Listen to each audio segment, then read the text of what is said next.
saying it.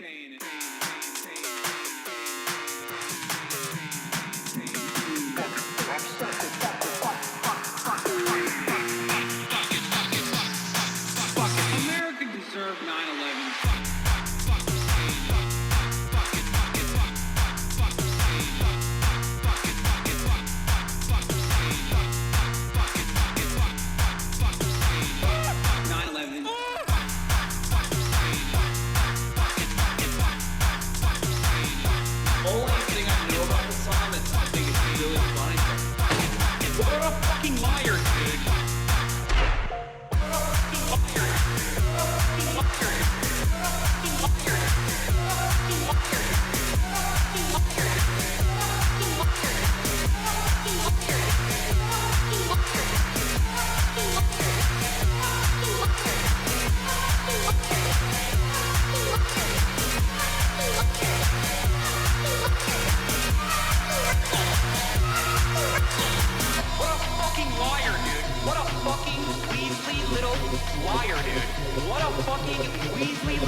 I hope everyone's having a fantastic evening, fantastic afternoon, fantastic pre-noon, no matter where you are in the world. I'm Hasan Piker, and this thoughts that I broadcast coming to you live from sunny California, Los Angeles. Folks, we're live and alive, and I hope all the boys, girls, and MBs are having a fantastic one, because today's a beautiful day. Today's a wonderful day. Today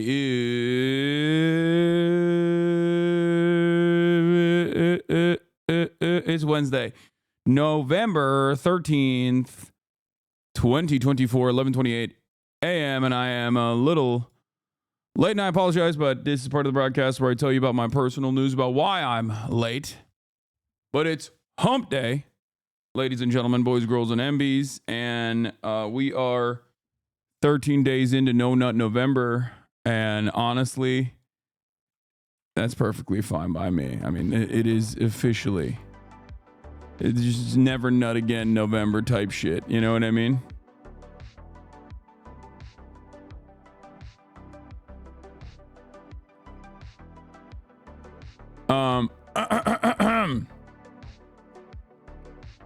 Folks, I'm alive, and I hope everyone's having a fantastic one.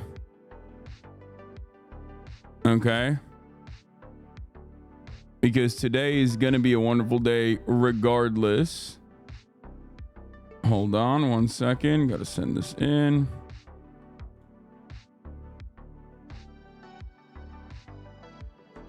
But yeah. Folks, I'm live. I am alive. Ooh. Anyway, watched Arcane today. Yeah. Personal news wise, this is part of the broadcast where I tell you what's going on in my life in the world of Hasan, Hasanabi, Piker, in between the time period where I press the stop streaming button and press the start streaming button. And honestly, not a lot has happened, as is huge, as is the case. I hung out with my little bro, Moo Dog, also known as Moo Dang. Hung out with him a little bit. Shot the shit last night. Watched some Arcane. Did not watch The Penguin yet, but I'll probably get into it. But yeah, what else did I do? Not really much, you know? Not really much else going on in my world, in the world of Hasan, outside of Piker. But let me tell you, okay? Went to bed. Woke up early, as is the case, as is the usual, right? And what did I do?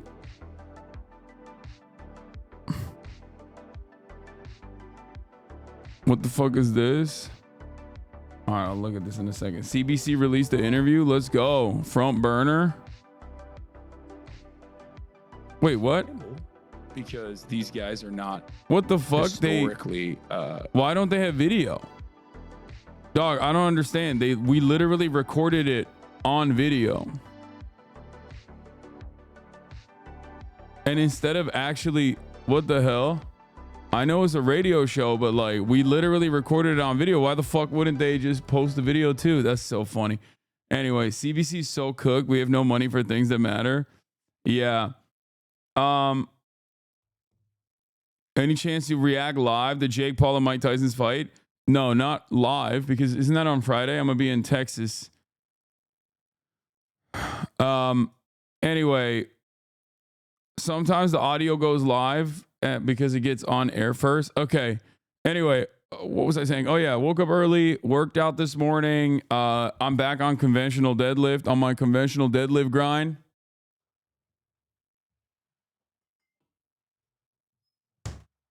We're doing the conventions, okay? We're doing the conventional deadlifts, so you know, that's pretty cool. What's your PR? I'm not like going for PRs right now. The only thing I've done is I went higher than what my trainers wanted me to do, and it felt pretty fucking smooth even when I did that. But I think I did like 380 or something today for 8, or I don't know exactly what this is. It might have been less than that. It might have been just like 350 or 360 or something, which is not crazy, but you know, drop like flies in there it is.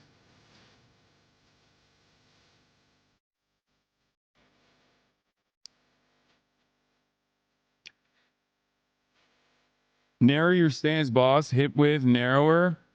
Narrow your stance. That's incorrect. My stance is pretty freaking narrow. My stance is perfect. You're wrong.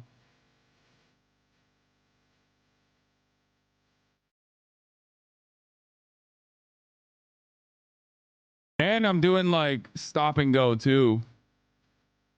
I thought I had done 8, but turns out I'd only done 7. But regardless, Nick got cooked by Nora. Oh. I'm at game point. Okay, we'll look at this in a second. Can't wait for Rashida to come on the broadcast. Yeah, why the mixed grip? I seen one too many videos of the bicep tears and I'm scared of that shit. Mixed grip is comfy for me.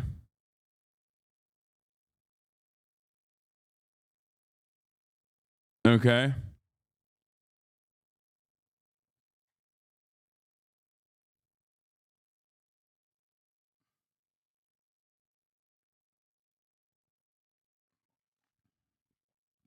Who is Shaky Gurga? I feel like I've heard this name before, like before that meme popped off because of that one random guy on the sexism podcast. When is Rashida coming on? That is going to be at 4 p.m. Pacific, 7 p.m. Eastern. But yeah, that is later. That's later in the day. Okay, that's later in the day. And when she's on, we'll blast off with it. But please be more careful with promoting upcoming stuff. You offhandedly mentioned an upcoming media opportunity yesterday, and the usual suspects are already doing a new email brigading campaign trying to ruin it. Be careful with personal news going forward. This is just what they do now. Yeah, it's pretty crazy. I don't know what I mentioned the media opportunity was that was upcoming, but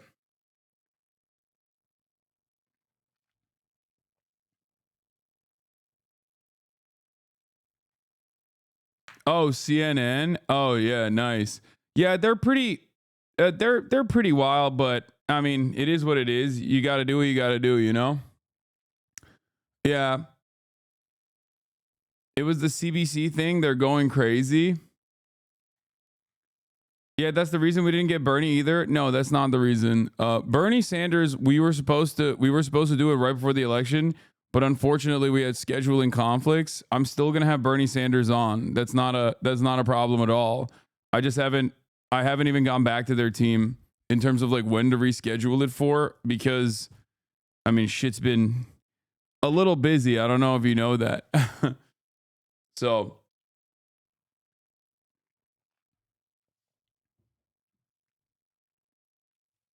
I have an RFK Jr. meme for you. Please watch. It's funny, I promise. I doubt it. Dope. They tried taking credit for that. Yeah, guys, the come on.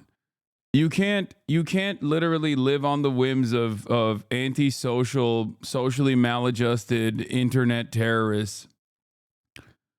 Like they literally don't understand how like normal human interactions work. You know what I mean? They think like, for example, they think like Nick Pollum hates me, right? That's like here's a perfect example. They're like, oh, Hasan like fucked over Nick Pollum's life. He hates him. Nick doesn't want to collab with him at all. Nick literally fucking asked me to participate in OTK Game Day, which I will be participating in. I'm going to be in Texas for that on Friday. Like, these guys don't understand how normal human interactions work at all. And it doesn't fucking matter to them at all. I don't even think that they care about necessarily like people hating me. I think they just, they don't really care about the truth. They just simply care about like other people assuming that they hate me. You know what I mean?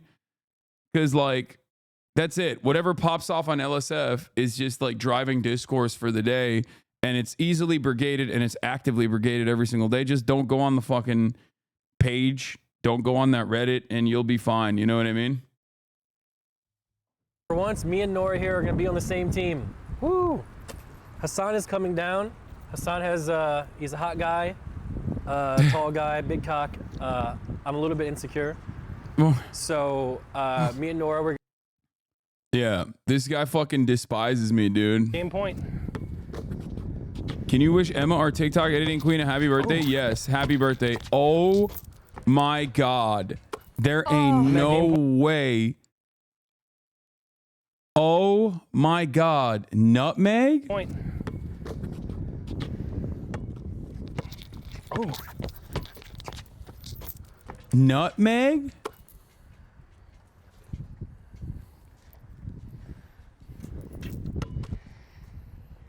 Bro, it's over. Pack it up. Pack it the fuck up. Pack it the fuck up. You're done. That's so... Bro, he literally fell on his hands and knees. Like look at it. Like, he went, oh, this is the worst thing. This is the worst thing that could have ever happened.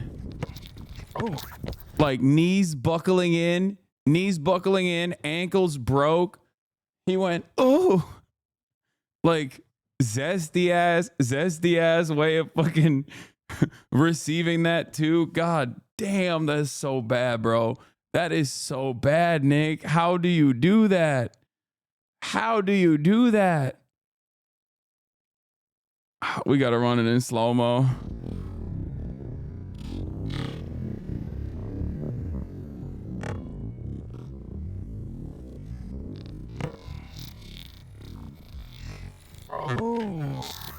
He's holding his ankle going, oh hell no.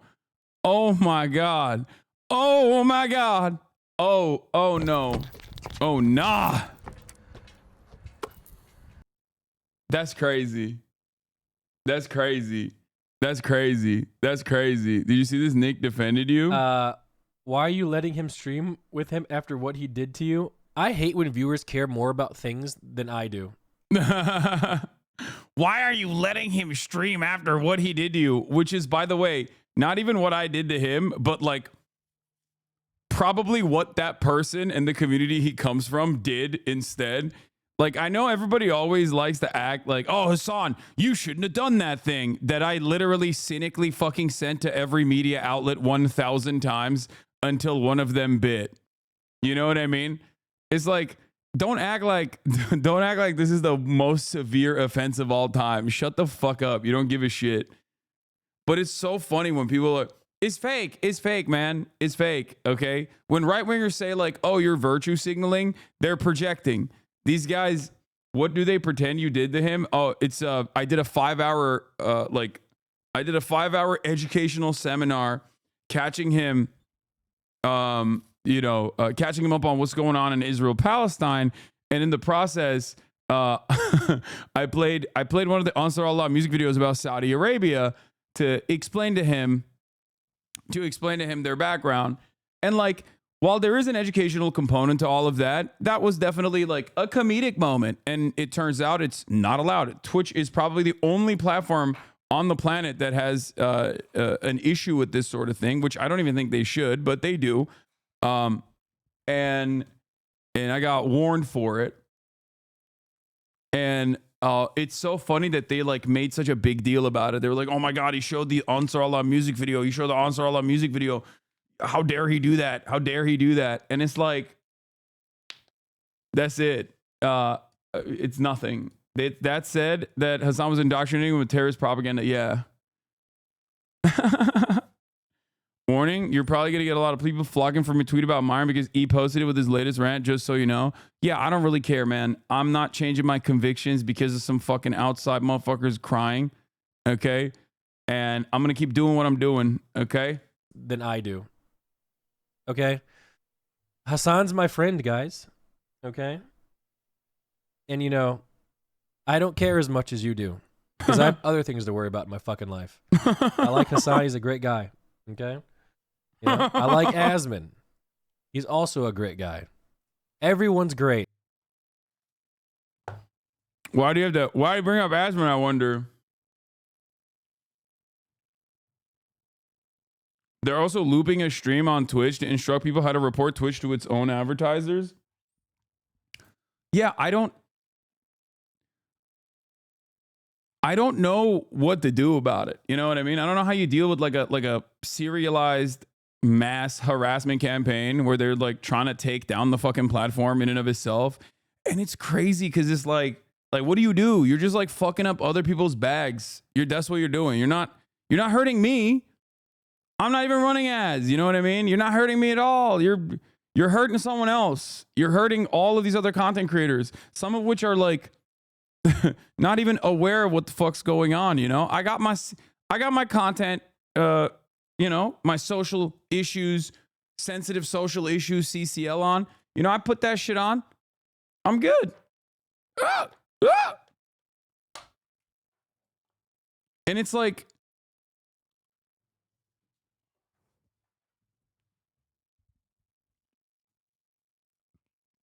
it's so weird. It could hurt you though, brother. What if you get banned? Your Twitch reps are throwing you under the bus of advertisers. No, I know. The goal is to hurt me. Here's the backup of the loop in case you want to send it to your rep. And they hid those messages. They deleted them. They put them in the garbage. It was only until a huge stink was made that they even came back. They did an official TwitchCon panel where they rated people from Arab at the top to all the way down at the bottom. Suggested Zionist at the bottom. We've had some of the most atrocious anti-Semitic. This is a rerun. They're just like running this on the platform nonstop. Dude, this is so unhinged. Like, I know that these guys are never going to give up until they get bored, right? And that's kind of crazy. Like, there's just no other way. Isn't that wild? Isn't that fucking insane? That like there's no legislation against this sort of thing. Like you just can't do anything. If someone is an incredibly unreasonable person and they have you in their crosshairs and they basically have a cult, they can just do this over and over and over again and try to make your life living hell. And I guess like the thing that would stop all of this is if I just went away, right? If I was just like, all right, you know what? I'm done. I'm just taking all the money I made. I'm done. I'm out of here. Peace. That would be the major W for them. And then they would move on basically to another target. I'm never going to do that. Obviously, I'm never going to fucking do that because I'm too much of a stubborn asshole.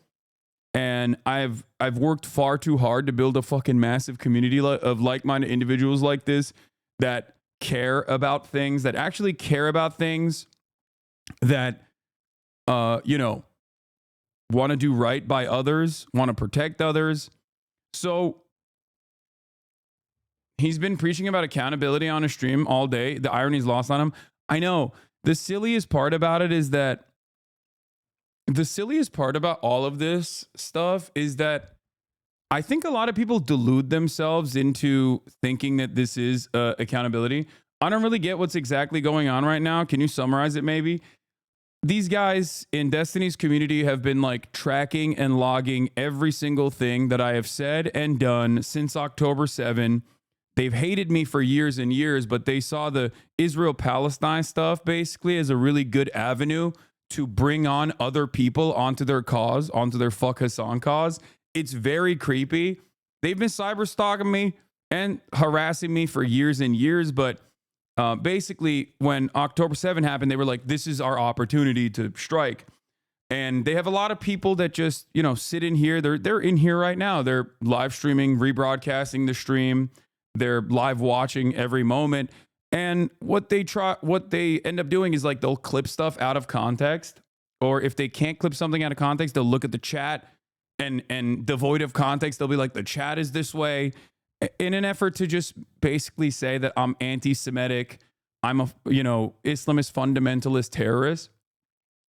And the problem is a lot of people that are uninitiated will then look at that and most likely go, well, I'm not going to read further into this. This is probably what's going on, you know? And that's it. Don't they screen record chat? Yeah, they do. They've also faked chat logs too. Like, they're not above anything. Anything that you think that you consider to be insane, like splicing my words in a way to make it seem as though I am saying something that is the opposite of what I'm actually saying. Like, they do that. They fake chat logs, they fake shit, everything. They do all of it. It's just a mass harassment campaign. It's Gamergate. I don't really pay a lot of attention to it. The reason why I don't pay a lot of attention to it is because, you know, it's neither here nor there. It doesn't have a lot of motion. And I think that ultimately you can only become a low calorie like if you... True, I saw a clip on X and was like, wow, Hasan's an ass. And then I went to watch you live and seeing it's 100% false. Yeah, I mean, this has been happening for... This has been happening for quite a while. And it's inevitably going to go away. But it's actually so pathetic. He has people from his community re-upload your VODs on unlisted YouTube links so he doesn't directly support you by watching your content to respond to it. I mean, who cares?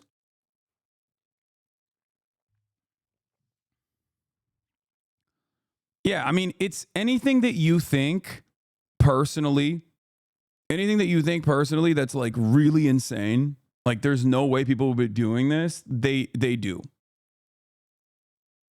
And no, of course I haven't contacted a lawyer about it, guys. You guys are so silly about this shit. Like, no, dude, there's nothing you can do, okay? Please, you think I, a 33-year-old man, is unfamiliar with online harassment campaigns? No, there is literally nothing you can do. Even during Gamergate, there was nothing people could do. They just did not. There's nothing. There's no legal recourse here. Like, what am I going to do? Go into a fucking... What am I going to do? Go into a lawsuit? Get into legal battles? Like, with an insane community of cyberstalkers? Like, you say yes, why not? I would much rather focus on what I'm doing and wait this out, okay? That's it. And that's usually what it is. They stop eventually. They move on to the next target. It's sad. It's pathetic. That is the state of affairs, though, okay?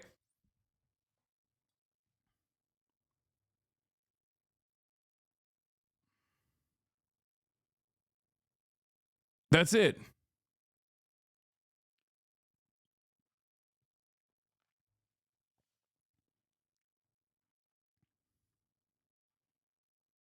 Anyway, if anything, American courts would agree with them.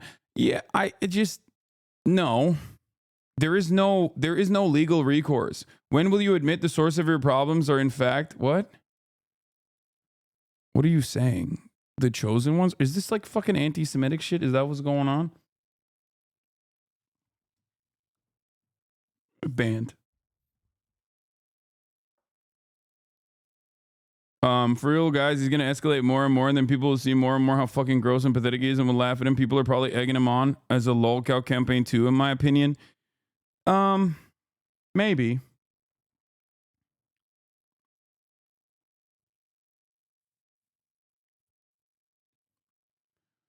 I think a lot of people are sad, and they're desperate, and they're lonely, and they have very pathetic lives, and this offers them a sense of community. It offers them a sense of purpose. So they just pop off on this stuff. That's it. There's not really much else going on. It's in many instances is no different than like what Nick Fuentes' community looks like and acts like. I mean, it's identical. Sometimes there is a direct a direct convergence with Nick Fuentes' community.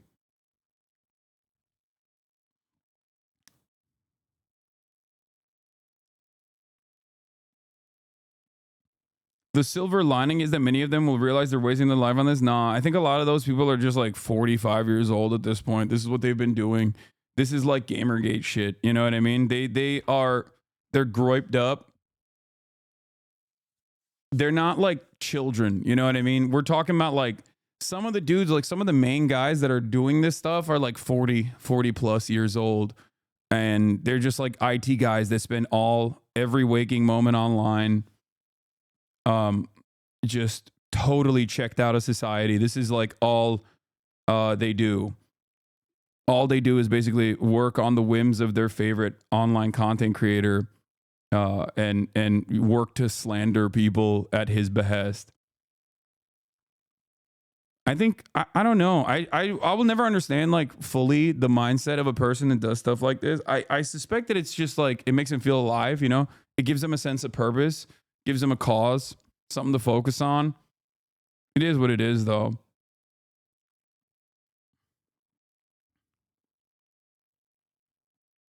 You got nothing else to live for. This is what you live for, you know?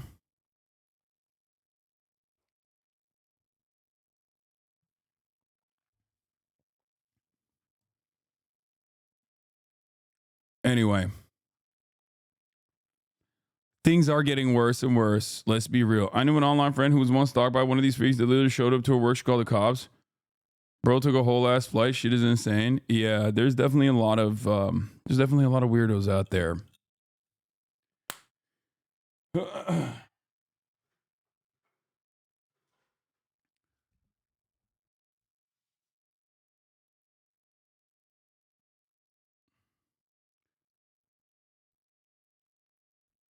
Do you really think they'll move on? They've been stalking you for years at this point. No, because, well, for Destiny, he won't move on because he'll never give up. Like, his anger and resentment will carry on for the rest of his life. Like, he'll only stop, I suspect, if I stopped streaming. But for people in his community, they'll probably get bored. They'll consider it to be stale, and they'll move on to the other thing.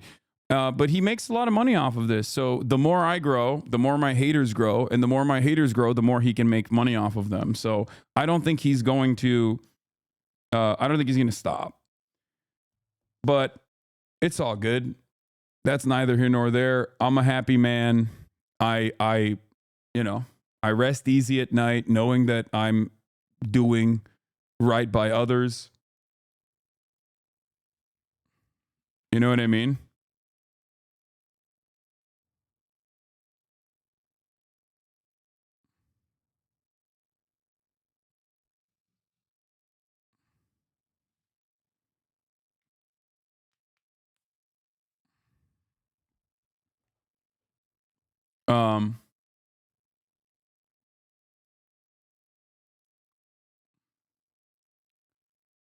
You just gotta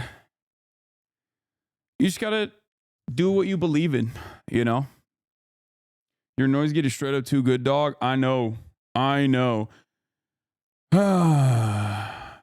It is what it is, folks. It is what it is. I'm a profoundly fortunate person at the end of the day. is something to remember. You know, I'm incredibly lucky, not only for, you know, not only because of my financial circumstances, which is definitely, you know, it is real, but outside of that, I have a massive community of like-minded individuals, people who have been able to change their minds. You know, that gives me a lot of fucking fulfillment. That is my ultimate goal, and I'm able to achieve that every day. So I'm going to keep doing what I'm doing, you know? I'm going to keep doing exactly what I'm doing. I'm not going to stop.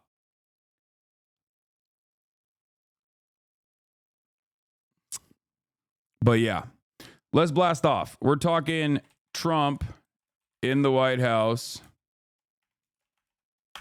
with Biden.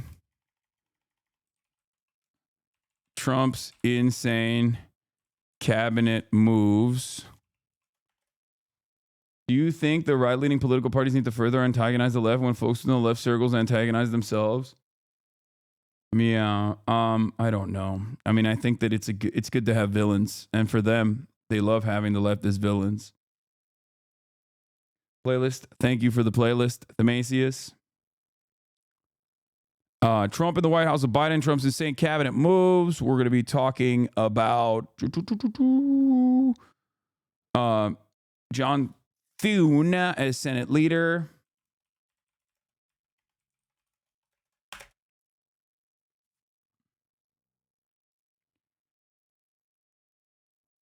Do you see Axelrod trying to get Rahm Emanuel to head the head the DNC? That's such a devastating idea. Rahm Emanuel is one of the least successful, one of the most unsuccessful like DNC elites out there. Okay, both in terms of unpopularity, but also like his method was so devastating that Obama's like supermajority got wiped out. It's just the worst. He is the worst. It's a horrible idea to have him anywhere near power within the Democratic Party. Yeah, Donald Trump is joking about Elon Musk as well. We'll talk about that too. Elon Musk meme agency Doge.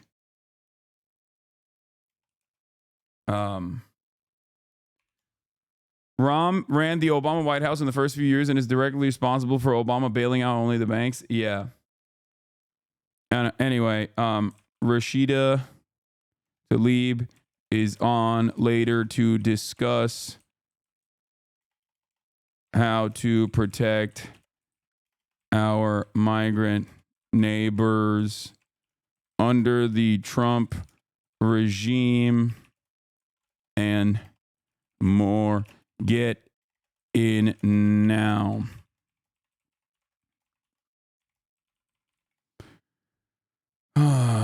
But yeah, what was I gonna say? Going back to the original point that I was making, like I said, I'm a, you know, I have a lot of fucking haters and stuff, but I have a lot of haters, but ultimately, who gives a fuck, right? I have a lot of lovers too. It is what it is. At the end of the day, truth is the antidote to slander. It's the best antidote to slander. And I can't stop every single person and shake them and force them to be charitable towards me. But if someone comes in here, I think they'll pretty quickly figure out, like, if they're in here for an extended period of time, they're going to inevitably figure out that they might have been misled by who I am or what I represent, right? And that's it. That's it. So that's all I can do. All I can do is hope that you can be somewhat charitable towards me and understand where I'm coming from. And if you can't do that, you can't do that. Can you address this man, Vinny? I saw this Twitter thing. What is this? Collab with Hasan. I mean, I totally would if Hasan wanted to. He seems like such a. I feel like I shouldn't be walking on that man's earth, on that man's planet. What? You know what I mean? Can you collab with Hasan? I mean, I totally would if Hasan wanted to. He seems like such a. That's crazy that this man is saying this, okay? This dude is too hot, okay? He is too hot. It's fucked up.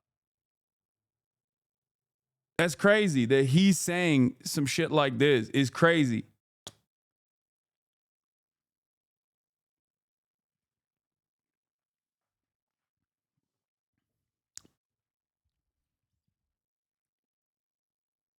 I think this would that'd be the Super Bowl for bitches whose screen time is over 10 hours is true.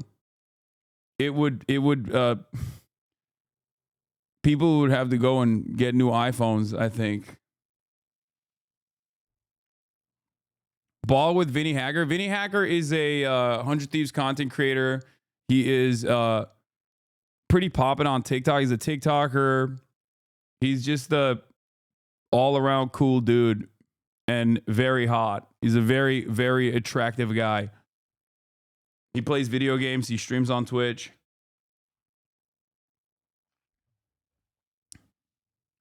Yeah. There's details. This is a funny clip up your wheelhouse too. There should be a white award. Wow. White's only SALT Gummy award. Bear is a definite W. You haven't lived unless God. you've been to the club with a boss And it's keeper like, Latina Asman, who can dance stay and also safe, beat you. you know? Wow. White's only award. Oh my god. Please, dude. Tectone. Cutie, please. Please. Please. Please. Please. Add it. Add that award. I beg you. I will sponsor. I'll get Some people have become completely audience captured, lost all charitability towards you. What are you gonna do, man? What are you gonna do? I can't fucking work against that every damn day. Okay, we got shit to do. We got work to do. Donald Trump is the motherfucking next president. Okay, we got work to do. What am I supposed to do? Be like, oh man, I'm so sad that like Asmongold's community fucking hates me. What can I do? You know? What can I fucking do? Yes, dude. A lot of fucking you know. Oh man, Ethan hates me. Okay. It is what it is, right? This is insane to hear from a politician. Oh. give you $100,000 right now. Please. And Canute. Dude, what an award, man. Oh my god. Please, dude. Please. That'd be great, dude. Amazing. Honestly.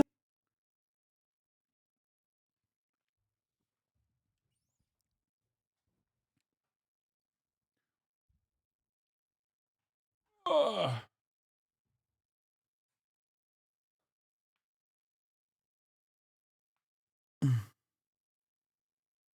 I feel like it's weird. Like, I feel like the more time you spend on Reddit, the higher the likelihood you have of just hating my ass. You know what I mean?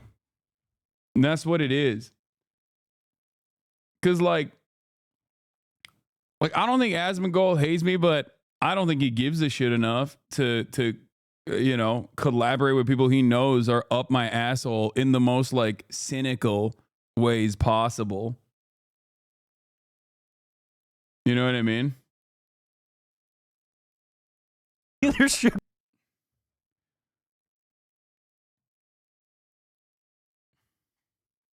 Canute came into Mike's chat earlier and they were talking. It was funny. Yeah. I'll probably see him.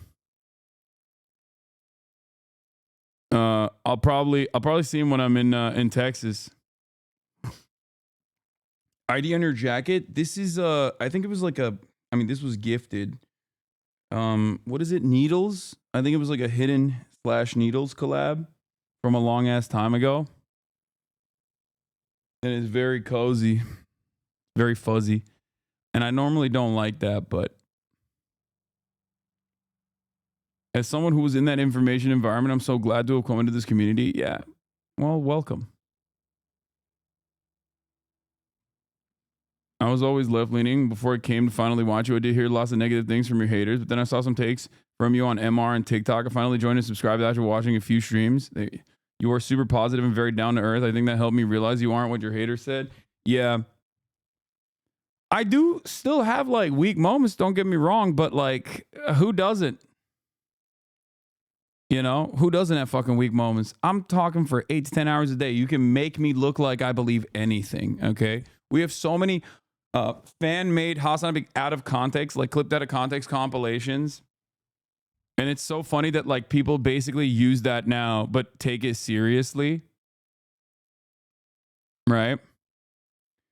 Meanwhile, one funny story I was going to explain. One funny story I was going to explain. I went to the eye doctor this morning to get a new prescription. My eyesight's gotten like marginally a little bit worse over the course of the past 4 or 5 years. Last time I got a prescription was like 4 or 5 years ago. So, that's not that bad, but it was really funny because the doctor, while doing my test, looks up and goes, "I think I recognize your voice." She said, "I think I recognize your voice because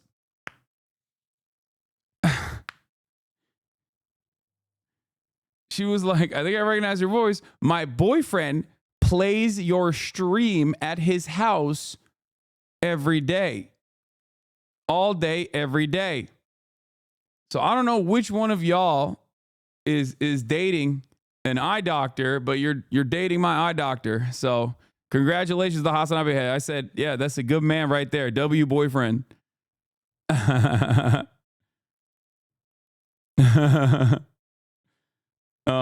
Yeah.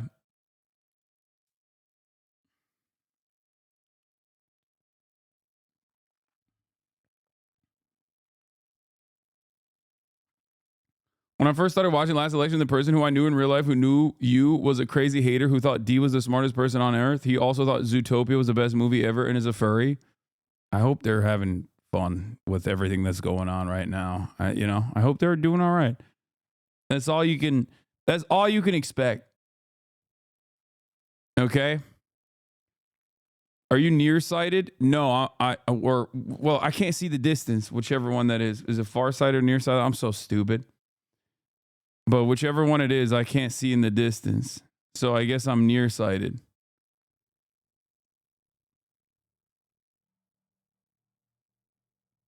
That's nearsighted, bro. Okay. My girl was a dentist. She's probably not your dentist who would live in North Carolina. Dude, Hasanabi haters have credentialed girlfriends. Or not Hasanabi haters, sorry. Hasanabi heads. Hasanabi lovers have credentialed girlfriends. Meanwhile, Hasanabi haters have no girlfriends. So join the right team is what I'm saying. Okay? Think about that. You should get LASIK? No. I will not be getting LASIK. At least not yet. I thought it was like a one-off. I thought you can only get LASIK once in your life, right? And then you're cooked. And I am not ready for it yet. Okay?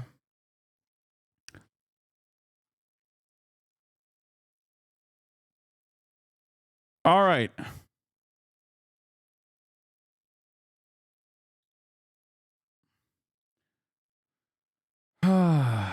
Don't do it. Your eyes will be dry forever. Do not do it to ruin Whistling Diesel's life. Yeah, a lot of people also complain about LASIK. I don't even want to get into it. I don't really care necessarily. Please don't get into this right now. It's not that significant. It's not that serious. I don't care. Okay. But yeah, let's blast. We blasted off already. Let's get started.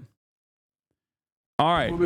Joseph Robinette Brandon had Mr. Fascism over at the White House, and they were, yucking it up. Now, the question that remains here, okay, the question that remains is, if this guy is a fascist, which I believe he is, right? Why the fuck are you being so chummy? Why are you so happy You know? President-elect and former President Donald, congratulations. Thank you very much. And looking forward to having a, like we said, smooth transition. Do everything we can to make sure. I'm going to be honest with you, man. I don't think these guys think he's a fascist. I think they were lying when they said, oh, this guy is a real threat to democracy. Okay? I think they weren't being sincere. Now, I don't know. I'm no big city lawyer, but this kind of attitude that they are demonstrating here kind of betrays the severity of what constitutes a second Trump administration.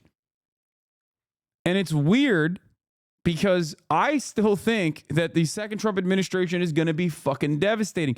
Every day we find out a new awful thing that these guys are invested in doing. I've talked about this already. If you want to watch yesterday's YouTube video on the matter, Trump's cabinet picks are scary. I mean, there's some really bad guys on there. Okay? Some real bad boys on there, and one bad gal. Okay? Not great. They're going full throttle on implementing a lot of the agenda that they said they would do, which is going to be devastating for the future of this country. We got Doge, Department of Government Efficiency. Like, you got billionaires memeing on the entire country, you know? Please stop rooting against the USA. What? Are you medically brain dead? Like, actually? The fuck do you mean? Please stop rooting against the USA. God damn. What the hell, man? We got straight veggies in the chat. It's fucking Veggie Tales up in this bitch. Don't make jokes like that. There are people who unironically believe that shit. Okay? You're accommodated, what you need, and we're going to get a chance to talk about some of that today. So Good. welcome Thank you back. very much. And thank you very much. And politics is tough, and it's many cases not a very nice world, but it is a nice world today, and I appreciate very much a transition that's so smooth. It'll be as smooth as it can get, and I very much appreciate that, Jim. You're welcome. U.S. Government Accountability Office returns $338 for every $1 invested. Annual budget is $637 million. It employs 3,000 people. I would be shocked if Elon has ever even heard of this. He probably thinks he invented the concept. I know. Every dumbass, every dum-dum in the Donald Trump voter bloc straightforwardly thinks this is a brilliant idea. And it's like, it exists already, dude. It fucking exists. It literally is a thing that exists. You are so stupid. I love that this country is now governed and listens to the whims of the guy that you don't want to talk to at the gas station who thinks he invented a concept that already existed. That's where we're at. Okay? This is a nation run by the gas station guy that you don't want to be a part of. Like, you don't want to have a conversation with.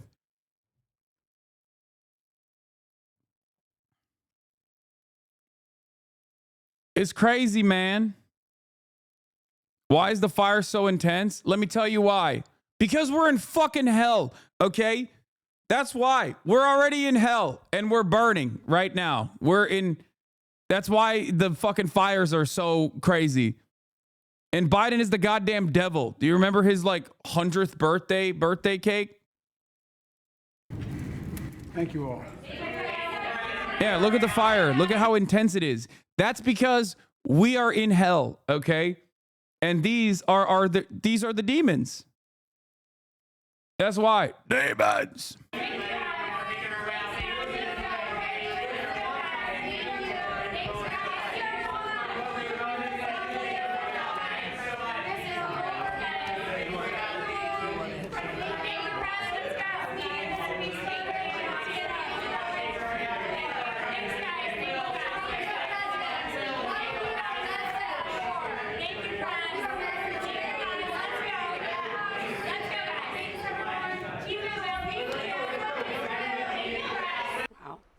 especially even looking at the body language, right? Sure. One of the interesting things, President Trump deferring to President Biden there by not answering questions. And that took some things, restraint, you know it for did. For sure, because he's been in that position. We've all been in the Oval with him, and he often liked to answer questions. And, I'm sorry, just the imagery, the fire burning, the bust of MLK on one side, JFK on the other. I mean, wow, that is a moment. And these two men have not seen each other, I don't think, since our debate. Oh my gosh, June 27th. Look. Awfully suspicious. Every time this motherfucker's around fire, it's burning extra bright. Awfully suspicious. You feel me?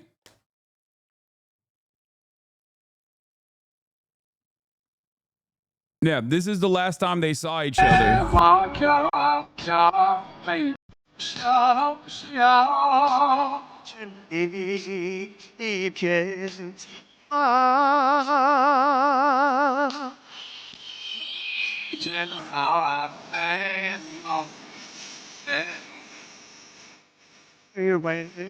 My best friend's a White House photographer, and he was telling me there was more reporters there today for this meeting than there has been the entire Biden admin. We're so back to 2016. Media is ready to pay attention again. Yeah, but also, I think the media is fucking cooked. I don't think Trump is going to bring back the ratings for them as much because there is way too much diversity of information out there. There are too many avenues, too many different resources that people rely on, and mainstream media overall has lost its credibility. Yes, they have an echo chamber. Yes, they still have this resilient base of support, people over the age of 65 that trust it. But I think that they believe that Donald Trump is going to bring the clicks back. They believe that Donald Trump is going to bring the eyeballs back. But I don't think they understand that the media at this stage, legacy publishers are fucking dying. They're dying.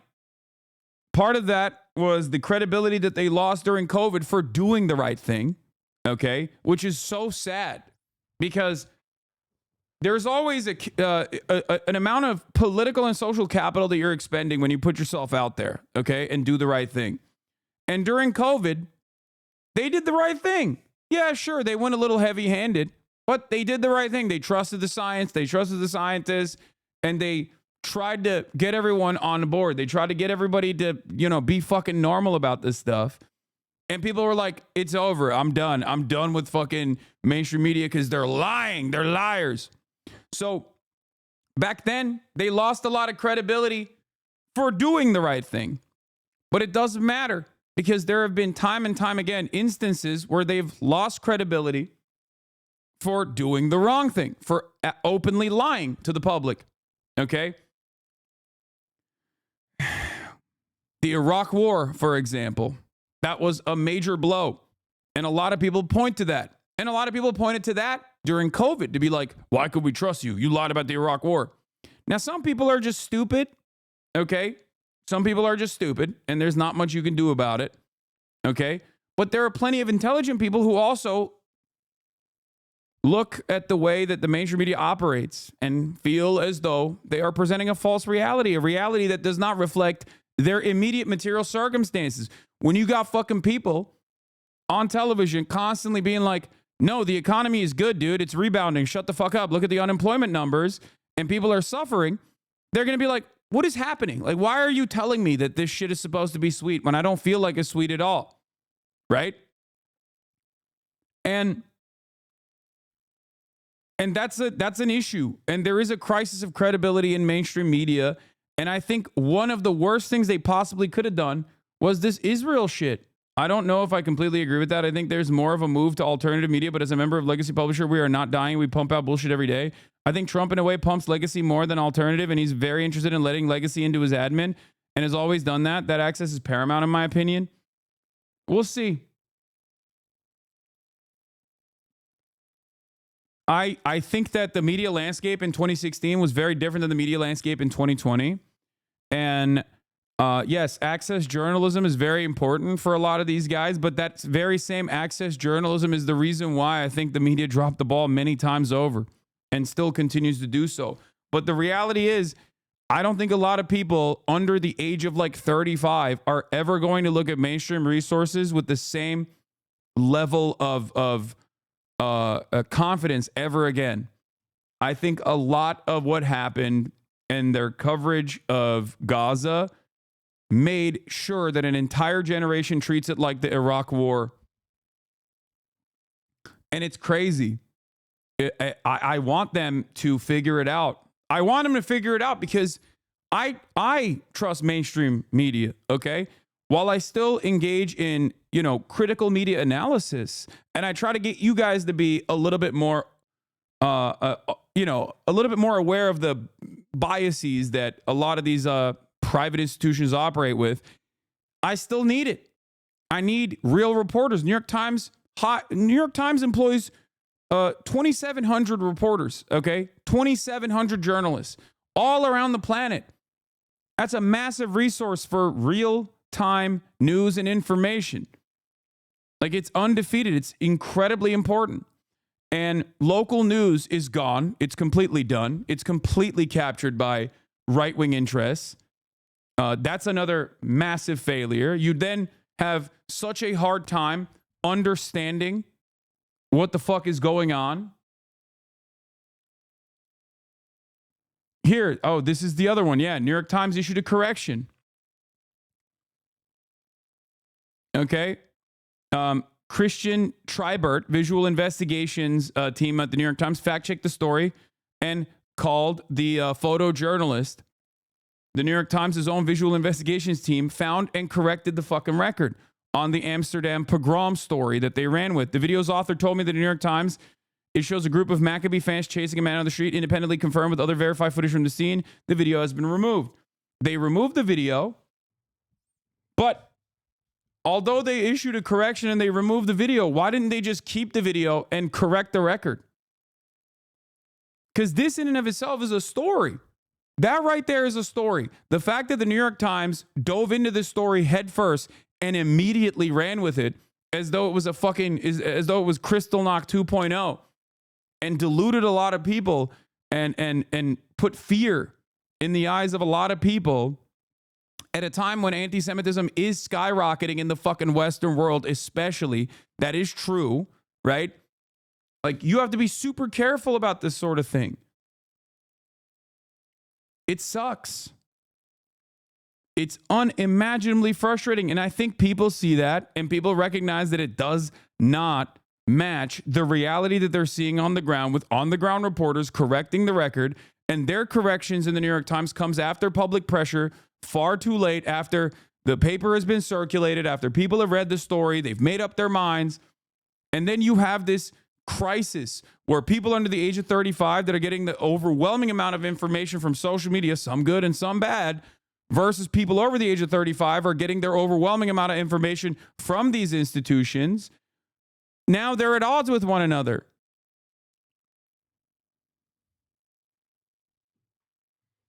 Oh.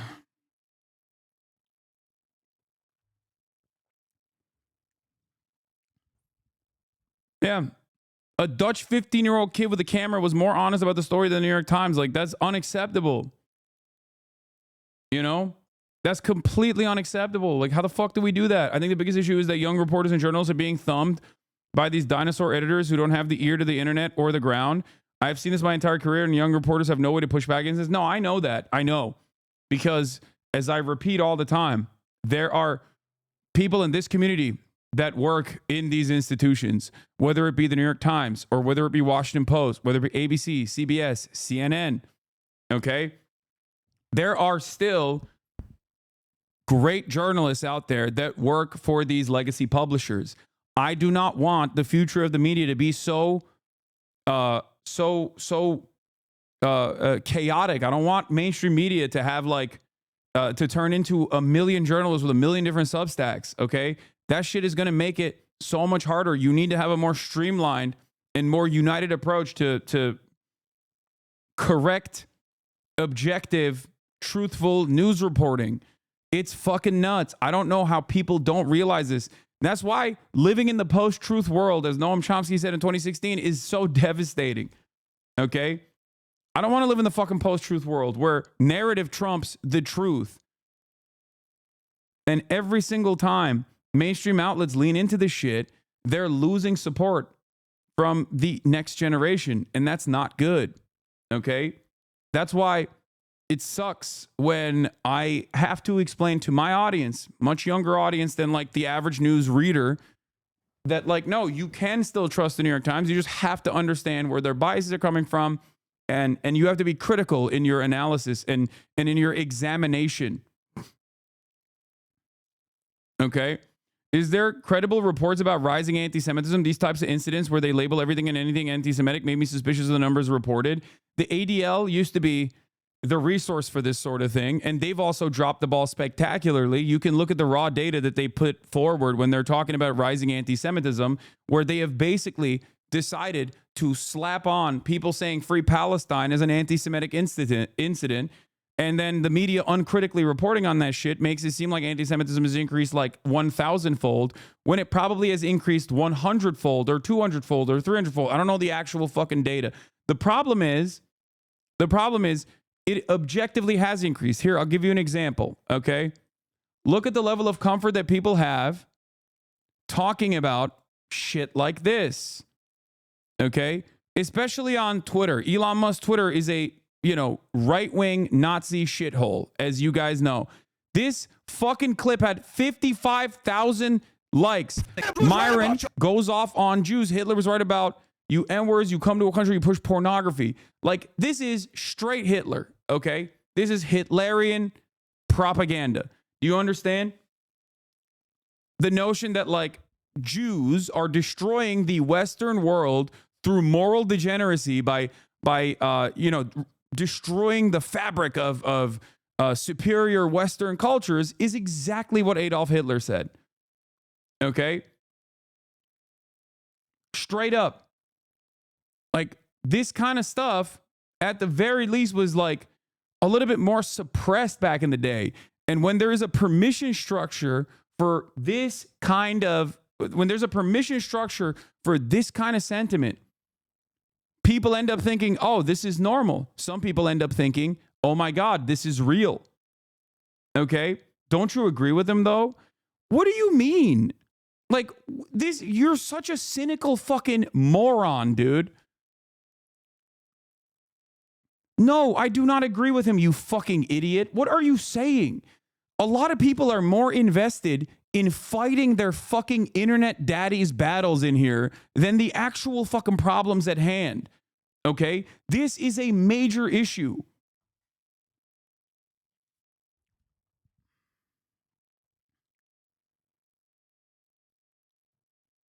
Like, you are dropping the ball entirely, okay? You are personally saying, I'm not even really interested in the rise of anti-Semitism as long as I can use that as a, cynical way to fucking attack you. Why do you think this is happening, though? I mean, I've talked about this a million times over. Historically, because of the way that Israel presents itself as the arbiter of Judaism falsely, which is not correct, okay? At times when Israel ends up doing incredibly violent shit to the Palestinian population, people go, oh my God, the Jews are at it again. Because most people don't think about things critically. They just respond to whatever is being presented to them immediately. And on top of that, there is a shit ton of underlying, unexamined anti-Semitic thoughts out there, anti-Semitic sentiment out there. Okay? Trying to get the ADL off his back? No, you fucking idiot. No.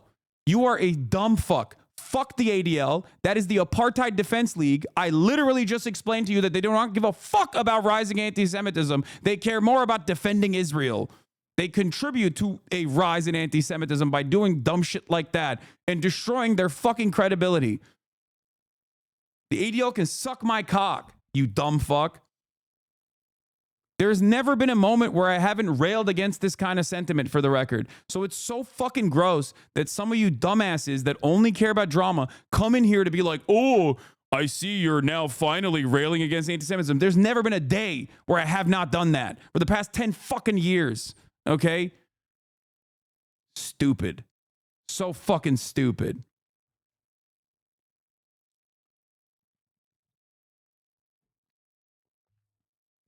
You've been fighting anti-Semitism online for a decade, and these motherfuckers feel so emboldened to cynically weaponize anti-Semitism and say you're virtue signaling. They do not care about anti-Semitism. Exactly. Exactly.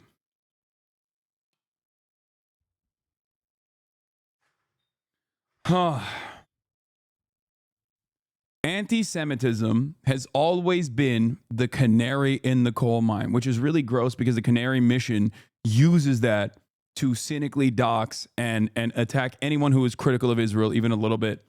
Okay? Like they use the word for it, but it's true. And there is a shit ton of unexamined anti-Semitic thought amongst people who don't even consider themselves to be anti-Semitic at all. The greatest example of this, obviously, I covered the other day, was, someone like Theo Von just being like, oh, leftist Jews control the media and they hate white people. Like that right there is straightforward an anti-Semitic line of thinking. And a lot of your fucking coworkers already have these kinds of opinions.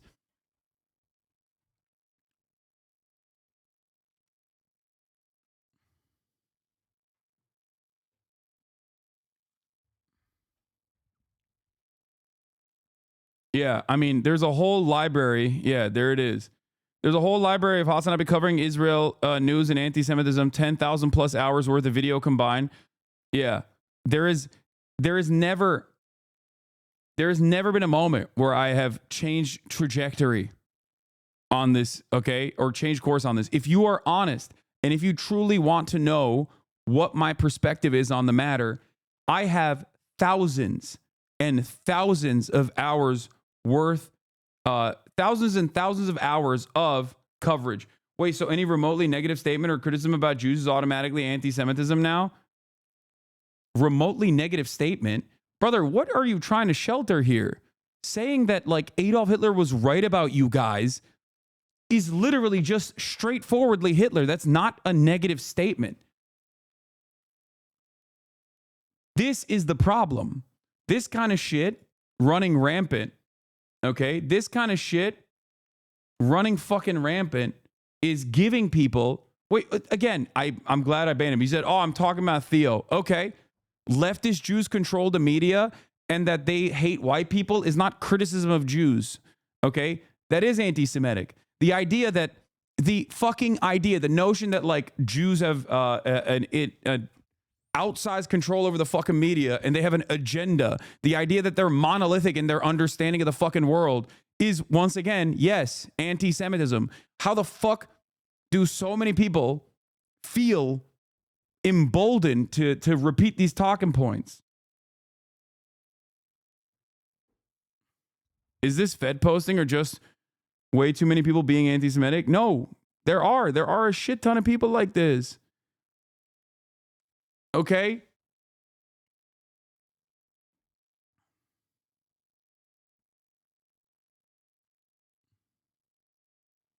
What if they meant Zionists instead? No, they didn't mean that. Okay? What are you talking about? What the fuck does Zionism have to do with attacking white people? Stop with this shit. It is not an accident that the most represented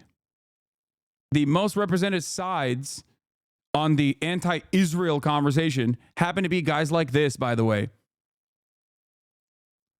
For two reasons. One, the cynical reason is this way you get to point to every critic of Israel and say, see, they're anti-Semitic. They're just like one another. The second reason is also to basically launder a much easier to understand narrative because more people are primed towards reactionary sentiment. People are unimaginably primed towards reactionary sentiment.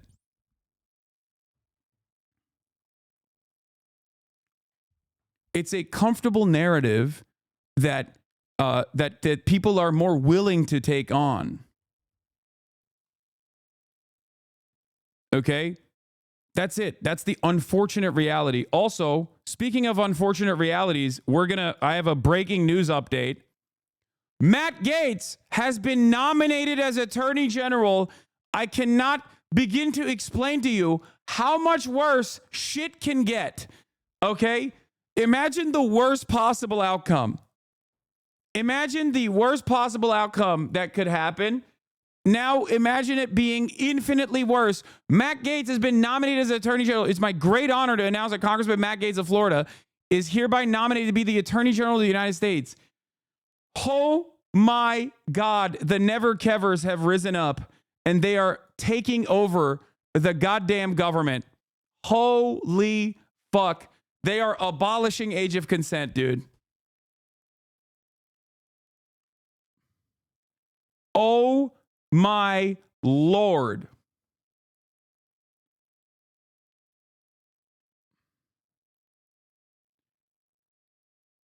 This man has active investigations into his, like, pedophilia. What?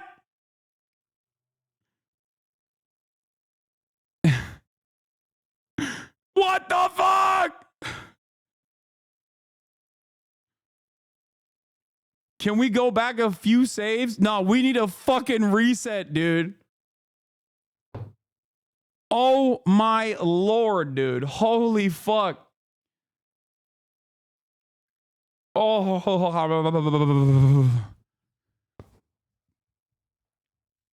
If the Senate confirms him, witness tells House Ethics Committee that Matt Gaetz paid her for sex. Several women were witnesses of the DOJ probe that have been interviewed. The House Ethics Committee probed Matt Gaetz for alleged sexual misconduct. And now Donald Trump wants to make him the Attorney General. Now, if you know anything about the Republican Party, a guy with active pedophilia allegations and sex trafficking allegations on him is a perfect person to put into a position of power. I am reminded of Dennis Hastert, the longest running Speaker of the House. Dennis Hastert is a Republican, was a Republican, and was the longest running, record-breaking Speaker of the House. He broke another record, the most prolific pedophile. There was suspicion that a lot of people knew that he was a pedophile at the time, but because of his active pedophilia, his serial pedophilia, it made him controllable. So I suspect not only is Matt Gaetz a diehard pro-Trump guy, but he also has, blackmail on himself, which Trump can use if given the opportunity.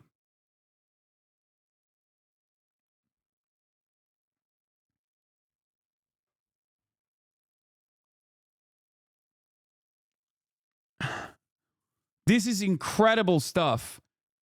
Yeah, it's leverage, okay? I'm not touching whatever that link is. This is called leverage, ladies and gentlemen. That's what it is. Holy fuck!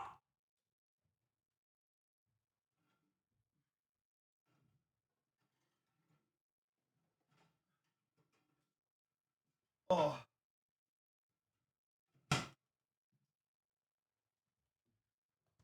This country is in the pooper, okay? This country is in the dumps. We are so cooked. Let's see what MSNBC has to say about the Matt Gaetz situation. I'll look at what CNN has to say as well. And they're used to policy differences. So you can go from Bush presidency. Do your dry eyes still feel gritty? No, they don't. Dude. Donald Trump wants loyalists in his fucking orbit, okay? He wants loyalists in his orbit, and he wants the generals to be loyal to him.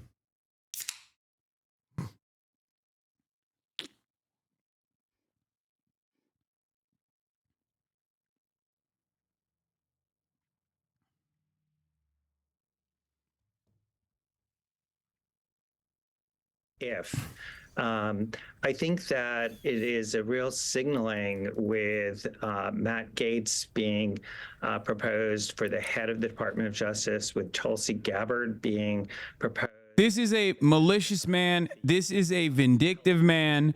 This is a man. This is a man who unironically learned the worst lessons he possibly could have from the last administration. The last time he wanted to do shit like January 6th and numerous other things, there were people in his cabinet that actively fought against him, or at the very least were open to criticizing him or maybe even stopping him. Okay? When, you know, and he was like, all right, well, I'm going to make sure that that never happens again. It's fucking over. So he basically is filling his cabinet with loyalists. Okay? People have stood by him. People that will fight tooth and nail for whatever his wishes are, no matter how insane or unhinged. And this is precisely the reason why I fucking lose my mind when I see photos like this. Okay? When I see shit like this, I'm like, y'all are, you're so fake. You're so fucking phony. You are so goddamn phony, dude. You said he was a fucking fascist, which he is. And now you're just friendly with the fascists? Like, what message are you giving to the American public? And I know what message they're giving to the American public. The message is, guys, we have a much greater enemy, okay?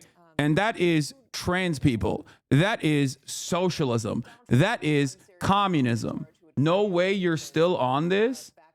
What are you talking about, dude? What do you mean, no way I'm still on this? I'm on this now. Matt Gaetz, Jeffrey Clark. Get off this dick, chatter. Wake the fuck up. Matt Gaetz, that would result in a number of important people, the people that make the place run at DOJ, saying, no, I can't be a part of this. I'm going to walk. Well, that issue of whether you stay or whether you walk is a complicated one. It's certainly, I think, for people who are serious people who, as I said, are used to the idea that elections have come. Chatter was like, move on, man. Politics is over. The election ended, you know? Yeah, don't look ahead at the dire prospect of American tomorrow, American future. Are just so extreme that they can't agree as a policy matter, in which, then it's their choice to leave, or ask them to do things that are simply unsupported by the facts. So that your example of January 6th is a really good one, because you had people who were Trump appointees who are saying, we cannot do this. You had the acting attorney general, you had the acting deputy attorney general, you had the head of the Office of Legal Counsel, sort of three of the most prominent people at the Department of Justice, all selected by Donald Trump, saying they cannot do this. And so what I see with these announcements is John Cornyn says he's trying to still absorb all this. When asked about Gates for AG and Gabbard for DNI, Cornyn visiting raised his eyebrows when first informed by the press of the Gates pick. And that is, by the way, a fine point. They will all stand down, just so you understand. Anytime you hear a Republican be like, well, I don't know about all this, like, do not be hopeful, okay? Lest you be misguided in this moment. Moskowitz from Florida, as is Matt Gaetz. Just your reaction to this. I mean, this news just broke. It's out on Trump's Truth Social. Is the Hill abuzz with the news? Is your phone blowing up over this? Give us a sense of what's going on. Well, yeah, I mean, look, this is what the American people voted for, right? I mean, Oh my God, they're literally like, oh no, we're punishing the voters. They are. They're punishing the fucking voters. In Matt Gaetz, he's not only going to get someone who's fiercely loyal, but fiercely competent. Matt Gaetz knows exactly what to do with the Attorney General's office. He will turn that into be most powerful Attorney General in American history. I know Matt well. We served together in the legislature in Florida. In fact, Matt was the one who was part of the transition team of Ron DeSantis. What are you saying? He's a fucking demon, dog. Director of Emergency Management in the state of Florida. And so, Trump was very clear on what he wanted to do with government. And in Matt Gaetz, he is going to get a very competent, very powerful Attorney General. So what do you think he is going to do as AG, if confirmed? Well, I don't know. I mean, obviously he's got a boss in Donald Trump, but anyone thinking that Donald Trump was just ready to move forward, that is clearly not the case. And so, at the end of the day, this is what happens. Elections have consequences. We talked about this during the election, but at the end of the day, Matt was a former prosecutor, former attorney in private practice. He is a fierce Donald Trump loyalist. Matt has prosecuted the case in Congress for Donald Trump for years, and now he's going to get to do that on behalf of the American people if it gets confirmed. I've heard from some of your Democratic colleagues in the House who are concerned, this was before Matt Gaetz was the pick, that a Trump DOJ might target them, that they could be investigated. Do you think that that is going to be part of Gaetz's repertoire? Is he going to be settling scores? Well, I don't know. I don't want to speak for Matt or speak for the Trump administration, but I'm pretty sure they're not just going to go. What are these guys saying? Well, I mean, I'm pretty sure with this like, pick, what? they're not just gonna go What is the Democratic response to this? This Everything is a that they're very serious saying, pick. everything that they've said this past week makes me feel like they are receptive to the Trump fascist takeover. I feel like they're more predisposed with shitting on trans people and woke more than they are of like the upcoming second Trump agenda, the upcoming second Trump regime. That is fucking nuts, dude. Yeah, look at this. I agree. Thanks for tuning in, Hasan the Hun. Don't forget to subscribe. We're already on to you, though. Child predators use Twitch to systematically track kids. Congressman Matt Gaetz joins Twitch. This motherfucker is now the Attorney General, potentially, if appointed. What the hell's going on? For DOD, Tulsi Gabbard for for Director of National Intelligence. What is the most concerning? What are the most comforting picks for you when it comes to the issue of national security or foreign relations? Well, look, I think the meeting of all these people is going to be fascinating and problematic. I mean, you got Marco Rubio and Mike Waltz. Those folks are very serious about policy and protecting America, are tough on Iran, tough on China, tough on Russia. And then in the DOD picks and in intelligence, you have folks kind of on the opposite side of that. And so, I think it's gonna be fascinating to watch the power struggle, the power balance between all of these folks. But we're also acting like everyone's gonna get through Senate confirmation, and we'll have to see which ones do and which ones don't.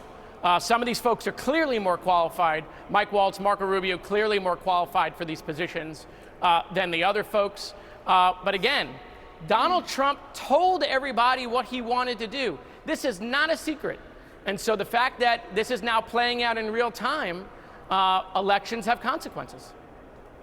Congressman Jared Moskowitz, thank you so much for your time. We do appreciate it. Appreciate it. We have much more on our breaking news ahead. Congressman Matt Gaetz chosen by President-elect Trump to serve as his Attorney General. Stay with us.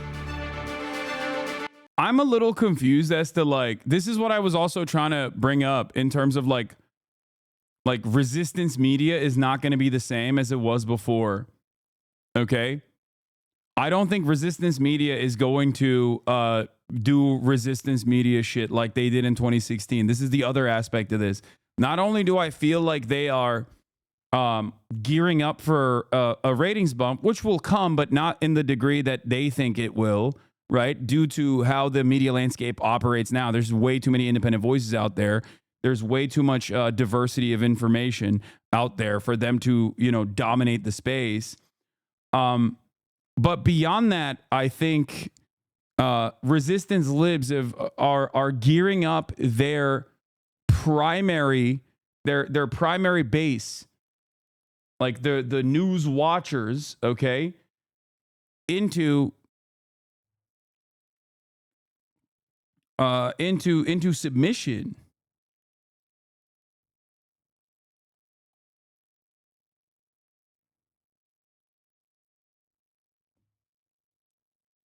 How likely do you think it's going to be to pass the Senate? I have no belief no belief whatsoever that these GOP senators are going to do the right thing. Okay? If you feel like these goddamn vultures are ever going to do the right thing and be like, we're striking this down, okay?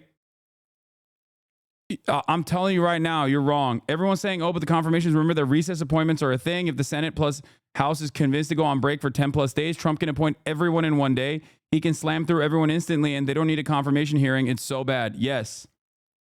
And who's going to stop them? The Supreme Court? What do you think?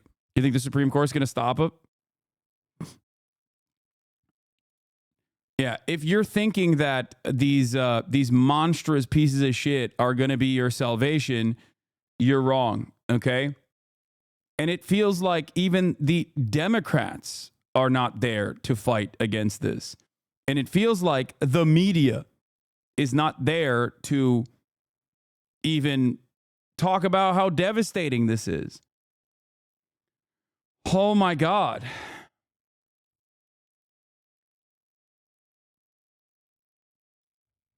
Scoop, Schumer eyeing omnibus, possibly minibus government funding package for the end of the year. Senate Dems focused on wrapping fiscal year 2025 by December per sources. Will set up a clash between Schumer and Johnson. Is Schumer still slapping on that anti-Semitism bill onto this or no?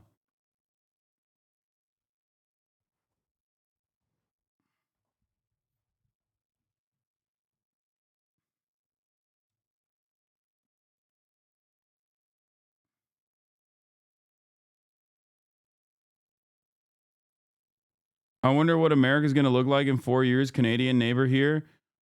Dude, in the last week, I have heard so many unhinged things. Okay? In the last week, I've heard so many unhinged fucking things from the Republican side. Okay? Like gearing up to possibly fucking bomb Mexico. Fighting the cartels, you know? Like just incredible escalations. The entire cabinet is chock full of the most rabid war hawks, which was of course expected, as I told you over and over and over again. They are going to pick apart what remains of the carcass of the American government and turn it into the anarcho-capitalist dystopia that they always wanted it to be. Fascism is upon us.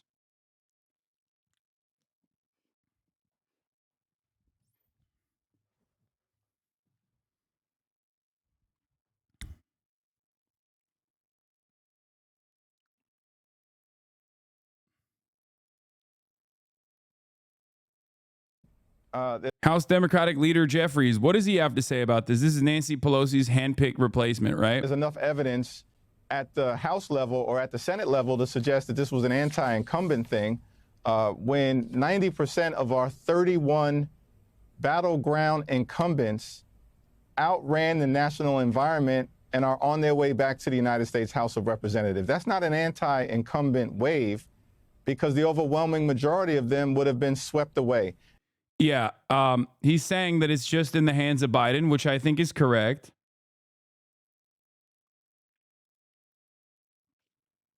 Biden could also reappoint Lena Khan, and Schumer could confirm her in the lame duck, which would preserve a Dem majority on the FTC for a couple years. For your information, the Dems haven't yet confirmed Biden's last NLRB nomination, even though this would maintain a Democratic board through late 2026. It would at least give the Republicans something to fight against, but I don't even know if they're going to do this. Here's the devil's advocate Cope from those who believe in the Senate. This is Cope. Thune won the majority election over two MAGA candidates. MAGA idiots are mad. Thune already said the filibuster will stay no matter what, and he will have confirmation hearings, aka he won't go on recess. I doubt he has the balls to stand up to the bully pulpit. Yes, I don't think he will. I don't think anyone will. The institution defenders within the Republican establishment are not exactly happy about the instability, the volatility that Trump presents. But judging by their track record, and because we have the last Trump administration to point to, every single one of those guys was brought to heel. Okay? Because Donald Trump, in many respects, is the logical conclusion of years and years of reactionary propaganda. Okay? He is not all that different. Like, his ideological goals are directly aligned with those who are at the tippy top of society, those elites, those major corporate shareholders. He is going to give them deregulation. He is going to offer them as many tax cuts as possible. So ultimately, they'll play ball. As long as they get their tax cuts, they'll always play ball. And that's precisely what happened. And someone found this on my subreddit. Okay? Someone found this on my subreddit. And I want to show this to you. This is a where is it?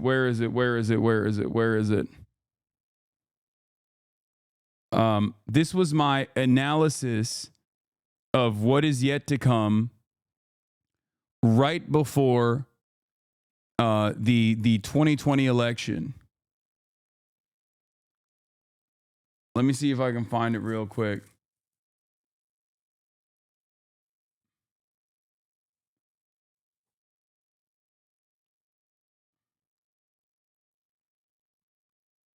Where the fuck is it?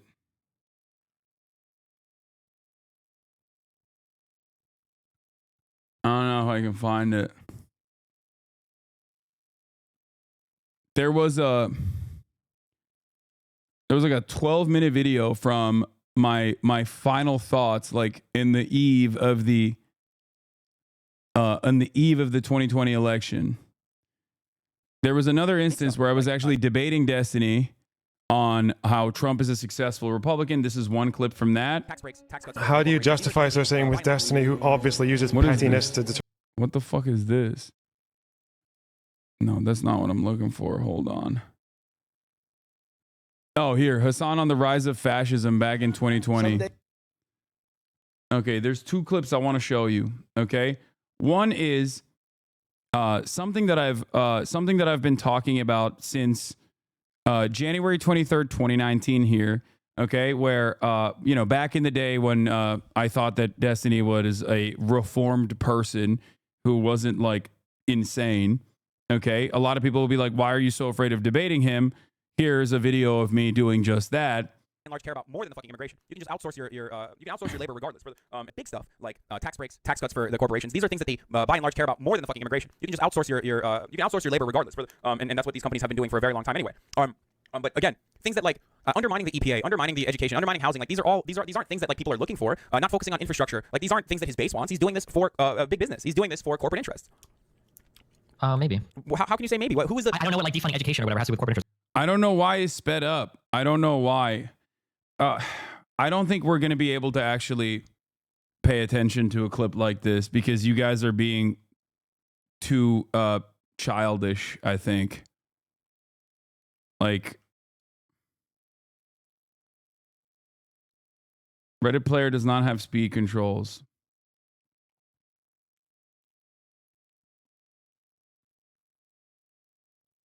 Chat represents the streamer. No, there's no way to make it slower.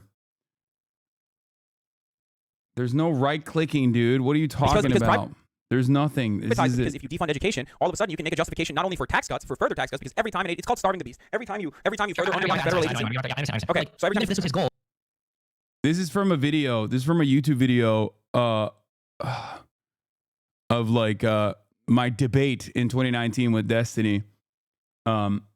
Back when we were cordial, and my argument was that Donald Trump is a normal Republican and a very successful Republican, okay, and that he is, doing the top line agenda of the Republican Party at the time. I just don't know where to be a little bit shittier to customers because you know that you're not going to have as much. I don't know exactly where it was though in this conversation. the absolute bare minimum by like 1 or 2 votes in order for them to actually The Republican voter base. Hold on. Oh, the here. Republican figure that has been at ends with Trump multiple times. McConnell has been at ends with Trump multiple times. Like all of these like Republican leaders. Pence himself has gotten burned by Trump multiple times. Trump has had massive amounts of influx in his fucking cabinet. And everybody that's left has had shitty things to fucking say about him. Even well-respected people like Tillerson. How can you look at all the divisiveness that Trump has stirred up in the Republican Party and then say that no, he's actually like really good at unifying the Republicans? I'm not saying he's good at unifying the Republican politicians, but ultimately he's good at unifying the Republican voter base. Hold on. He's good at unifying the Republican base of voters, and you're focusing on like one symbolistic fucking John McCain vote to say that like the entire Republican Party is not backing Donald Trump, even though, oh my God, I want to fucking murder every single person who's saying Hasan is out of his death. I want to murder them so fucking hard right now in a video game. Okay. Fucking ban him, dude. All right. I can't. There's too many. All right. So I don't have enough money. Not gonna lie, you sound so weird. Yeah, it's because I'm using a fucking Blue Yeti. All right. Notice how like even in this conversation, Destiny's fans immediately fucking rush to be like, oh, you're out of your depth. And I was 100% correct on this in this argument that I presented. Moderators. All right.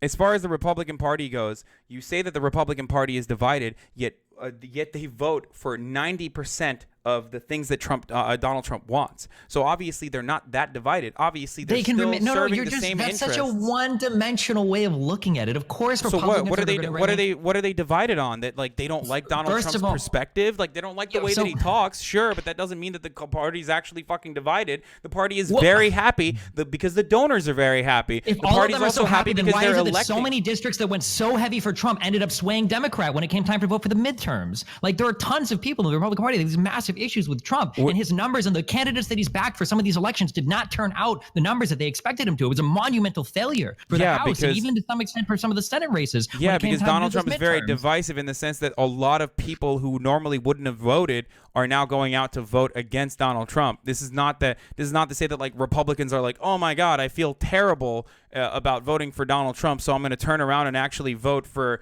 a Democrat. Fuck no. There's just more people voting Democrat that didn't vote or that don't historically vote in midterms. That's what this is. It has absolutely nothing to do with like Trump's policies or whatever. They just fucking hate Donald Trump. There are a lot of Americans who find Donald Trump to be an incredibly divisive figure who's terrible, and they're right. They are absolutely right about Donald Trump being a divisive and terrible fucking figure for American politics, and that's why they're going out and voting. That's why there was like unprecedented turnout. All right. And Republicans are not showing up because they're happy. I feel like we're using like this feels like Bernie math right now. Like if Donald Trump goes out and the reason why less people went out to vote for Donald Trump was actually because Donald Trump was so good that people were so happy with him that they didn't go out and vote. I feel like we're in Bernie math. Yeah, that's historically what happens with the party in the party that holds majority power. Yes, for the base. That works well for the voters. But the big stuff like tax breaks, tax cuts for the corporations, these are things that they by and large care about more than the fucking immigration. You can just outsource your labor regardless for the and that's what these companies have been doing for a very long time anyway. But again, things that like undermining the EPA, undermining the education, undermining housing, like these aren't things that like people are looking for. Not focusing on infrastructure, like these aren't things that his base wants. He's doing this for big business. He's doing this for corporate interests. Maybe. How can you say maybe? Who is the? I don't know what like defunding education or whatever has to do with corporate interests. I can get with you on like the EPA and because if you defund education, all of a sudden you can make a justification not only for tax cuts, for further tax cuts, because every time it's called starving the beast. Every time you further undermine a federal agency. I know. You don't have to. Yeah, I understand. Okay. But, like, so every time even if this was his goal, his way to do this wouldn't be nominating Betsy DeVos. It would be to do something more insidious. Like these aren't things. Wait, no, Betsy DeVos is the perfect person. She has a track record of privatization in Michigan. She's like always been a fucking advocate for private education. That's exactly why he put Betsy DeVos in a position of power, even though she's a fucking idiot. Okay. It just seemed like when I look at his appointments, like Betsy or like fucking Ben Carson or whatever, it seems it's more just like random fucking shit that he sees on Fox No, News. dude, these aren't fucking random dipshits that he's putting in positions of So power, you think that, especially like, his Betsy personal DeVos. What about, didn't he literally do this with like a Secretary of Defense or some shit? Who was the guy that he saw on fucking Fox News that he made like one of his like chief attorneys or some shit? Like, or why the fuck is Giuliani working with him? Is it because Giuliani's actually like a really talented lawyer? Like he gets advice from this guy for like executive orders. I know, and but shit. that You has think he's nothing to doing do. it 'cause he's I know, but picking the best- Giuliani, yeah, no, Trump is a fucking moron. I'm not sitting here and saying that. Wait, he's okay, wait, actually stop! You keep playing both worlds. You can't tell me that Trump is a fucking moron. Isn't that what Trump's doing right now? To a certain degree, yes. He has gotten way worse at this than the last time around. But you will see exactly what I mean here. Okay, you will understand in a second when I But when then I also describe say it. Trump is actually intentionally choosing the best people to undermine these institutions. You keep Do trying you to really have it think both that Donald ways. Trump is doing all of these on his own? Like, I don't understand. Why can't Trump be a fucking absolute moron but still be a strong man, charismatic leader that appeals to fucking Republicans? Wait, so who and is also- controlling Trump now? Now that It's now not that, a control thing. Like there are still handlers, aides, a fuckload of advisors that are around Donald Trump that are trying to that are giving him the cabinet appointments. Like he can't just fucking turn. He's not like turning around and saying. A lot of these used to come from Bannon, and then Bannon is gone now. So I don't know who's like the chief handler. It was not Bannon. Not just of one Trump at this person. point. It's not just like Steve Bannon isn't the only person capable of telling Donald Trump who to fucking appoint for these positions. Well, no, now he listens to Fox and Friends, and No, it's not. Do you really think that Donald Trump exclusively sits in front of the television and like makes these decisions, and now there aren't aides? This No, was one of the I'm huge. sure- This is such like liberal brain right here. It is like Donald Trump does not have anyone in his corner that's telling him like these are the guys that you need to appoint. He's just sitting there and exclusively getting his nose from Fox and Friends. I'm not saying he's not getting it from Fox and Friends, but if you think that like he wasn't firmly doing exactly what the Heritage Foundation and the American Enterprise Institute was telling him to do, you're out of your dang mind. Okay? I'm sure that there are places. I'm sure that there are things that he does, like when he talking tweets. about passing a new budget. One of the biggest problems was that Pence walked to fucking Congress and then came back to President Trump with a deal in hand that Trump already approved. But because he'd been listening to fucking pundits on Fox News, he shot it down and sent Pence back to Congress, telling them that they needed a new deal after Democrats and Republicans had already made concessions to each other to agree on legislation. Yeah, Trump. These two absolutely things are not does this shit. mutually exclusive. He does both. He does it when he sees something and gets riled up and he fucking tweets it out. But he absolutely, when he's making when these bigger decisions are happening, like as far as cabinet appointees and shit, there are absolutely other aides that give him the people that he's putting in positions of power. Do you really think that okay, let me ask you this much. As far as Supreme Court justices, how do you think Donald Trump chose? Do you think it was on fucking Fox and Friends? I am not sure. I don't know for the first couple. He went to the fucking Federalist Society, dude. Of course. Do you like this is how it works. You go to the fucking Federalist Society. Literally every single leak that has ever come from the White House, whether we're talking about the multiple books that have been written by that one guy, I should remember the fucking name. It's like No, Burn that or guy's Fire a or some fucking shit. that guy's an idiot, dude. He's a fucking known liar. He was embellishing half the shit. I know what you're talking about. What the fuck's his name? Wait, you think that whole book was just fake shit? No, not the whole book, but like there's plenty Woodward. of fucking You think things. Woodward? You think everything in No, there no, was not like, or a Woodward. lot No, not Woodward. Okay, we were talking about two different things then. I'm talking about what is Fire and Fury? Who wrote that? Oh shit? yeah, that one might have been highly whatever the Woodward book was. Oh my God! Even back then, I was having an issue with Bob Woodward versus Michael Wolff. Even back then, I was confusing Bob Woodward with Michael Wolff. That's so funny. Yeah, Michael Wolff is ridiculous. Bob Woodward is not. Bob Woodward, a lot of the things that he said. No, Bob Woodward is reputable.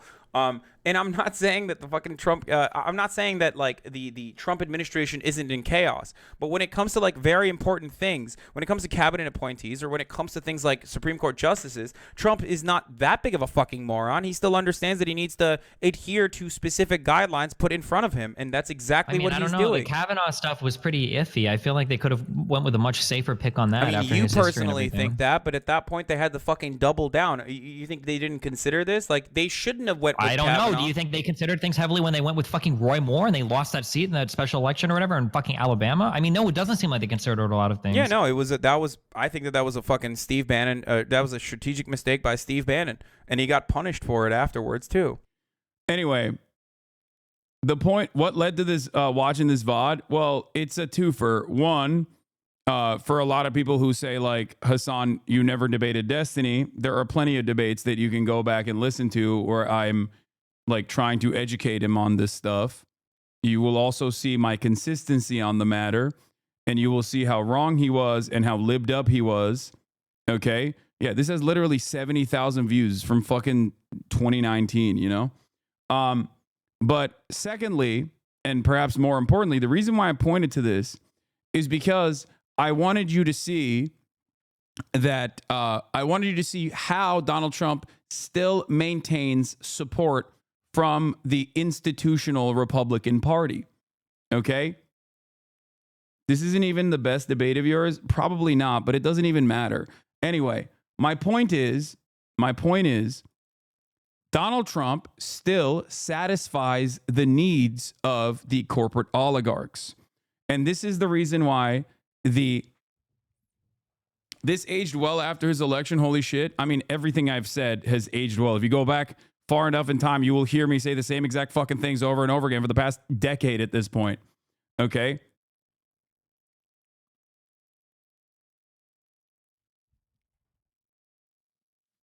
Anyway.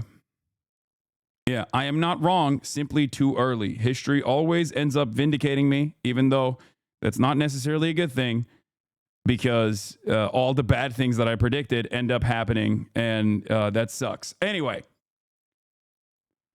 But the point was, at the time, people were making it seem like this was a unique thing, that Donald Trump was a unique and very different type of Republican. And I maintained the position that he was not a unique Republican, but he was very much the logical continuation of Republican mania. Okay? If you were to put, okay, since you refuse to platform any Ukrainians, you should Aaron B yourself, fire, fire, fire.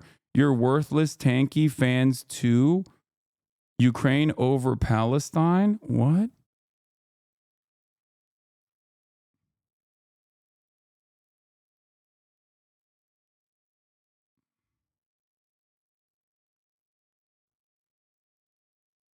I should self-immolate? Are you okay?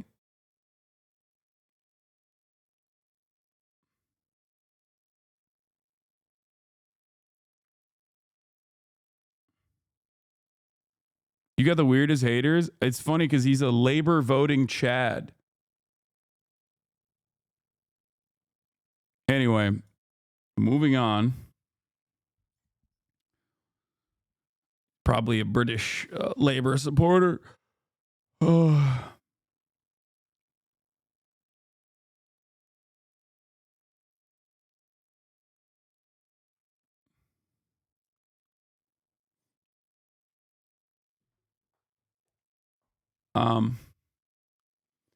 The other thing I wanted to show you guys, but this analysis was prescient for the time, and it's gotten only worse. But the other thing I wanted to show you was the growth of fascism in this country. This is the reason.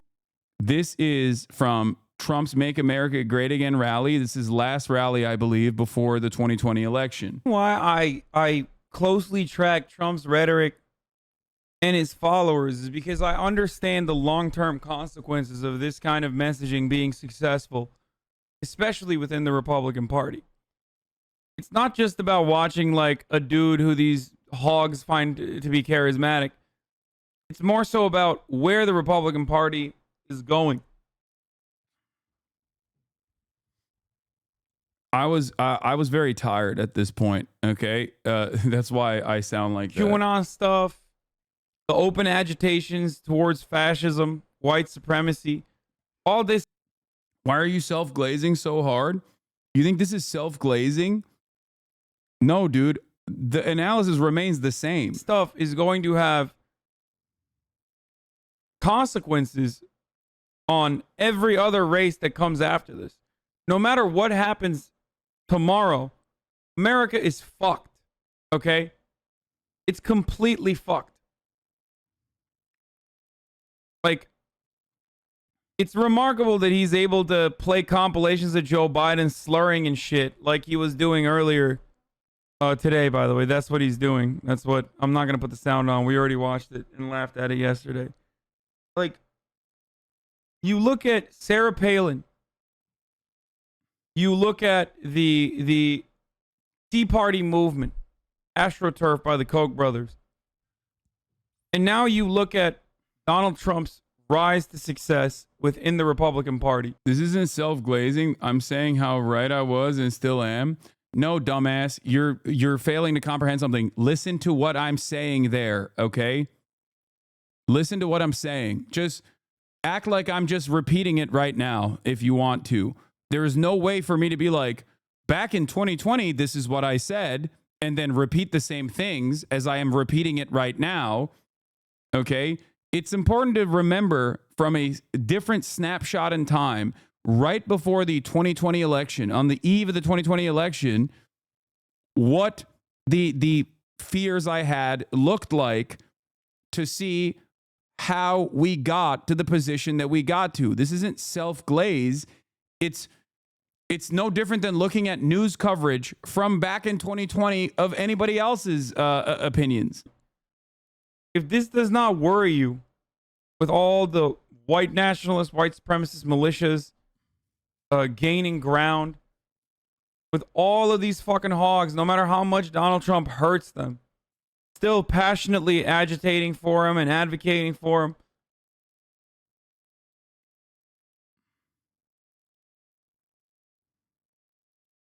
This is irreparable harm.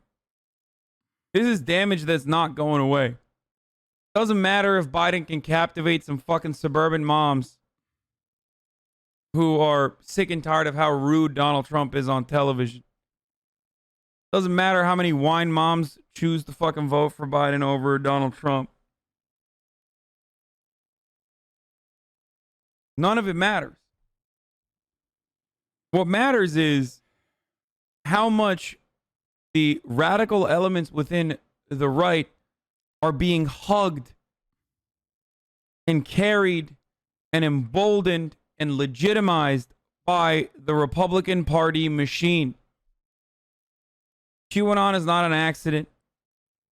The 3%ers are not an accident. The Oath Keepers, the Proud Boys. These people didn't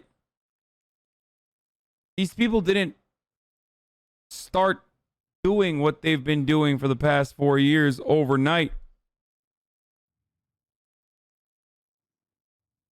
This shit is fucking terrifying, dude.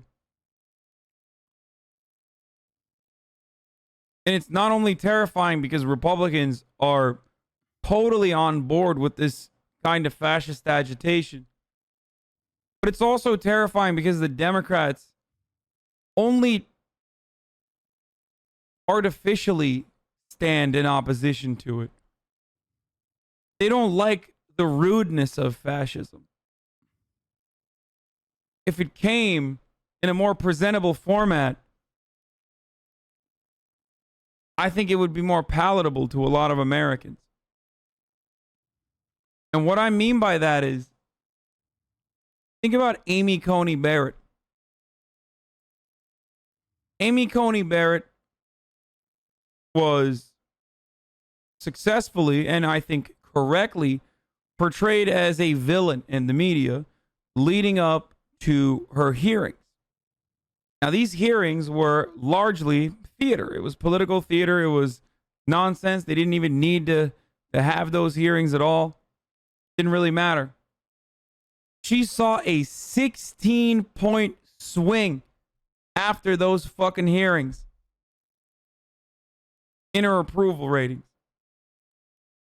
Because for a lot of these older Americans and a lot of these like lifelong Democratic voters, aesthetics are all that matters. If you are a presentable Catholic woman with adopted children and a Pilates body, an accomplished woman, it doesn't matter if you're agitating for a theocratic autocracy. Like, it doesn't matter if you are literally playing a fundamental role in the highest court, the most powerful. You're one of the most powerful 9 people in the country, if not the planet. They just care about her being nice and kind and presentable. That's terrifying.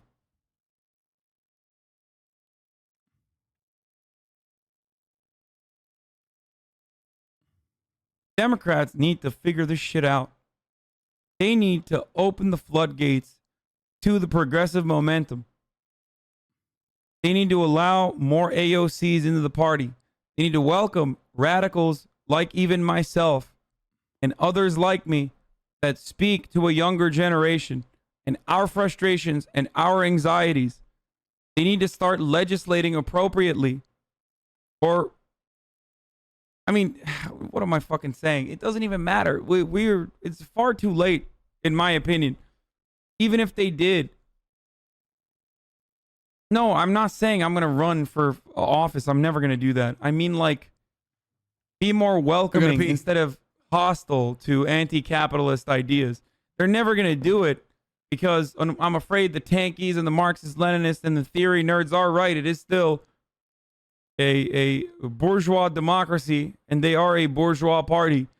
And they are always going to put the interests of capital over the interests of the American working class. Definitely not the international working class ever.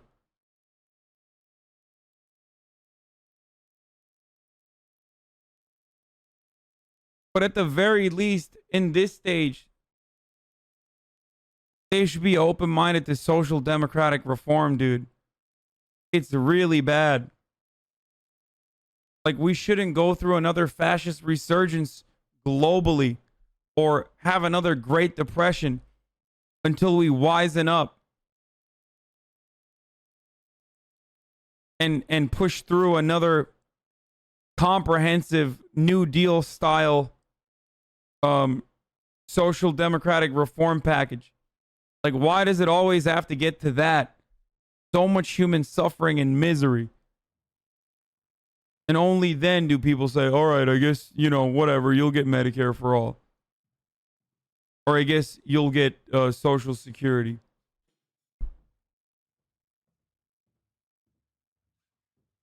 Yeah, the thing is, like, I feel optimistic. Or not optimistic. I think Biden is going to win. I'm still fearful because 2016 has broken my brain, okay? I will never be, and I said this before, and I will say it again, I'm not going to be confident or comfortable until Donald Trump is out of office, okay? Until I'm watching Biden or whoever the fuck at inauguration that's not Donald Trump gets sworn into office. I'm not happy. I'm not confident. Tomorrow we're going to look at, like, we'll do more poll focused coverage tomorrow, a little bit in the earlier side of things. What a fucking liar, dude. What a fucking Weasley little liar, dude. What a fucking Weasley little liar, dude. Holy shit, dude. Holy old outro. Imagine the Green Party wins. Yeah, that's not going to happen. Fuck it. I'm saying it. America deserves love. Fuck it. I'm saying it. Trump supporters are rallying right by the polls and the police are doing nothing about it. I mean, that stuff is not that scary. Like, America deserves happiness. Like, all right, I'll just say this. Hold on before I fucking end it. Look, the voter intimidation, voter suppression at the polls is nowhere near as scary to me as purging mail-in ballots. And the reason why is because there's 92 million votes that have cast already. Okay?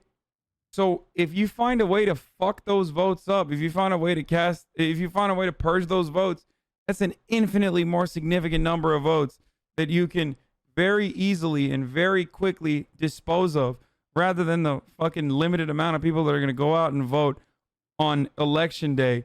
Or because a lot of the people that vote on election day, my speculation always has been, is going to be Republican. Democrats have voted already. And also, if you guys haven't voted yet, obviously go out and vote tomorrow. No matter what, nobody should threaten you from voting. Nobody should stop you from voting. Go out, cast that motherfucking same day vote. You know what I'm saying? I feel like most of you guys who voted already voted.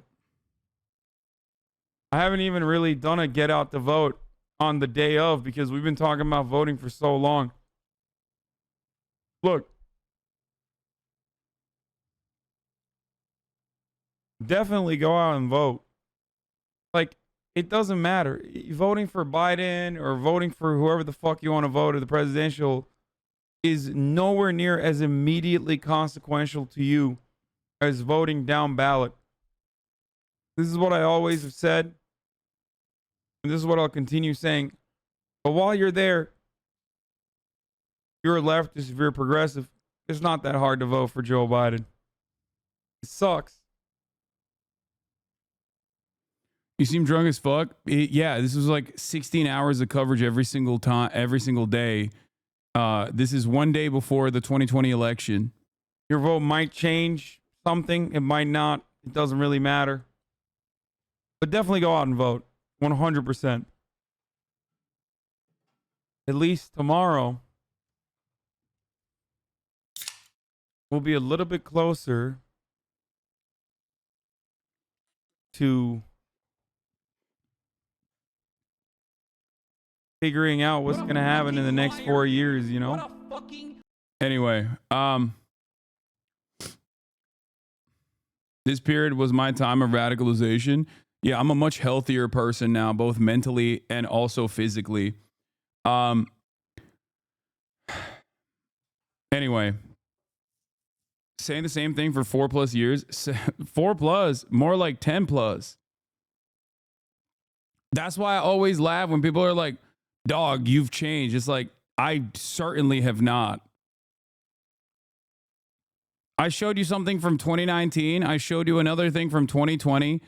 My takes have been consistent. It's almost been a decade at this point.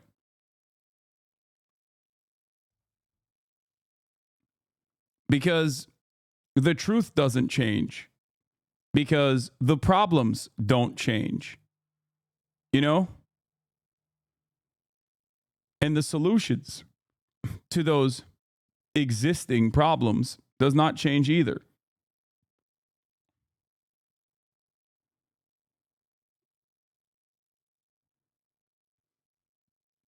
It's unfortunate, but you know, I'll keep repeating it.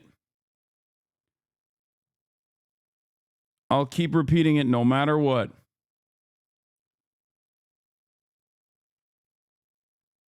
Anyway,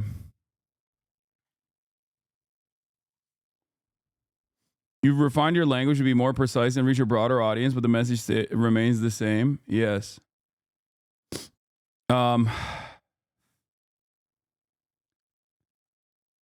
It's gotten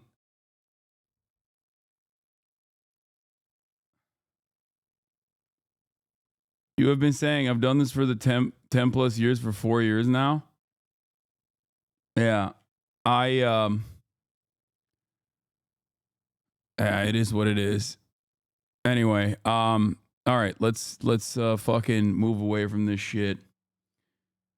And let's get back to the man-made horrors beyond comprehension.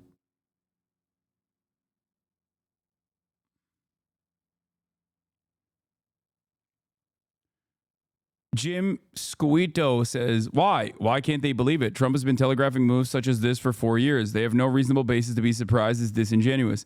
Senator Manchin says senators are now talking about Gabbard and Gates picks on the Senate floor right now. No one can believe it.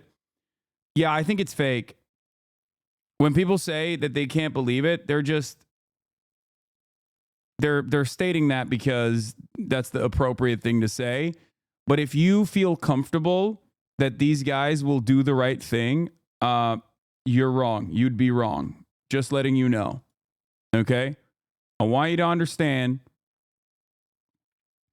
you would be very, very wrong. All right?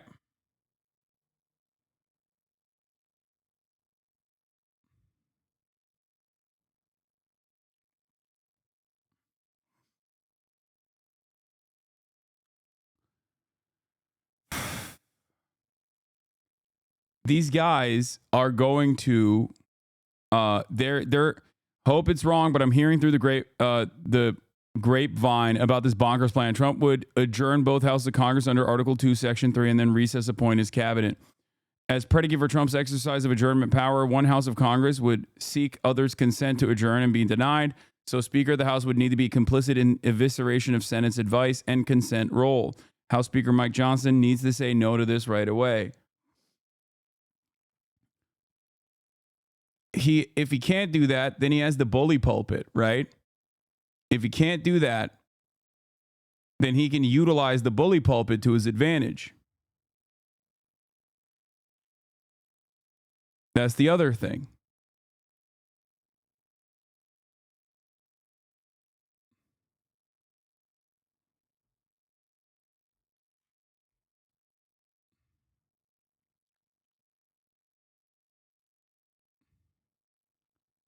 He'll bully the Republicans into submission. That's what he's going to do.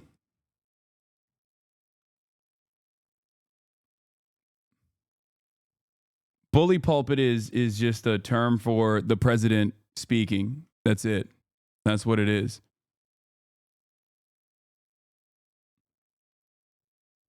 Matt Gaetz for attorney general is pretty gross. Yeah, but it don't matter.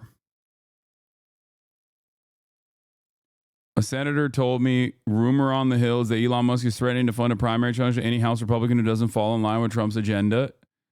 There it is. I mean, I don't know how valid this is, but it's completely in line with his past performance. So it's not even remotely shocking to me that he would do such a thing. And anyone who would be surprised by such a thing is silly. Okay?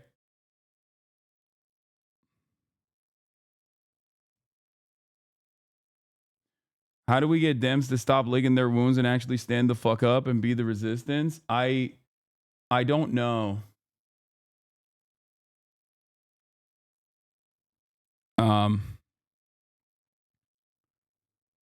I don't even know. I don't know if it's going to happen. I don't know if it can happen.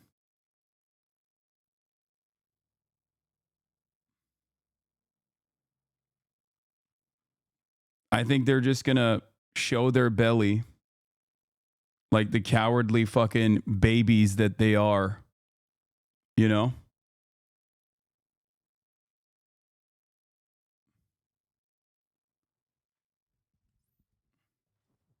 I think the Democratic Party is more predisposed with winning on their own terms. And if they lose, it's fine. Now chatters want rad libs. That tracks. That's why I said I think the primary goal going forward is not to rely on the Democratic Party to actively combat this administration's enormous power grabs, but instead to try and focus on outside of the party organizations like legal organizations that try to utilize the remaining court structure, and that's it.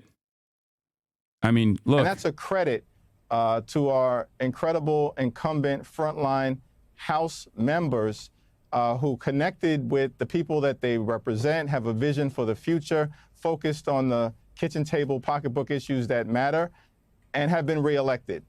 I think it's also fair to say that when you look at the battleground situation that occurred at the Senate level, and far be it from me to speak for my colleagues in the United States Senate, but it is clear that you had multiple battleground states where Democratic incumbents, or in the case of Alyssa Slotkin and Ruben Gallego, two House members, we're very proud of them, were elected to the United States Senate on a very tough night.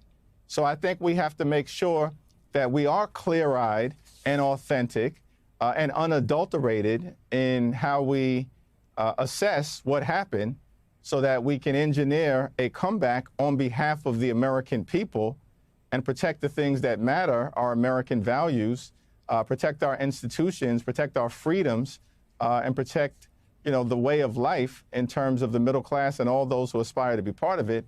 But we also, I think, can't be hysterical in our assessment that this was some anti-incumbent wave that knocked down Democrats all across the country when the facts actually say something very different.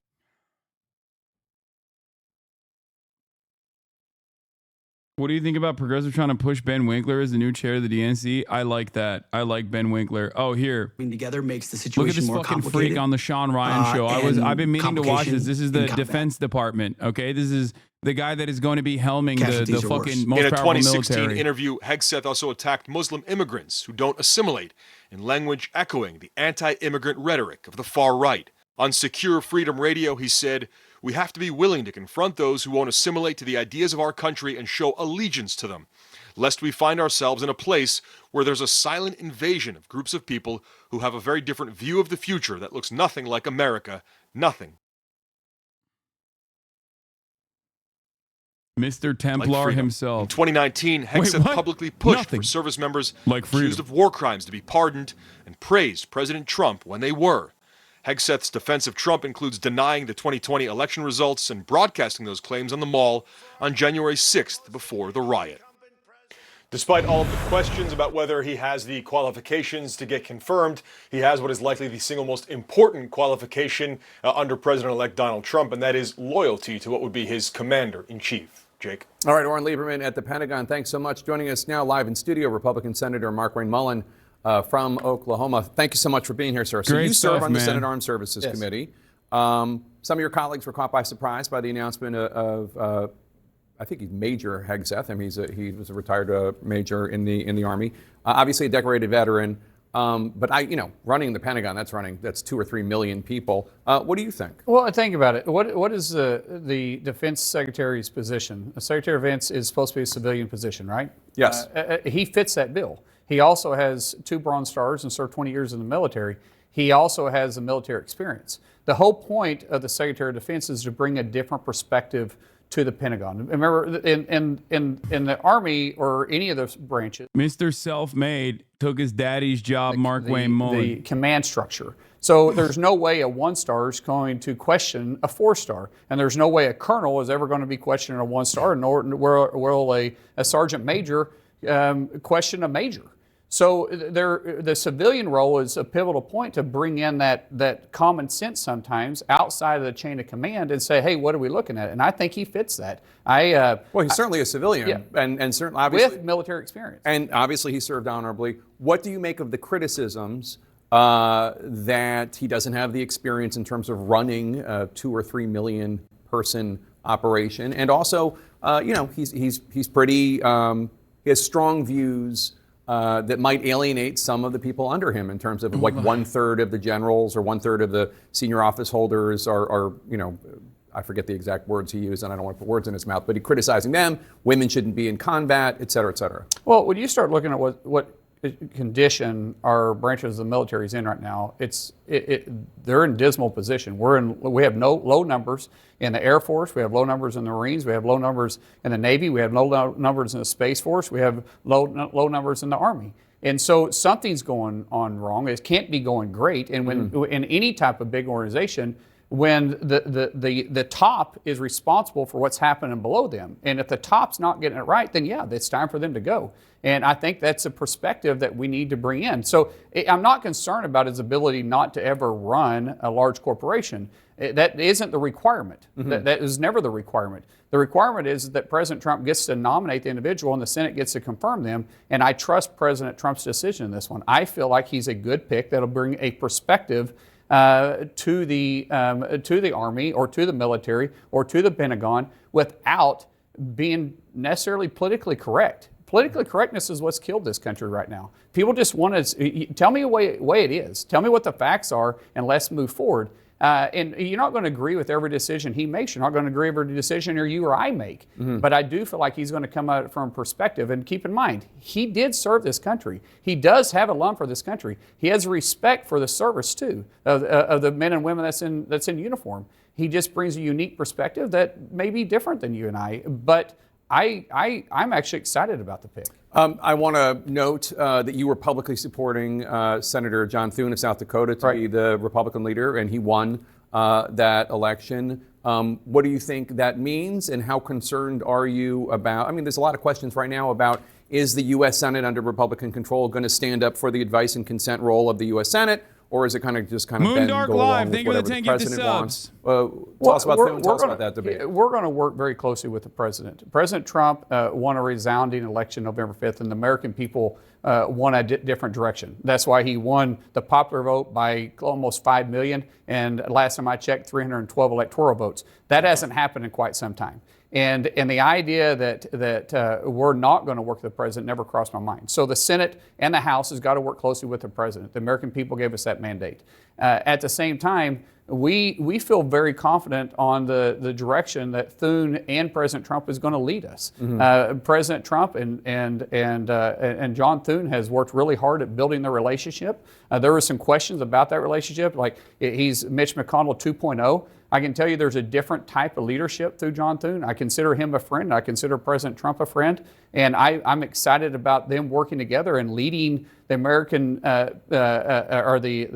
America in the right direction. I think that the American people are going to see a unified government working for the people. Thank you, CeeLo, and I'm for the very 15 gifted subs. I'm very excited to be part of it. Is the Senate going to confirm Matt Gaetz to be Attorney General, or do you think there's going to be just recess appointments? The recess is a little more difficult than that. Keep in mind, the way the recess works, President Obama tried to do this in 2014, and the court struck it down. So to just go through the process, first of all, both chambers have to recess for 10 days. The minority party, which in this case the Democrats, does have a lot of leverage to pull to keep us open at the same time. During that recess appointments, during that 10 days, they're temporary appointments. They only last until the next Congress begins, or a maximum 2 years. So it's not ideal. The ideal way is for us to move forward. But if that's the last resort, we will absolutely do it. If Chuck Schumer and the Democrats in the Senate want to keep us from making any of these appointments, we are going to do our best to do whatever we have to do to get the cabinet in a position and get the appointments in a position so President Trump can go to work on day one. So we will do whatever it takes, but that's the last resort. Last resort. Are you going to vote for Matt Gaetz? You know, Matt Gaetz and I, there's no question that we've had our differences. They've been very public about it. I completely trust President Trump's decision-making on this one. But at the same time, he's got to come to Congress and sell himself. There's a lot of, or to the Senate and sell himself. There's a lot of questions that are going to be out there. He's got to answer those questions. And hopefully he's able to answer the questions right. And if he can, then we'll go through the confirmation. Meek Kenny's making fun of me. The one friend who's too political. That's funny. So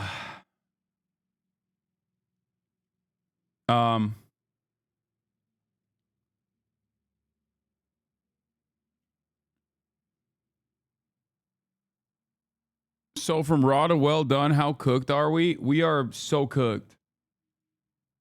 Here's what Tulsi had to say, by the way. Or here's what a Jewish insider had to say about Tulsi Gabbard, a Jewish insider correspondent. Tulsi is a few marbles. Wait, no.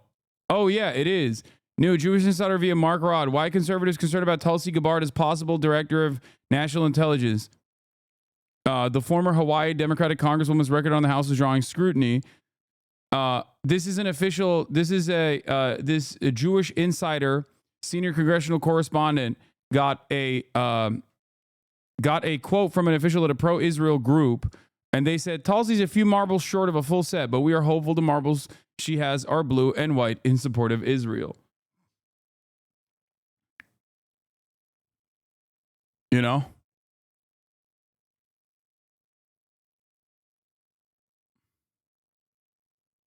You called it. What is this? Yeah, we are fucking staring down the barrel of a gun right here, okay? I called the gimme ceasefire. Yeah. A close aide to Netanyahu told Trump and Jared Kushner this week that Israel is rushing to advance a ceasefire deal in Lebanon with the aim of delivering an early foreign policy gift to Trump, said an Israeli official. Damn, dude. Who could have fucking predicted that? Biden is such a fucking idiot, dude. Oh my God. I mean, he's just stupid. He doesn't care. I don't even think it's just a stupidity. I think it's malicious. I think he is a demon. I think he does not give a shit. And he loves this. I'm only reading this as something that Biden loves. He's excited at this. He's elated at this prospect.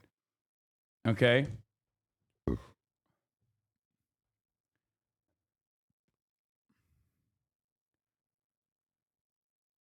CJ Werleman, Trump has nominated Tulsi Gabbard as Director of National Intelligence. In 2019, I obtained secret tapes of her praising an obscure cult leader who said Muslims are demons and opposed tolerance towards Islam. Yeah, she's always been a fucking massive Islamophobe.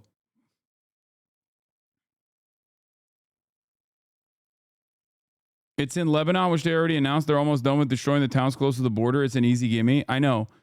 And I'm saying that there's going to be an additional gimme potentially as well with Gaza, only to re-up, rearm, and then go back and finish the job in the West Bank.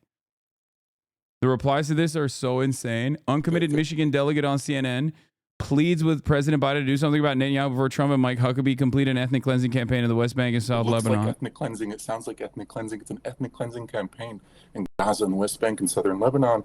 And Mike Huckabee was just named as the guy who's going to oversee the final stages of that campaign. And so our message right now is to President Biden, you've got to do something about this. President Biden, stand up for once to Netanyahu before Donald Trump successfully gets away with pinning this legacy of this ethnic cleansing campaign on you and you alone forevermore.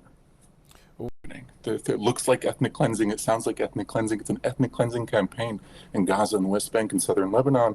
And Mike Huckabee was just named as the guy who's going to oversee the final stages of that campaign. And so our message right now is to President Biden, you've got to do something about this. President Biden, stand up for once to Netanyahu before Donald Trump successfully gets away with pinning this legacy of this ethnic cleansing campaign on you and you alone forevermore. Anyway.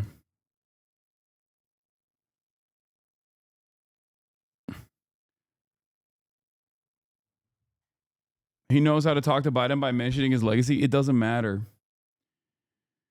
Oh, I don't think Biden cares. I think, check the replies. They're insane. I don't want to see liberals being like, you called him Genocide Joe and did everything you could stop stop Holocaust Harris. To all uncommitted, undecided folks, words and actions contributed to a Harris loss. There will be a lot of woulda, shoulda, coulda. See? Maybe they should have committed. I'm very sympathetic to his pain and horror that is transpiring in Gaza. 2, I hope his plea is considered. 3, maybe he should ask Jill Stein to stand up on his behalf.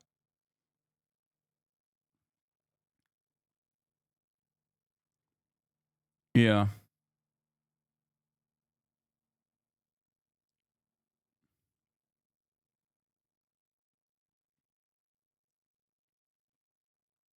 Anyway.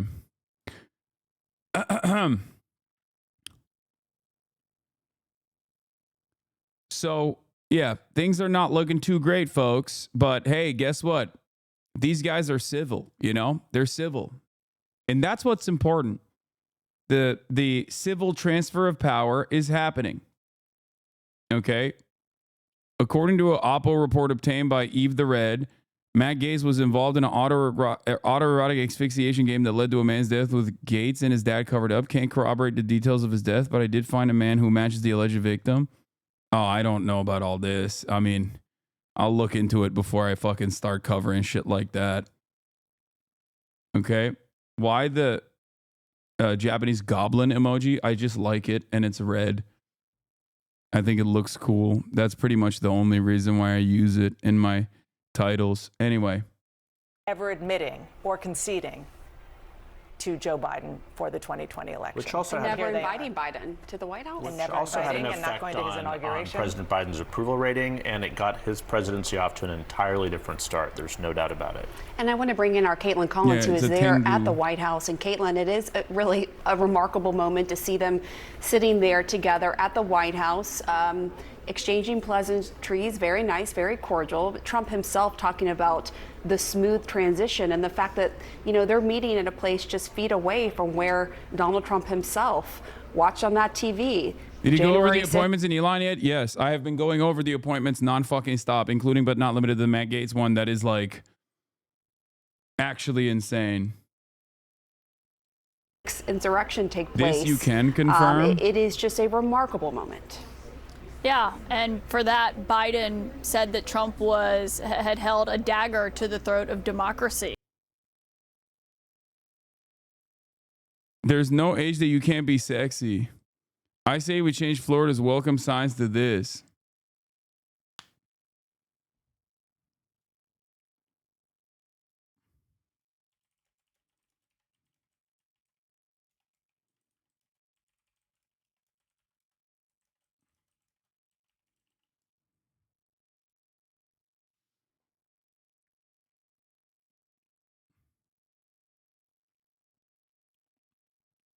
Free Nestor? Bitch, Nestor is never getting freed. Okay? Nestor is never getting freed. There's going to be 1 million Nestors, dude. Are you kidding me? Are you fucking kidding me, dude?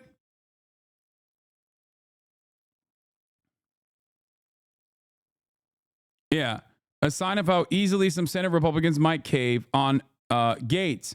Mullen has previously accused Gates of sleeping with an underage girl, showing off videos of girls he slept with on the floor, and bragging about taking ED meds to go all night. Yeah, Markwayne Mullen said, you got to think about this guy. This guy that didn't have, that the media didn't give the time of day to after he was accused of sleeping with an underage girl. And there's a reason why no one in the conference came and defended him, because we had all seen the videos he was showing on the House floor that all of us had walked away of the girls he had slept with. He bragged about how he'd crush ED medicine and chase it with energy drinks so he could go all night. This is obviously before he got married. And so when that accusation came out, no one defended him. And then no one in the media would give him the time of day. All of a sudden, he found fame because he opposed the Speaker of the House back in November. And he's always stayed there. And he was never going to leave until he got his last moment of fame by going after a motion to vacate. That was Markwayne Mullen shitting on Matt Gaetz not that long ago. Here's Markwayne Mullen now, as we watched in real time.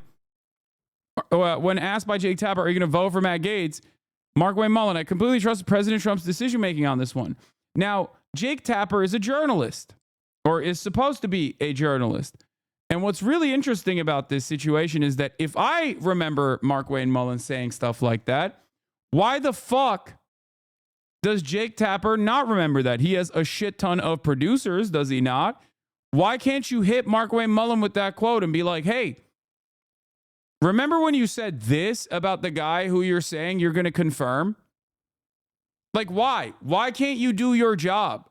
This is like bare minimum shit. This is bare minimum shit. This is not, like, I'm not asking people to go above and beyond.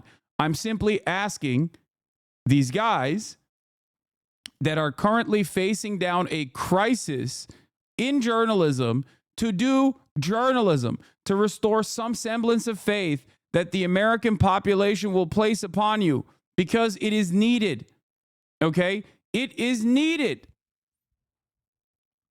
That's what's so frustrating about this, is that, like, while I am unimaginably critical of mainstream media, I also still recognize the necessity of mainstream media. Okay?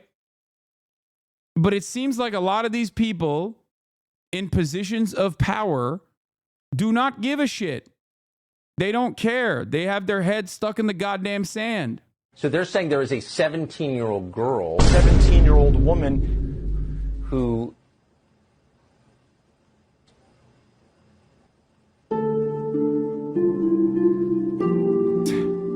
This interview was really funny because he was like, well, Tucker, I hung out with you and her. And he was like, whoa, whoa, whoa, whoa. Don't involve me in this.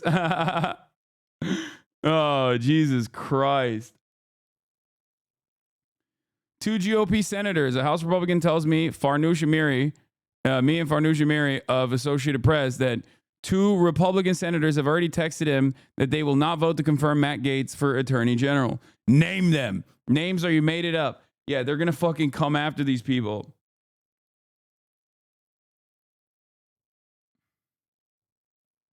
This could be a false flag. Let Gaetz fail so you can pick someone else who wouldn't usually get confirmed, but Republicans are less likely to say no twice to Trump. I think that is too smart. I think personally, this is my 2021 video on Matt Gaetz. Matt Gaetz the Creep 3 years ago from 2021 with almost 1 million fucking views. Go watch that to understand all of the severity of the allegations, the accusations launched towards this man. Okay? Now, another thing that I need you guys to understand, going back to what I was talking about, okay? I think that the Matt Gaetz pick is like being a false flag. Matt Gaetz pick being a false flag for a still unacceptable pick that Republicans can't say no to twice is too smart for the Trump campaign. I think that they just are not thinking like that. I think they're just trying to boulder their way. I think that Matt Gaetz, given Matt Gaetz' background, given Matt Gaetz's given Matt Gaetz's background, okay, and given his loyalty to Donald Trump, because he's been in rooms with Donald Trump every single time, I just don't think that I don't think that they're thinking beyond that. They're like, no, he's loyal and he's also controllable.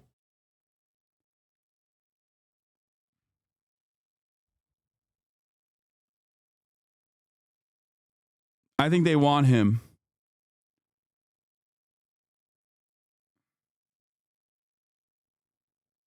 Certified unk take on the Gaetz nomination. Appointing Matt Gaetz as Attorney General seems to be a message that we're not interested in stopping crimes. We're interested in committing more. I think he's a sacrificial lamb for the Senate to not confirm, but if he's confirmed, that means there are no bounds left at all. Matt Gaetz at defense would have made more sense because I believe him a little bit that he's anti-war, but there's almost no chance that Gaetz won't target his political enemies as Attorney General. The chance of him honestly and impartially enforcing the laws hovers around 0%. Yeah, wow. These Republicans, man, these Trump Republicans have no respect for law and order, I feel like.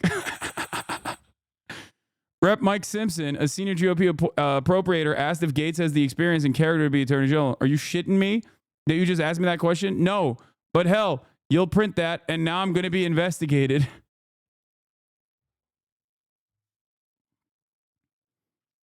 Matt Gaetz's wife is a part of the family who made Oculus, which is acquired by Facebook, which Peter Thiel still remains on the board of. Do you think that means anything? The false flag seems to be too big brain. Yeah, no, I don't think it's a false flag. I think this is infinitely more. That guy also does defense contracts now, right? The Oculus guy. Doesn't he also have defense contracts now? Palmer Luckey. Yeah, these guys are like a part of the Silicon Valley orbit of. Yeah, these guys are all the Silicon Valley libertarians that are totally in the tank for Donald Trump and have been so. So I think Matt Gaetz is doubly connected to the administration. If you watch all of those like behind the scenes documentaries about Donald Trump, I mean, Matt Gaetz was in every fucking room all the time. Okay, he was helping with his like debate performance, yada yada yada. Palmer Luckey and other defense tech leaders see Trump's victory as a win for the industry. This man is Matt Gaetz's brother-in-law now. Okay?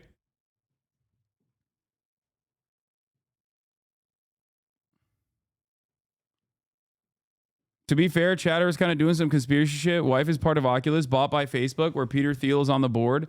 Has nothing to do with Palmer Luckey. No, Palmer Luckey and all of these like Palantir, Peter Thiel, Andes are all defense contractors that have been very excited for a Trump victory. They've been in the tank for Donald Trump. So Matt Gaetz is also doubly connected on that regard as well, because there's a reason why they chose J.D. Vance, right?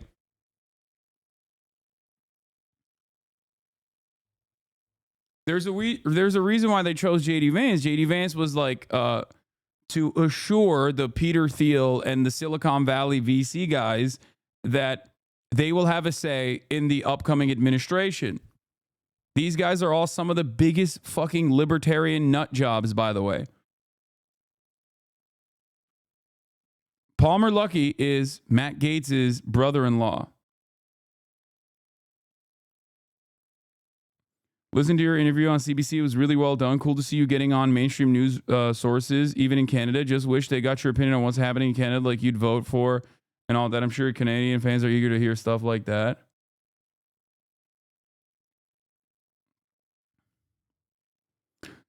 I remember listening to an interview with not Palmer Luckey, but with a Google guy alongside, I think it was like Mark Milley or something, giving an interview to NPR about what they want to do with the Defense Department. And let me tell you, okay, they don't have good ideas. They're talking about reinventing the procurement strategies and talking about how America has fallen behind in terms of like innovative war tech. What the fuck?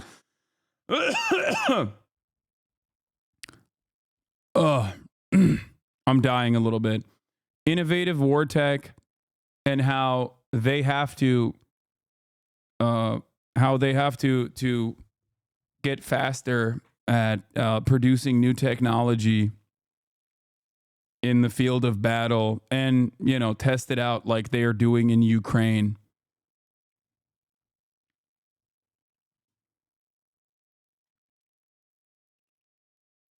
Yeah, everybody hates this fucking guy, but when you see the anonymous sources and insiders forecasting my demise, know this.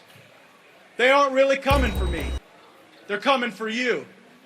I'm just in the way. Oh my God! Everybody that was says Matt Gaetz this. in 2021. We should note. So he was right that the reports of his demise were premature. To note, the Gaetz had sought a preemptive presidential pardon from Trump over a Justice Department investigation.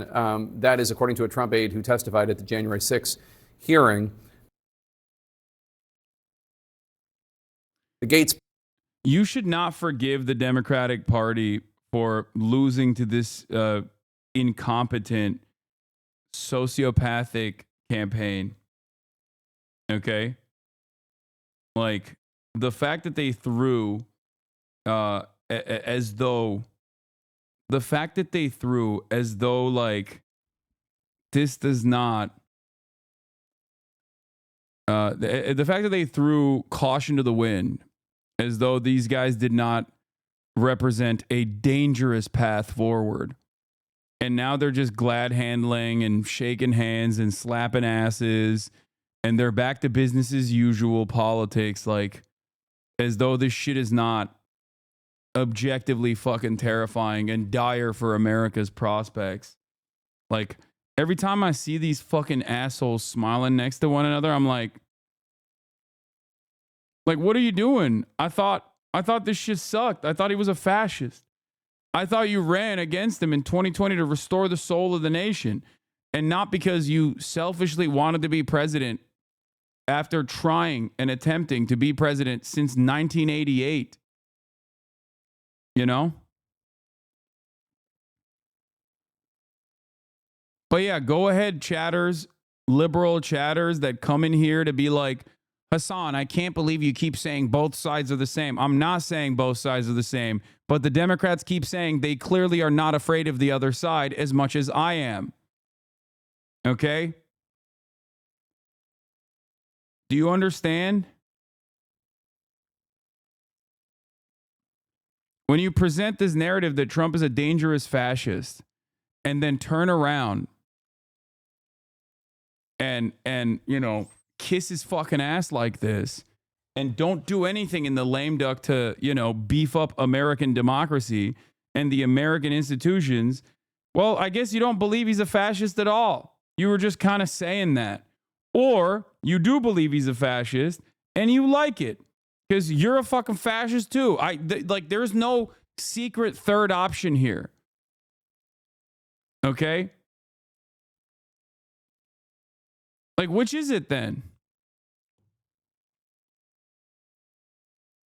Which is it? What is it? What's going on here? Yeah, here's Pete Hegseth. Using his platform on Fox News, Hegseth lobbied repeatedly on behalf of the three men, even as platoon members serving under Lawrence and Gallagher described the killings as cold-blooded and unnecessary. Oh yeah, this fucking asshole personally got these guys pardoned. Quote, straight murder. Trump dropped charges against Gold. His own platoon was like, bro, you are a freak. Okay?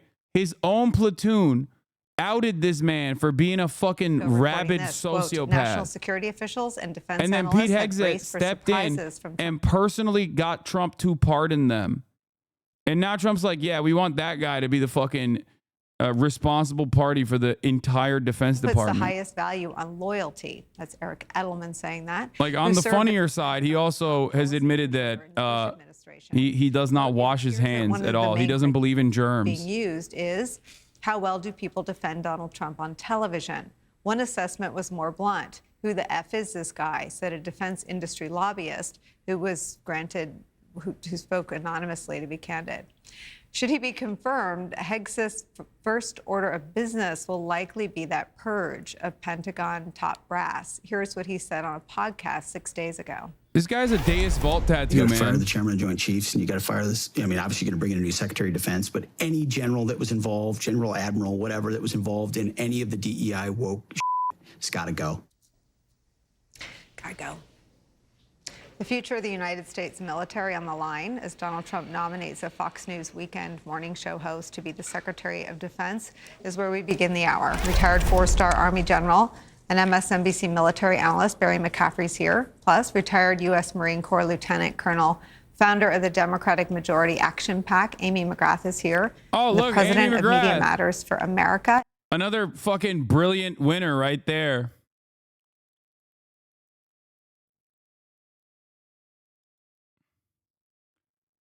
The Department of Government Efficiency is officially outside of the government itself, but Elon went ahead and gave it a gray badge to make it look like it was official. I mean, it doesn't matter. Of course, this is fucking plaything. All right. Let me get back to Lindsey Graham and other top senators on the Senate Judiciary Committee non-committal on Matt Gaetz as Attorney General. Now, a lot of these talking points are just simply people playing block and push for the time being. When push comes to shove, they will, they know how their bread is buttered, okay? They're going to go along with it. I'm letting you know. They're going to go along with it. Do not be surprised by this. Action to Matt Gaetz as AG. Yeah, I don't know yet. I think about that one. I mean, do you have any concerns about it? We'll see. Yeah, I mean, he's in the tank. Lindsey Graham has never not kissed the fucking ring. You know what I mean? Others spoke a little bit more at length, Jake, including Senator John Cornyn, who's also a senior member. Acceleration is eating good right now. That's the funniest part about this. It's the Democratic Party that are the accelerationists. It's not the fucking activist base. You know what I mean? Like, the Democratic Party gave this election to Donald Trump. Do not forget. Okay? They gave this election to Donald Trump, and now they are, I don't know, they're just acting like this is not a thing. This is not like devastating. I think these are the real accelerationists are at the tippy top of the Democratic Party. They do not care about a Trump future, okay? If they did, they probably would have run a better fucking campaign. I can totally understand the Democrats underperforming and losing is what they're good at, but considering how bad the Republican campaign was, I cannot grasp how it was so successful.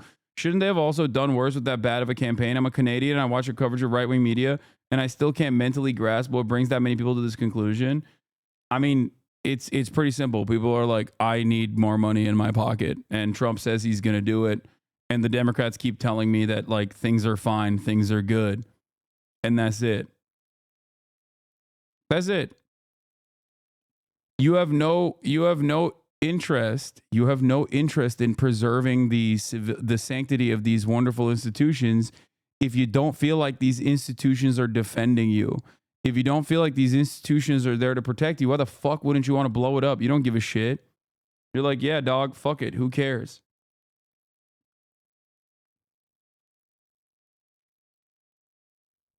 Of the Senate Judiciary Committee, someone who ran for majority leader, fell short in that bid, said we'll have to do our job as a Senate, do our advise and consent function. Very noncommittal when I asked him if he would support him. And I also asked Senator Tom Tillis, another senior member of the Senate Judiciary Committee. My libertarian Bernie respecting Trump loving boss just messaged me about him and his wife moving out of the country over Matt Gaetz for Attorney General 7 days into transition.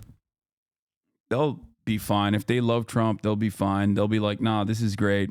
And he said, Mr. Gates and I have jousted on certain issues between the House and the Senate. He said at the end of the day, it only comes down to whether you have the credentials and also the relationships. And of course, what Tillis was referring to was Gates' central role in pushing for the ouster of Kevin McCarthy back last year. That led to a whole back and forth. It made him very unpopular. The Senate will not confirm him, bro. Relax, law.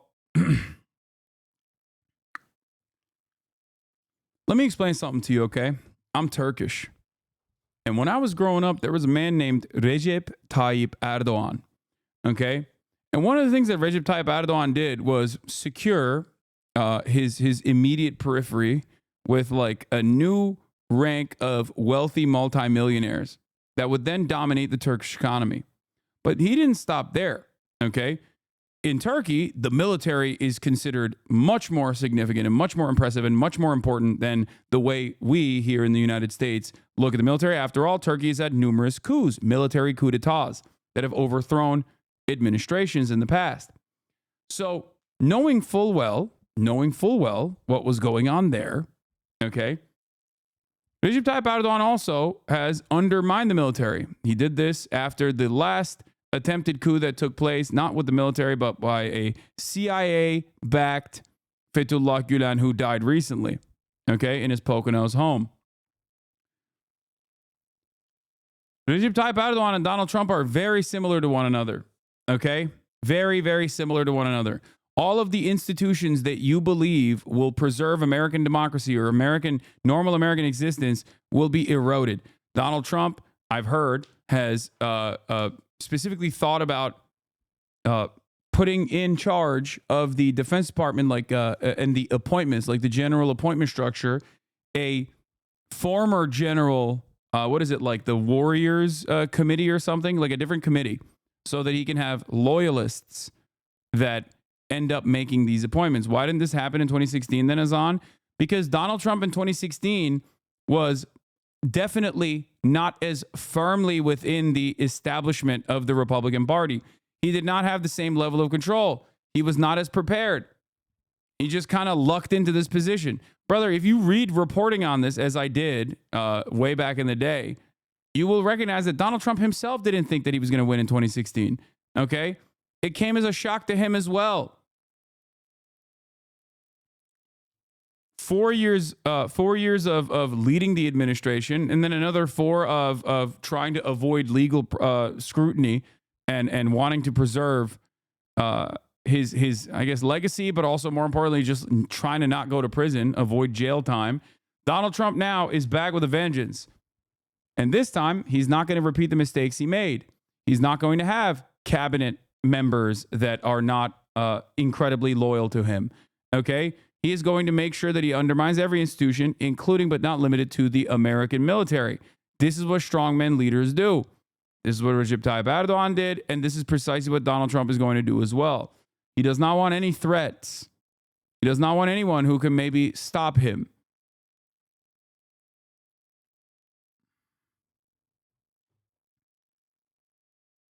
He's going to go in and he's going to put his loyal soldiers in every fucking federal agency this time around. And he's not going to, like, first and foremost, the most important thing that Donald Trump needs here in the way that he's making these assessments is like people who are committed to him, people who have demonstrated loyalty to him. Okay? Above all else, that's what's the most important thing. He can't have a fucking Mike Pence style situation again. All right? That would be unacceptable.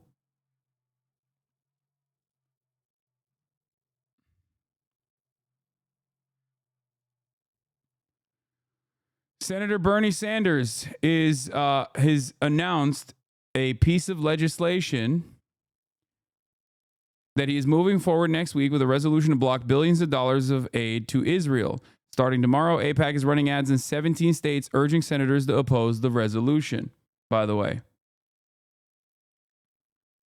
Do not know how much support it will pick up, but I will, of course, be in support of it unconditionally.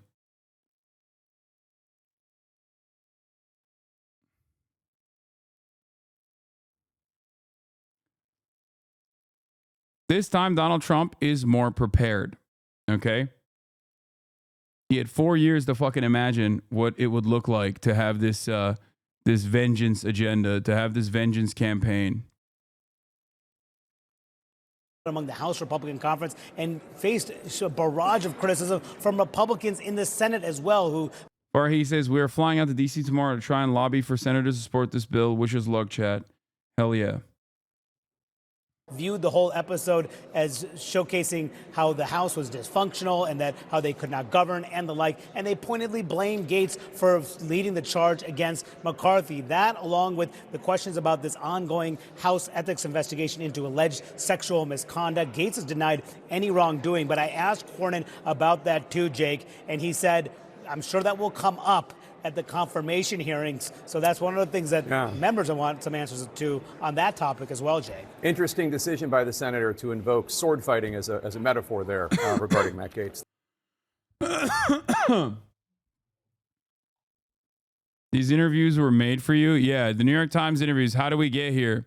The New York Times is interviewing late deciders. I voted for Donald Trump. Donald Trump. I decided after Kamala went on Call Her Daddy. This is Pierce, 26, from North Carolina. He's white. He's in sales, and he didn't vote in 2020.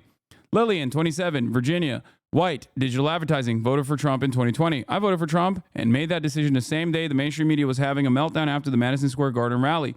I also saw an ad from Democrats about abortion misinformation that really made me upset. I said, you know what? I'm going to vote for Trump. Everybody hates him. They're lying about pregnancies. Let's just do it. Jack, 22, New York, white, underwriter. Voted for Biden in 2020. I wrote in for Mike Bloomberg. I don't like either top of the ticket. That's incredible. McLean, 25, DC, white. Legal field, wrote in Romney in 2020. I shocked myself and voted for Trump. Shocking that someone who was still doing a write-in candidacy for a fucking dumbass Republican was able to get herself to write, to actually actively vote for Donald Trump. No one tell my family. I was so impressed by J.D. Vance, the way he carried himself and how normal he appeared. I think I became radicalized on the men and women sports issue. The ad that says Kamala represents they, them, Trump represents you. That was so compelling. While Trump is deranged, he represented normalcy somehow to me. I was looking for a candidate that I felt I could trust, as Laura, 20, Maryland, white, legal intern, didn't vote in 2020. A key moment that stuck out to me was the SNL skit that Harris did, where she essentially made fun of herself. All her focus was going to entertainment industries and avoiding interviews. That came off to me as very phony. Lillian, 27, VA, white, digital advertising, voted for Trump in 2020.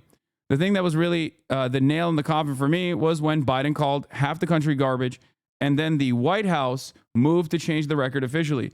That really bothered me.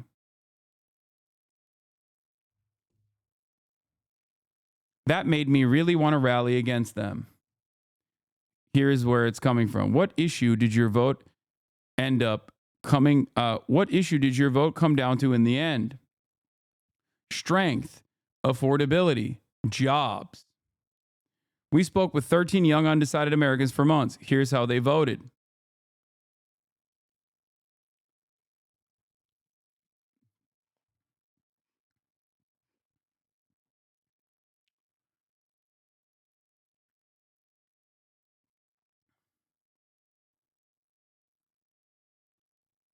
I can't wait for 20 more years of Democrats placating to the delicate feelings of conservatives. I know.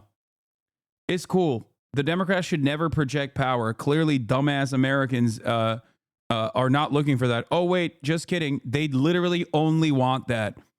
They want that so bad that they're fine with it coming from a fucking fascist.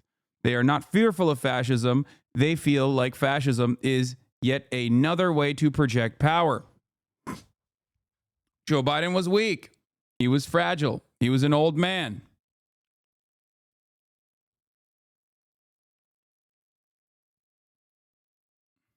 Probably not good for Shrimp, but this David Brooks interview is so bad. About half the time so we built our trade policy. Oh, there's no video. I'm not going to watch it then. What is this? Sorry for spamming this, but this touches on everything. What? Trump draft executive order would create Board to purge generals. Oh yeah, this is what I was talking about earlier. June 30th, 1934, Hitler would embark on a multi-day campaign in which he would purge Yahtzee leadership of people he deemed too powerful or opponents of his.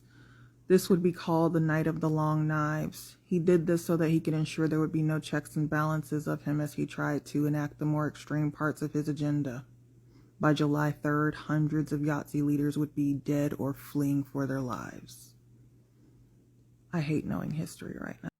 I mean, it's I'm not gonna lie, calling the politicians weird was better than calling supporters names, even if it was misconstrued, because we learned this lesson with deplorables in Canada when our prime minister called conservative voters bad too. No, dog.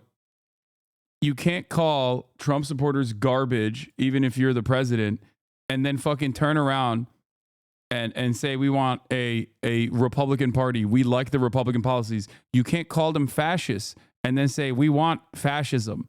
That's the problem. If they're garbage, say so and put up a fucking fight. Nobody likes a phony. Nobody likes a fake. You can't fucking turn around and consistently try. You can't turn around and consistently try to win over Republican voters when you got your own base of support that you're just undermining and casting aside, tossing aside. Border bill wall discourse hypocrisy. Exactly. So fucking stupid. People are dumb. But even dumb people respond to hypocrisy, okay? The dumbest person you know still cares about hypocrisy. In many instances, they care about hypocrisy more than they care about anything else, okay?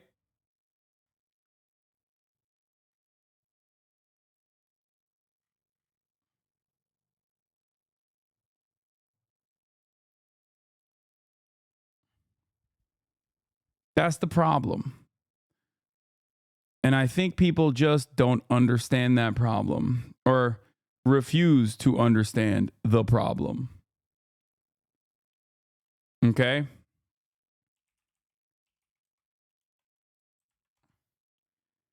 Pete Hegseth wrote a book.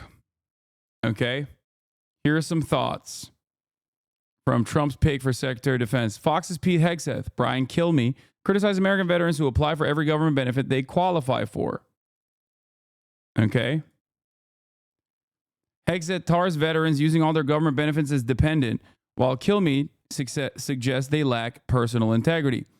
Fox's Pete Hegseth. Hold on. Okay. Fox's Pete Hegseth. Kim Jong-un probably doesn't love being the guy who has to murder his people all day long. Hegseth. Kim wants to meet with Dennis Rodman and loves NBA basketball and loves Western pop culture. Fox, I mean, I don't know why that's not that bad. I don't really give a shit about that. Fox's Pete Hegseth. There's merit in a preemptive strike against North Korea. That's not good. Fox's Pete Hegseth urges Trump to take credit for solving the global warming because of cold temperatures from bomb cyclone. At least 22 people have died from freezing weather event. Here's Pete Hegseth in his book. Just like Christian crusaders who pushed back on the Muslim hordes in the 12th century, American crusaders will need to muster the same courage against Islamists today. Good thing for all the liberals who also feel this way. They get their wishes, you know?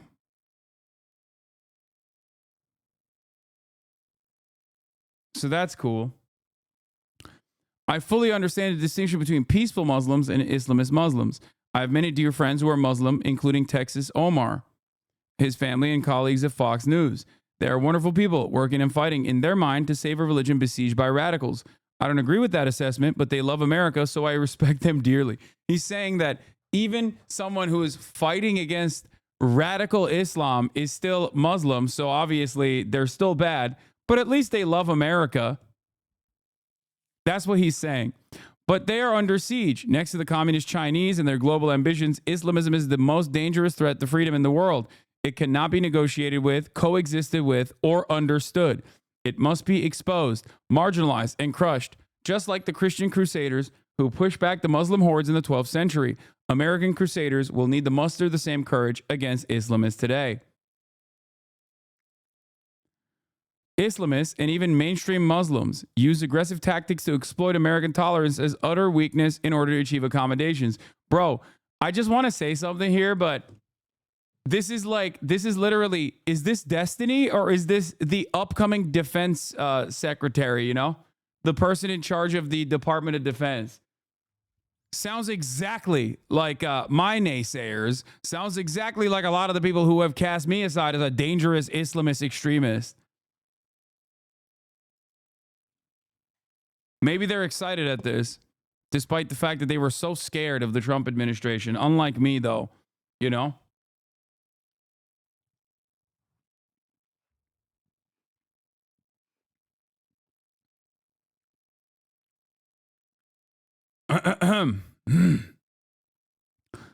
Islamists and even mainstream Muslims use aggressive tactics to exploit American tolerance as utter weakness in order to achieve accommodations that would never otherwise be tolerated. I'm not talking about on the battlefield. I'm talking about in our classrooms, city councils, and social media. Simply put, their sheer insistence, the specter of violence, and their passionate beliefs lead many American citizens to retreat on demands for assimilation to American principles. A reality we've seen powerfully in Minnesota among a large Somali refugee population. Muslims insist, making others feel as though they are under the gun or somehow wrong. Bigots, the leftists cry, for fear of public reprisal and cries of intolerance against anyone who questions their religious demands. Most Americans simply cave into a stubbornly insular Muslim community. Here's Pete Hegseth praising Trump for wanting to ban Muslims from the country. Hegseth wrote that Trump was right to call for a total and complete shutdown of Muslims entering the United States. As usual, President Trump has been and continues to be willing to say and do the things most American political leaders would never have the guts to do. In December 2015, candidate Donald Trump called for a total and complete shutdown of Muslims entering the United States until our country's representatives can figure out what the hell is going on. He was right then, and once in office, tried to implement a more tailored ban from certain countries with large populations of Islamists. It was tied up in the courts until going into partial effect. With a win in the courts, he now plans to expand it. The result, it's 2020, and half the country, more than half of elected officials, and almost everyone in the media still have no idea what the hell is going on, except for President Trump. Our leaders still don't take the threat of Islamism seriously. Some of his excerpts are insane. One of the best in the business, U.S. candidate John James is a big fan of anti-Muslim bigot Pete Hegseth. Hegseth pushed an anti-Muslim rhetoric on Fox News in February 2016 about Hamtramck, Michigan, which has a Muslim majority. Hegseth pushed fears about the assimilation and integration of Muslims. In May 2017, Hegseth criticized the then Minneapolis Mayor Betsy Hodge for giving her State of the City address at a mosque. He stated, "This is the left doing everything they can to fall over themselves to fawn over a new community." In May 2018, Hegseth said of France, "I hate to put it this way, but I think it's true. They've got a slow motion 9/11 happening in their borders in France. Demography matters. Muslims are having 2.6 kids, whereas French-born folks are having 1.6 kids. Muslim French people are not considered French in the eyes of Pete Hegseth. Muslims are not considered American in the eyes of Pete Hegseth.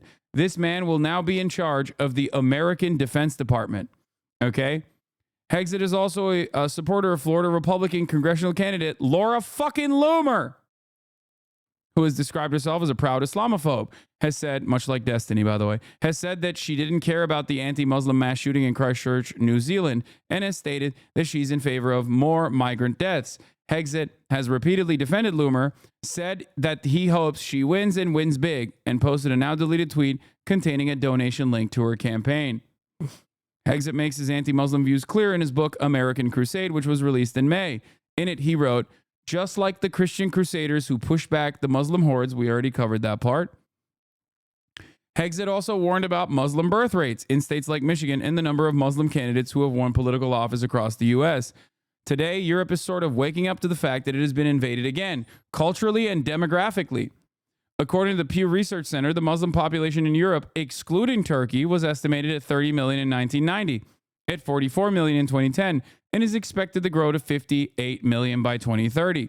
The number is growing, while birth rates among native Europeans have all dropped. What is the distinction between Muslims who have migrated to Europe or Muslims who were living in Europe versus the native European-born people? Racism. That's it. There is no difference functionally or fundamentally between a Muslim person or a Christian person living in a fucking European nation state, okay? Unless you're a fucking Nazi, unless you are out of your goddamn mind. And Pete Hegseth certainly is out of his goddamn fucking mind. Many European countries would have declining populations if not for Muslim immigration. Combine these factors over time, and this is what you get. In 2019, the most popular name in England for newborn boys was Muhammad. Could the same thing happen in America? Of course. With enough leftism and enough time, anything is possible for Islamists. He wrote this in his book, by the way. I like that he is making no distinction between the Islamists that he was afraid of versus all Muslims, by the way. Seems like he doesn't care about the fundamentalists, but instead cares about the undesirables, which he thinks all Muslims are, versus, you know. Oh, yeah, by the way, these are some of his wonderful tattoos. Yesterday, Trump announced he's nominating Pete Hegseth as Secretary of Defense. Hegseth is a prominent Fox News personality and a veterans advocate, but he also has strong ties to the Christian far right that I've not seen fully exposed yet. Here he is, rocking the fucking chess piece, the Templar, the Jerusalem cross, okay, and his other Deus Vult tattoo. Christian far right is a coalition between different Christian movements bound together by aggressive theologies and often, but not always, white supremacy. This is the extreme militant end of the spectrum of what is popularly called Christian nationalism. Theologically and socially, there are at least three distinct major strands of the American Christian far right today, with lots of smaller ones too. Radical traditionalist Catholic networks and influencers, Opus Dei, etc. This is the world of J.D. Vance, not my area of expertise, says Matthew D. Taylor, who is a senior scholar at ICJS Baltimore. Okay? You have the born-again Christians and the Catholics and all those fucking people. These are the trad-caths, okay? J.D. Vance is the person that represents this field. Independent charismatic celebrity and spiritual warfare and apostolic networks, often simplistically labeled as the NAR. This is my area of expertise, says Matthew D. Taylor. He is, of course, talking about the Christian movement, the independent spiritual warfare, the apocalypse is now, guys. These are the evangelicals for the most part. Okay? The third major strand of the Christian far right is the Reformed Reconstructionist networks of churches and leaders. This is called the so-called Theobros, usually bearded, chauvinistic, hyper-Calvinist male influencers. These are the circles Hegseth travels in. Here's an article I wrote earlier this year describing the origins of these two Protestant Christian supremacist movements, independent charismatic / NAR, and Reformed Reconstructionists and their agendas. The Reformed Reconstructionists tend to emphasize postmillennial eschatology, i.e. building the kingdom of God on earth, theonomy, applying biblical law to every society, alternative education, homeschooling or classical XN academies, exclusive male leadership, and masculinity.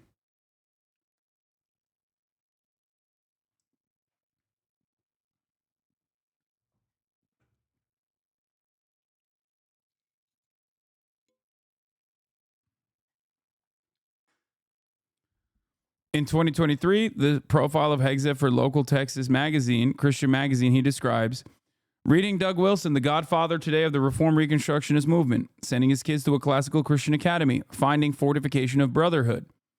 Hegseth apparently attends Pilgrim Hill Reform Fellowship in Tennessee, led by Brooks Potiger, the pastor, and Joshua Hames, pastoral intern. This is a CREC church, part of the denomination founded by Doug Wilson. Hegseth has been a guest on Hames and Potiger's podcast, Reformation Red Pill. Doesn't get much more far-right Reconstructionist than that, and as recently as last month was promoting their podcast. Last year, Hegseth also promoted an Advent devotional published by Hames and Potiger's Forge Press. Like, these guys are... I just want you to understand, like, these guys, you know, when they talk about, like, Islamist fundamentalists, like, they're Christian fundamentalists, okay? I know a lot of people growing up in the United States of America have no capacity to see this, and you always have an endless amount of monolithizing of Muslims, and you never have the same, like, you have the capacity to dissect Christian nationalism as a separate thing, but you have to understand, like, these guys are basically the same as fucking Al-Qaeda, okay? This is Christian Sharia law, okay? And I mean that in the way that like Westerners understand Sharia law. Okay. These guys are looking for a practical application of Christian Sharia. Okay. They are insane fundies, insane fundamentalists. And they are closer to seizing power than ever before. Now, of course, there's always been a pick of the litter approach to Christian fundamentalism and American power that's always existed. You have the family, you have these like crazy fucking church groups that every presidential candidate and even Democrats and Republicans alike go and basically kiss the ring of. But you just need the national prayer breakfast, shit like that. But these guys are some of the most loyal champions of the cause and are pretty open about it, like J.D. Vance, for example, right? That's why he came across as gross in all the podcast appearances that he made.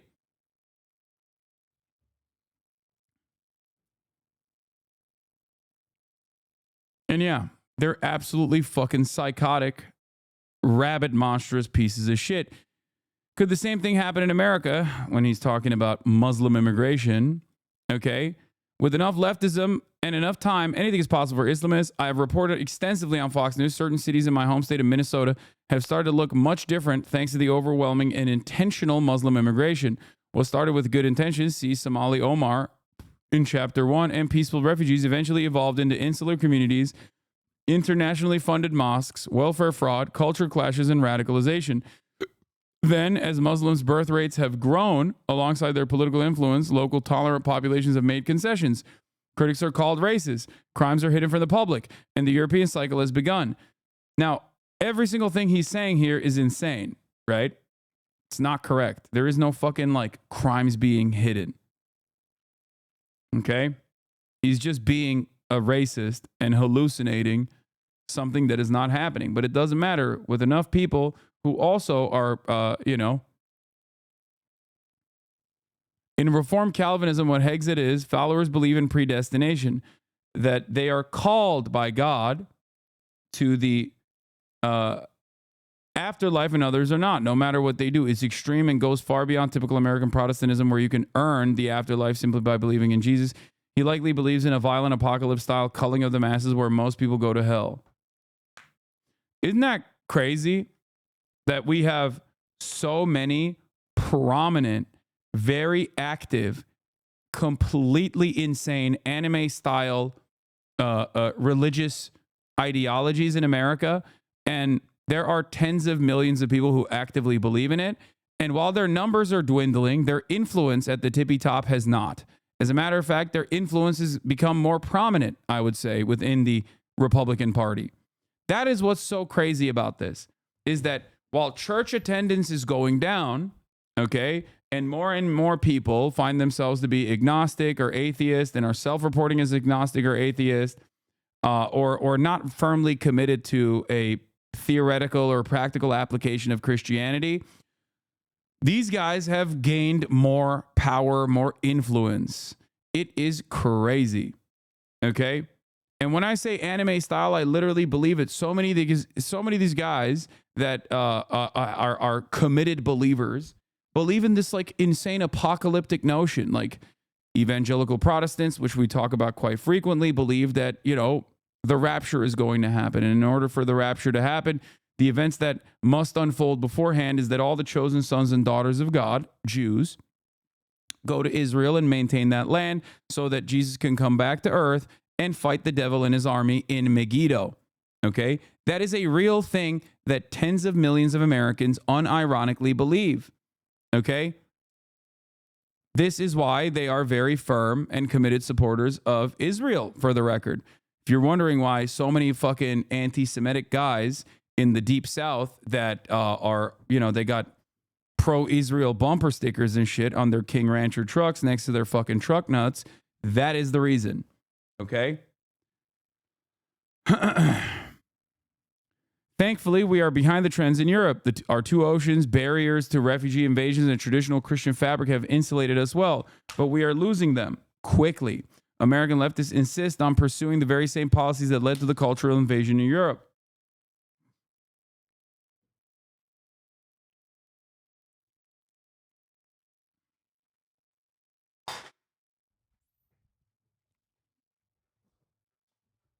The Muhammad thing wasn't even real, I don't think, by the way.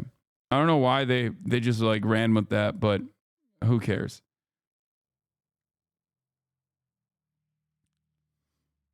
The unholy alliance between leftists and Islamists means, by the way, this is like what's going on.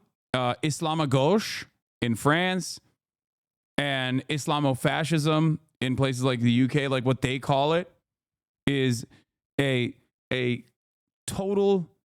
It's basically Judeo-Bolshevism, but now instead of Jews being the outgroup that fascists used to point to, and some still do, the outgroup now is Muslims.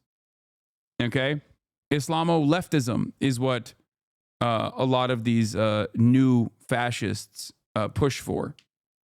Islamo-Marxism in India, nice. Yeah. Yeah, in France is Islamo-gauchisme. Yeah. Islamo-communism. On the one hand, by the way, the enemy is both weak and strong, for the record, just so you understand. That's always like the same principle. On the one hand, Nazis used to say the Jews control the banks and the media and yada, yada, yada, and destroying the moral fabric of society, while simultaneously they were saying that they're like, all socialist. And that they're all, formative members of the working class. Same principle holds here. On the one hand, they'll say, these guys have values that are at odds with Western civilization. They're too barbaric. They're too backwards. Look at the way they treat women. Ironically enough, they want to treat women that way, the Christians. Okay? The Christian nationalists, the Christian fascists. Right? But they also will say these guys are fucking woke and leftist. Okay? They're both simultaneously pushing a trans agenda, okay, a woke agenda alongside the left, but they are also incredibly barbaric, incredibly backwards. It makes no sense.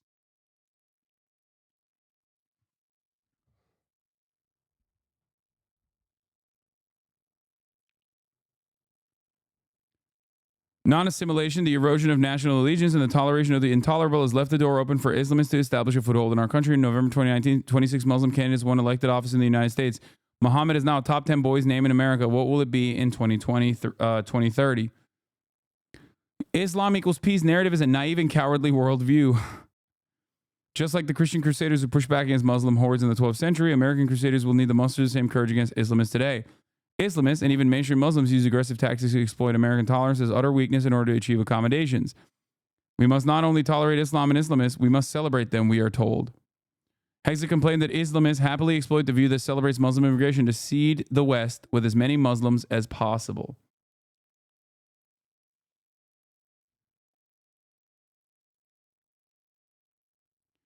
Trump still has the sauce. No one else could have made picks like these. Every selection is like drafting a kicker in the first round, but the kicker has a Wikipedia section titled Allegations and is also not really a kicker.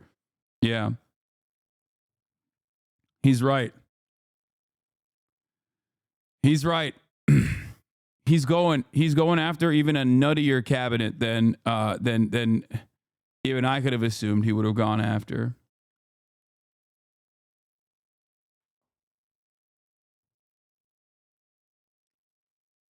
Is it worse than you thought it was going to be first week wise? Seems like insanity is past even what you were expecting. No, I still think his top line agenda was going to be followed through on. I just didn't think he would also get nutty with it. I thought he would go for competence more than go for loyalty. And it seems like he doesn't care. He cares more about loyalty above all else. Like I thought he would find loyal, competent soldiers, and he did. To a certain degree, he did, right? He still, like Marco Rubio is loyalty plus competence, okay? All of the neocon hawks that he's put into positions of power is loyalty plus competence.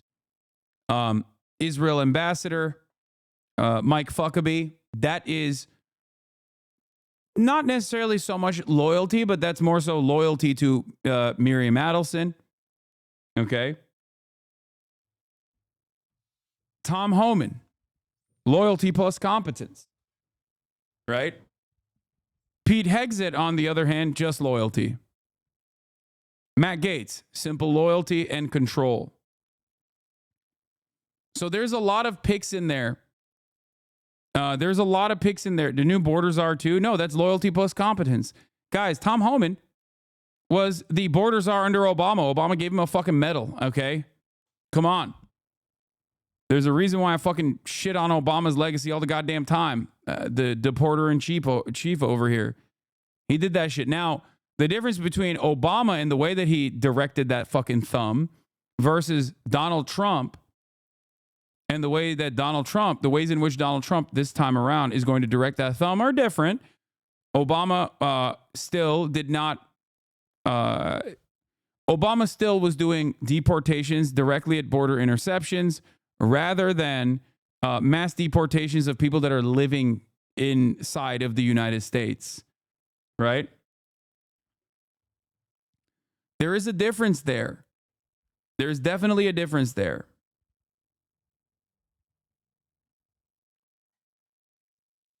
Tell that to my cousin. No, Obama did not hyper focus. On internal deportations as much, rather than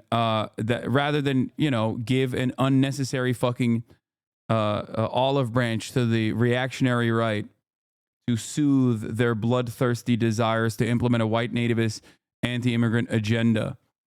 So that's why he did border apprehension deportations, which was bad. Donald Trump also, in 2016, expanded on that. I mean, here, this is from 2016. Yeah, meet the man White House has honored for deporting illegal immigrants.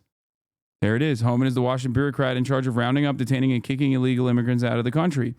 As America's fight over whether the next president should build a wall on the Mexico border to keep migrants out or protect millions of them from deportation, Homan is actually hunting undocumented immigrants down right now, setting a strategy for 8,000 officers on the front lines. Look at the way that they wrote this article. Holy shit. Hunting them. But that was woke because Obama was doing it, remember. The way I present this to you is always liberals calcify the reactionary slant that this country is going down, and they normalize it and make it business as usual politics, and then Republicans take that and nuke it into orbit. Okay? That's always how it works as we ratchet towards fascism. And that's precisely what's going on here.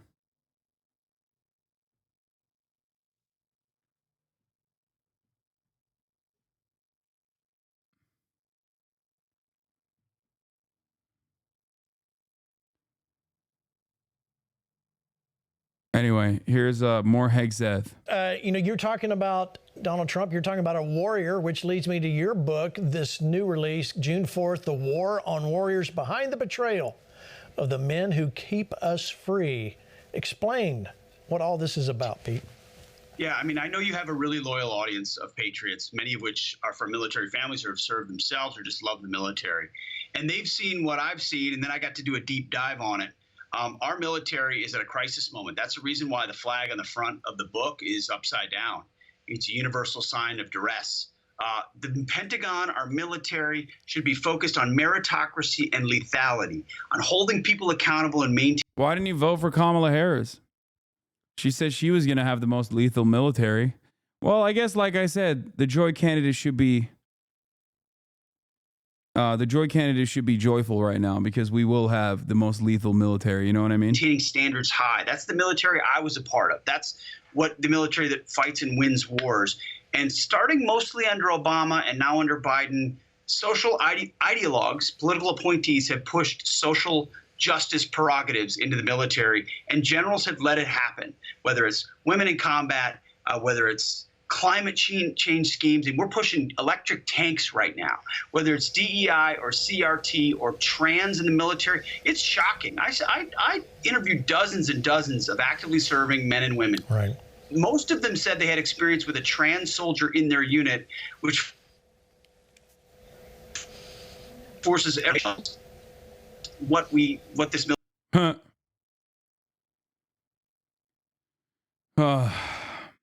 Let's look at different what Elon contracts Musk last is year with doing. 17 federal agencies. His entanglements with federal regulators are also numerous and adversarial. His companies have been targeted in at least 20 recent investigations or reviews, including over the safety of his Tesla cars and the environmental damage caused by his rockets. I understand that all the power this week, Von Hilliard and David, on the Trump side. But these are brands that rely on public support. And it seems that tying your brand to Trump, who's never consistently stayed above 50%, is a big risk. Do any of them worry? Elon's going to end up using Twitter polls with the fucking government? No, he's not. Just like he didn't fucking do Twitter polls for what to do next with Twitter. So he's not going to fucking do that, okay? All actions of the Department of Government Efficiency will be posted online for maximum transparency. Anytime the public thinks we're cutting something important or cutting something wasteful, just let us know. We will also have a leaderboard for most insanely dumb spending of our tax dollars. This will be both extremely tragic and extremely entertaining.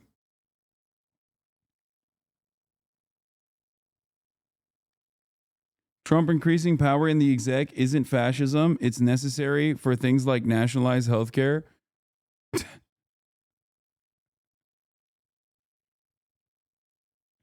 Yeah, dude. Just like when Joe Biden was given the power by the Supreme Court to basically execute his political enemies as long as it's a presidential act, when the Supreme Court offered the power to the presidency to be sheltered from additional scrutiny and prosecution, he's going to use that too.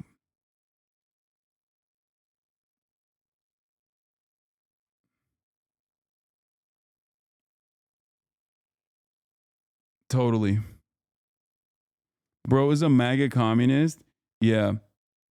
I read something really funny from Eddie, the ACP guys, the American Communist Party guys. He was like, Donald Trump is going to place all of the anti-war isolationists in his cabinet.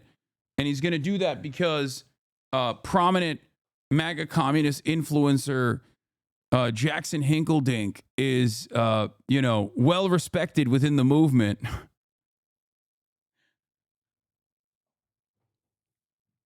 Yeah, he's very well respected in the movement, dude.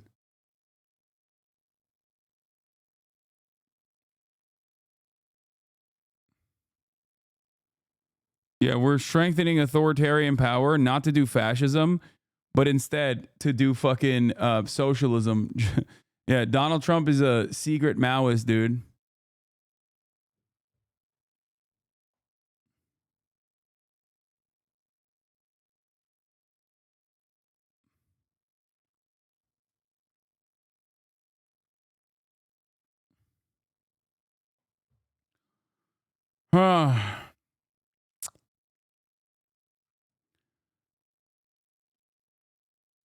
It's going to happen any day now. I mean, I told y'all that, like, it's business as usual politics all the way down, but it's also going in the wrong direction as well.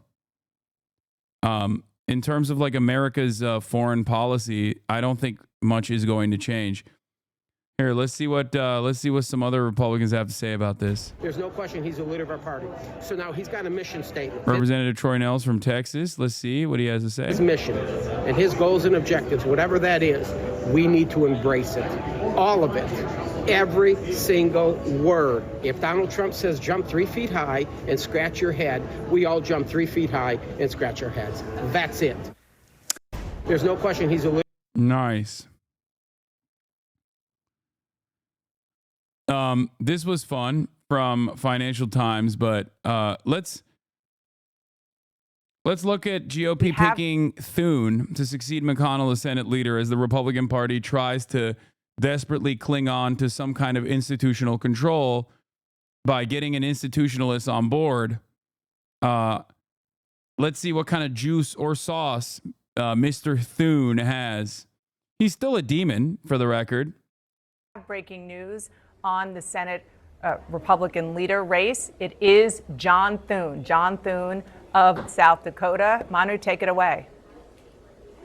Yeah, the new Senate Majority Leader, Senator John Thune, elected first in 2004, has worked his way up the rungs of Republican leadership, has been a committee chairman, was now the current Republican whip, has now ascended from the number 2 spot to the number 1. He will be the Republican leader, the majority leader, the person who is in charge of setting the agenda on the floor of the Senate. One of the most consequential jobs in Washington. Will have to work with the incoming Republican White House and the incoming Republican president to get this agenda through. Now, this is a vote just wrapped behind closed doors, according to multiple sources, that John Thune edged out John Cornyn on a vote of 29-24. Cornyn was a former Republican whip, a 2-time member of the Senate GOP campaign chairman. This campaign had taken shape behind the scenes for about 9 months in the aftermath of Mitch McConnell making that decision not to run again for Republican leader. McConnell has dominated the Senate GOP for 18 years, the longest serving Senate party leader in history, but decided it was time for him to step aside. And now we're seeing a new generation of sorts. John Thune is 63 years old. He has served in the Senate since 2005. His politics are much more in the mainstream of GOP orthodoxy. He'll have to figure out a way to work with Donald Trump. Sometimes they have not always been in line. In fact, in the aftermath of that Access Hollywood tape in 2016, he called on Trump to drop out of the presidential race. In the aftermath of the 2020 election, he thought the election should not be overturned. He criticized Donald Trump as well and supported Tim Scott in the Republican presidential primary. But Thune, over the last several months, has endorsed Donald Trump, has gone on the Trump train of sorts. They've been in frequent communication, I've told, at least he and his team, over the last several months to try to bolster that relationship. And Trump himself decided to stay neutral in this race, perhaps recognizing that even though Thune may not be in line with some of the others who are running, particularly Senator Rick Scott, who lost in the first round of balloting, that decided to stay out because this race could have gone any which way. And oftentimes, Dana, as you know, these races come down to relationships. They come down to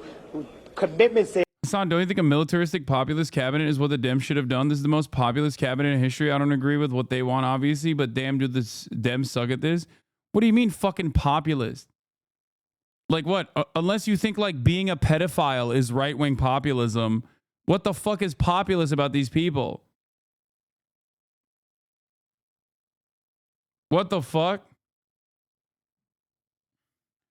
I guess words have no fucking meaning, dude. I don't really. It's insane that the only thing that can maintain some semblance of democracy is a demon like John fucking Thune. No, he's not. He's not gonna do that. He's not gonna fucking do that. He's not. He's not gonna do that. Musk is a populist in the sense he's trying to populate the earth with his kids.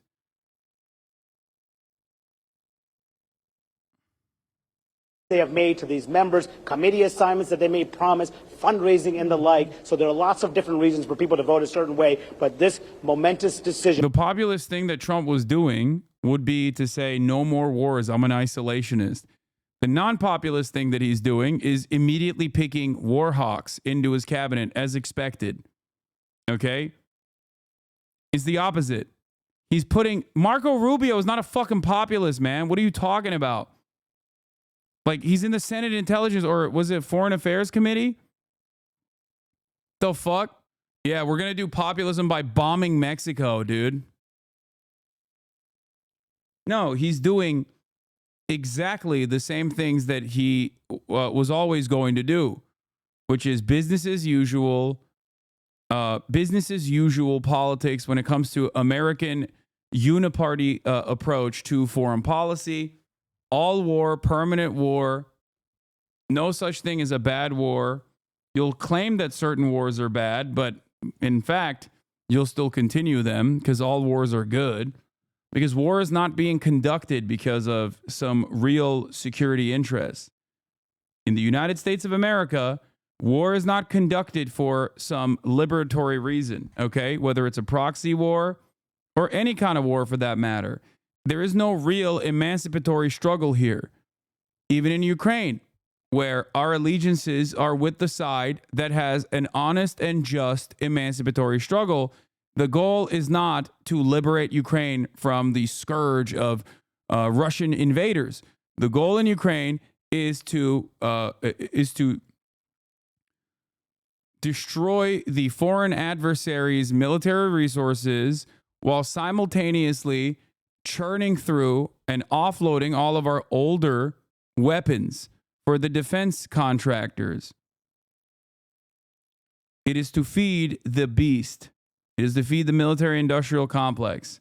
It has nothing to do with a genuine reason, a genuine want, a genuine interest in liberating Ukraine. This is something that I've stressed quite a bit. What people seemingly have forgotten.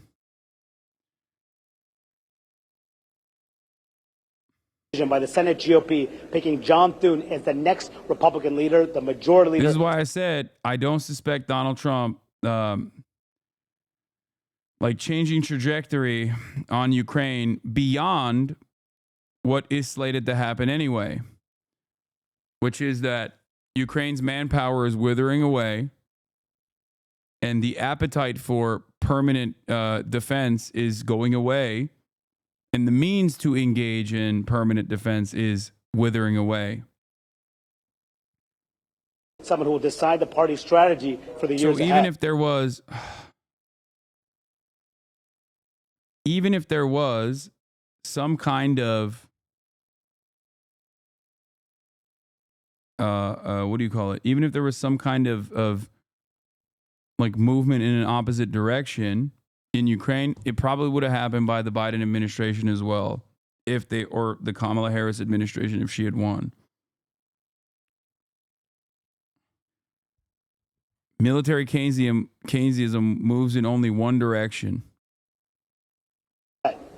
Yeah, really interesting development. Also, Manu, only in the United States Senate is 63 the young generation. Thank you so much for that. Right. Appreciate it. Sure. With me to discuss all of this breaking news, CNN's Jeff Zeleny, The Washington Post's Leanne Caldwell, and CNN's Phil Mattingly. Lucky to have people who have spent a lot of time walking those halls. And the fact that it's Thune, the fact that it is, I'll start with you, Phil Mattingly, that he is somebody who is Mitch McConnell's deputy. And Mitch McConnell kind of notoriously kept his own counsel, and it's not. Yeah, this is a real solid prospect for the future of the Senate. They're certainly going to do resistance liberalism with the likes of John Thune, just like Mitch McConnell did some resistance liberalism. Remember when Mitch McConnell was such a resistance guy? He wasn't. I'm being sarcastic, and neither is fucking John Thune. These people are so goddamn delusional, dude. Why the fuck would they? Donald Trump and all the volatility that he brings, as long as he is offering goodies to capital owners, it will be overlooked. Okay?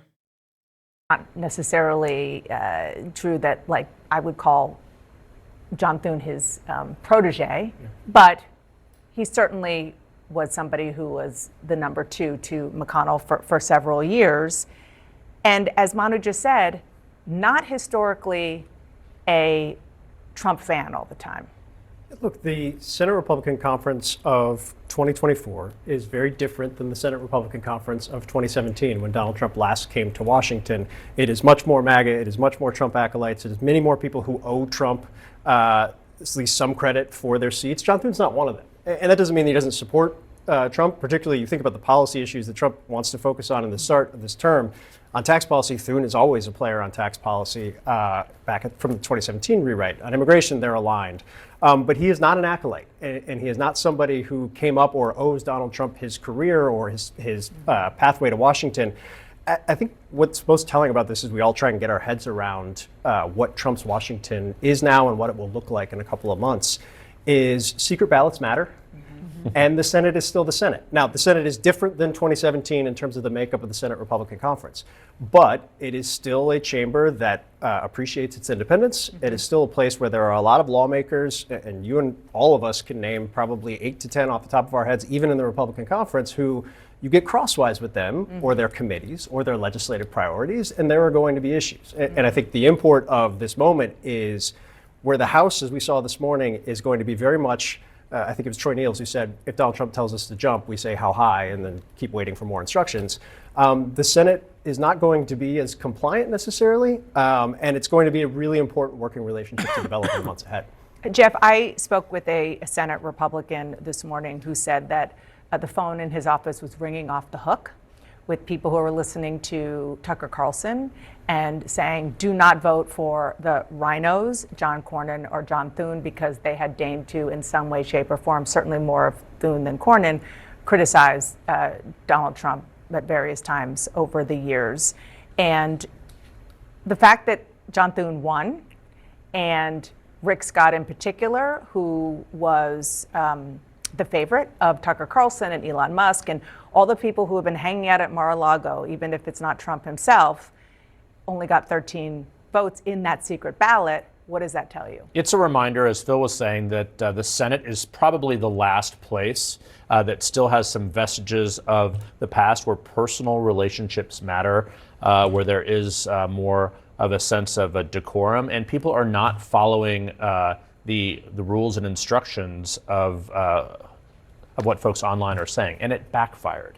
I was talking to a Republican advisor yesterday who said that his boss was furious at the fact that there was this online sort of outrage telling them who to vote for the majority leader position. John Thune has very deep relationships. This was a vote for John Thune. This was not a vote against Rick Scott. This was a vote for John Thune. And I'm thinking back to a conversation I had with him the Friday before the election. He was in Wisconsin. He had been on the road all week. He was campaigning all week, and obviously they lost that Wisconsin seat. But he has personal relationships with all the people he ran with.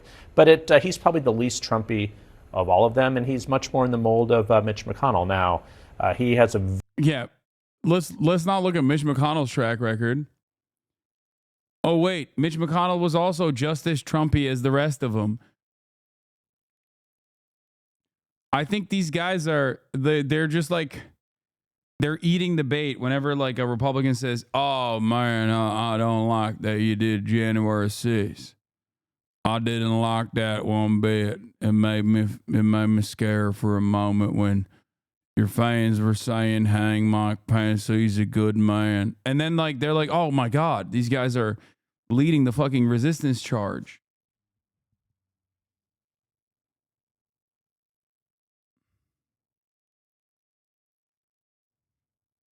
very tough job ahead of him now dealing with the White House and the very slim Republican majority in the House. Kind of ironic that he is going to be the Senate Majority Leader. I remember covering the Hill when he, as a House member, ran against the then Senate Democratic leader, Tom Daschle, and beat him. And that was a really big deal. And now he's taken that very job. Yeah, it was a huge deal. Also, the reason Senator Thune ran for re-election 2 years ago is because of the possibility that he was going to. I normally like the angry staffer account, but this is such a dumbass fucking take. It blows my mind. Marco Rubio, the Trump Secretary of State pick, explicitly said yesterday he would not call for a ceasefire in Gaza. Great job, all the protest voters who snub Harris over Israel. You guys are really playing 6D chess here. Now, obviously, it's vote shaming, and I think it's fucking despicable because it's such a demonstrable failure of a strategy, which is why Kamala Harris lost regardless. But also, how is this functionally any different than the current existing? You got reposted by Saint Hoax on Instagram? Nice. How is this any fucking different than the current existing policy? Like, do they not realize that there is still a Democrat in charge of the American government? A Democrat who has nothing to lose, as a matter of fact. His name is Joe Biden. He's the president still. Kind of weird. To be Senate Republican leader. He did not want to run for re-election. He was worried about Trump's influence in a Republican primary. And so this is good news for John Thune. Personally, I'm sure he's happy because he did decide to run for re-election and it wasn't for naught.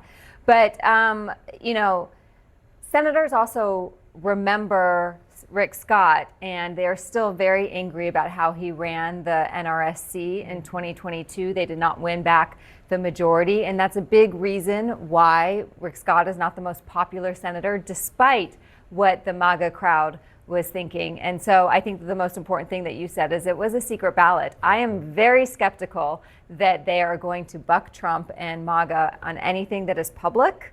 But for now, they don't have to tell anyone their votes. One, that's critical. And just one other quick thing. Trump stayed out of this. He did not. His minions and supporters and allies and Elon Musk all jumped in and tried to shape this one way or the other. Trump did not. And that, I think, I don't know the rationale, but it shows a level of understanding in terms of where this may have gone, or the fact he might have been on the losing end if he went against Thune. That is a different level of understanding of this place than he had in 17. Yeah, I was told this morning he didn't want it to blow up in his face, and he was right.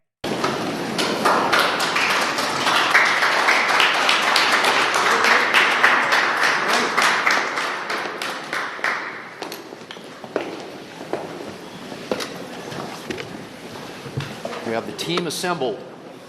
Good afternoon, and thank you all for being here. It's a new day in the United States Senate, and it's a new day in America. The American people have loudly rejected the failed policies of the Biden, Harris, Schumer agenda. And this Republican team is united. We are on one team. We are excited to reclaim the majority and to get to work with our colleagues in the House to enact tall guy theory of leadership. So a major victory for progressives. On Tuesday in the election in the state. What is this? I'm not going to watch this right now. Dude, I think this is a stress test. Matt Gaetz is a stress test. And I think he will succeed like Trump will. People think like it's such a laughable, inappropriate pick. And it will never pass or whatever. But I think Trump is just seeing how else he can, how else he can get this across.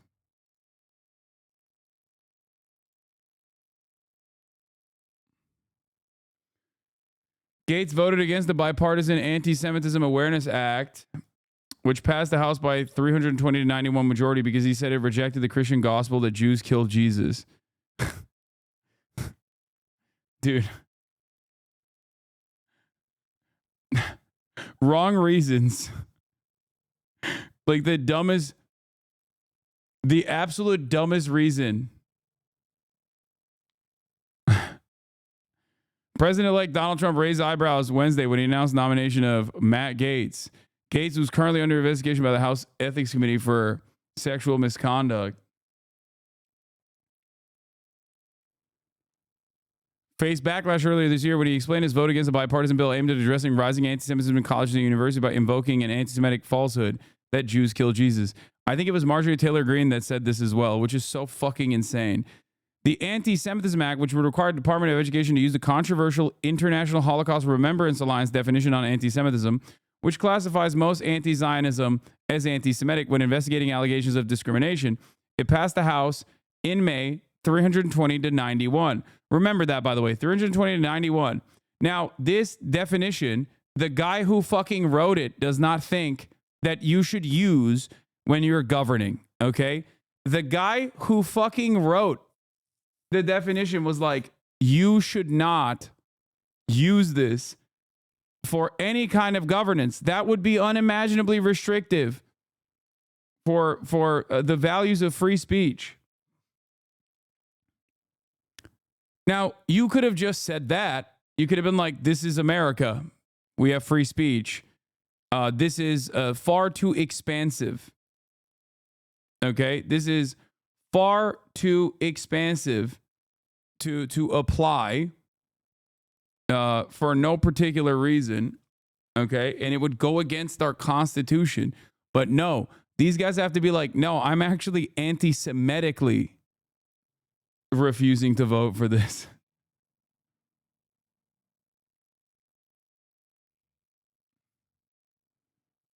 The Justice Department oversees the prosecution of violent extremism and hate crimes. Gaetz called the Anti-Defamation League racist in 2021 after it urged Fox News to fire then-host Tucker Carlson for promoting the anti-Semitic great replacement theory.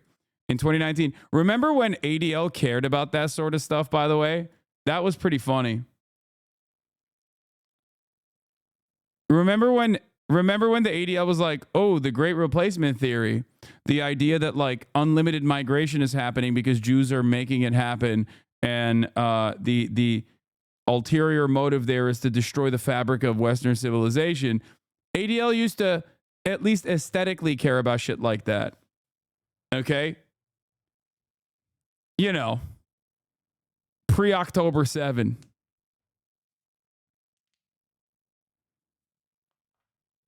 Yeah. When Elon Musk came out and said, "You have said the actual truth," to a person saying exactly that, okay? The ADL went and was like, "Yeah, go to Israel, dog. Go to Israel one time and we'll say you're good." Jewish communities have been pushing the exact kind of dialectical hatred against whites that they claim they want to stop using, people to stop using against them. Wow, down to almost a year ago. But it's okay. He went to Auschwitz with Ben Shapiro, so it's fine that he seconded this anti-Semitic conspiracy theory that literally led to the synagogue shooting in Pittsburgh. The neo-Nazi Trump supporter who shot up the synagogue in Pennsylvania openly said he was taking matters to his own hands because Jews like George Soros were doing the great replacement in America. Because he very openly said he was going to do that on Gab, the neo-Nazi website, the Tree of Life synagogue shooting. I'm deeply disinterested in giving the tiniest shit now about Western Jewish populations coming to the disturbing realization that those hordes of minorities that support flooding their country don't exactly like them too much. You want the truth said to your face, there it is.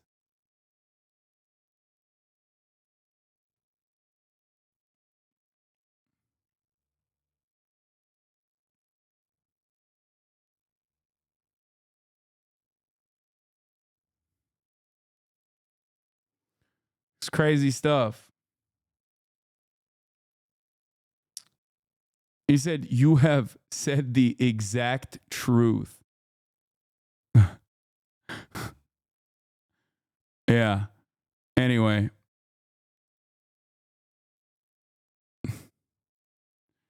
God damn, dude. Shit is bad. Shit is so fucking bad. Oh, Tulsi Gabbard, Director of National Intelligence, by the way. Every single pick in Trump's cabinet has two things in common. Okay? Two things. Loyalty to Donald Trump above all else, and deep hatred for Muslims. Okay?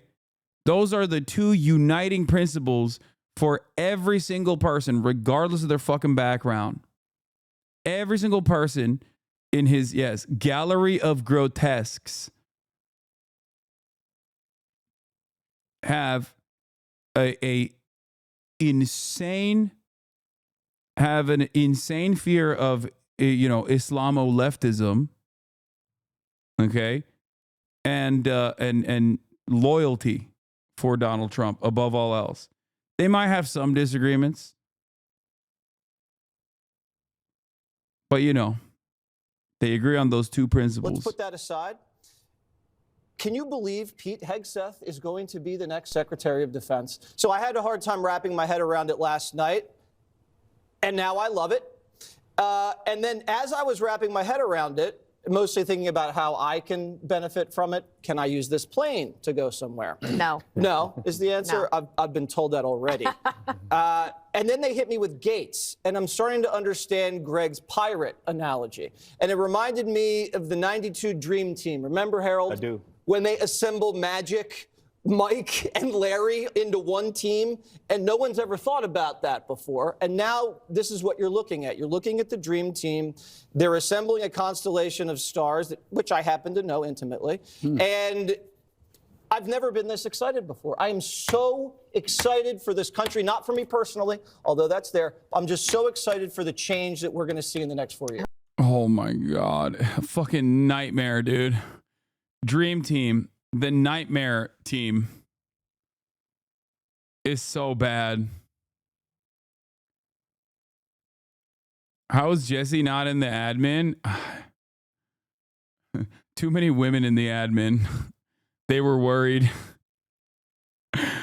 Trump just talked about Elon Musk in a closed House Republican conference meeting. He thanked Musk for everything he did in the election and said how he can't get rid of him, meaning he's always around. The girlies are going to start fighting quick. First, the latest on President-elect Trump. He left Mar-a-Lago moments ago. You see it right there as he heads to the White House this morning to meet with President Biden, then to Capitol Hill. He's also announced nominees for top. Will they get Brian Kilmeade to fucking be in the admin? That's my question. That's what I'm excited about. That'll really turn this entire thing around. You know what I'm saying? Positions in his administration, including Defense Secretary and CIA Director. Also a role for Elon Musk. Rachel Scott starts us off on Capitol Hill. Good morning, Rachel. George, good morning to you. President-elect Donald Trump won this election just a week ago, but he is already moving at a rapid pace to fill out his administration, announcing 14 appointments already, 9 alone yesterday. But it's his pick for Secretary of Defense that caught even some Republicans here on Capitol Hill by surprise. Overnight, President-elect Donald Trump stacking his administration with staunch loyalists, announcing a string of appointments. Trump revealing he has selected Fox and Friends weekend host Pete Hegseth for Defense Secretary. The pick even catching some Republicans off guard. The U.S. Army veteran, who has led 2 conservative veterans groups, would oversee the Pentagon and 1.3 million active duty troops. Hegseth just days ago said he doesn't believe women should be in combat roles. I'm straight up just saying we should not have women in combat roles. It hasn't made us more effective, hasn't made us more lethal, has made fighting more complicated. He has no government experience, but has been a staunch Trump loyalist. Hegseth called on Trump to clean house at the Pentagon, blasting its message of diversity as strength as, quote, garbage. The Pentagon likes to say, our diversity is our strength. What a bunch of garbage. In the military, our diversity is not our strength. Our unity is our strength. It was just one of many positions Trump named overnight. One of his biggest supporters, billionaire Elon Musk, will lead a new Department of Government Efficiency alongside entrepreneur Vivek Ramaswamy. Take over, Elon. Yes, take over. Despite the name, the Department of Government Efficiency doesn't currently exist. Trump says it will provide advice and guidance from outside of government, but there are still questions about how exactly it would operate or be funded. Musk pitched the idea directly to Trump earlier this year. I think it would be great to just have a government efficiency commission that takes a look at these things and just ensures that the taxpayer money, the taxpayers' hard-earned money, is spent in a good way. And I'd be happy to help out on such a commission. I'd love if it were formed. Musk has poured more than $100 million into helping Trump's campaign.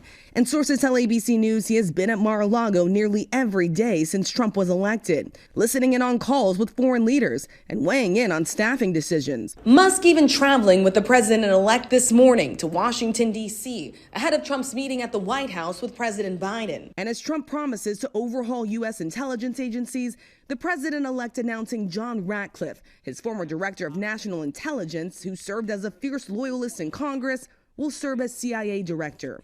And South Dakota Governor Kristi Noem will lead the Department of Homeland Security. Let's send President Trump back to the White House. Trump once considered Noem a potential running mate, but she fell off the shortlist after writing in her memoir that she had shot and killed the family dog. If confirmed, Noem would manage the Secret Service, the Coast Guard, and FEMA, along with immigration agencies like Border Patrol and ICE, working hand in hand with Trump's border czar, Tom Homan, to implement Trump's mass deportations. It is going to be a big operation. And President Trump has already indicated that he wants to start by making sure that we're deporting the most dangerous first. And rounding out those announcements, former Arkansas Governor Mike Huckabee, who Trump says will serve as the ambassador to Israel. The president-elect saying Huckabee will work tirelessly to bring about peace in the Middle East. Just to underscore the influence of Elon Musk, sources telling us this morning he's been weighing in on staffing decisions, sitting in on interviews. We were also learning that Ironic that the Department of Efficiency hasn't even been created and it will already take 2 people to lead it, Lamau. It has been created. It has been in effect for a very long time. It's called the Government Accountability Office, okay? That's the other part.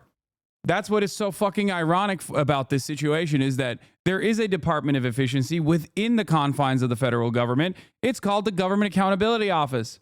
Okay? They already exist.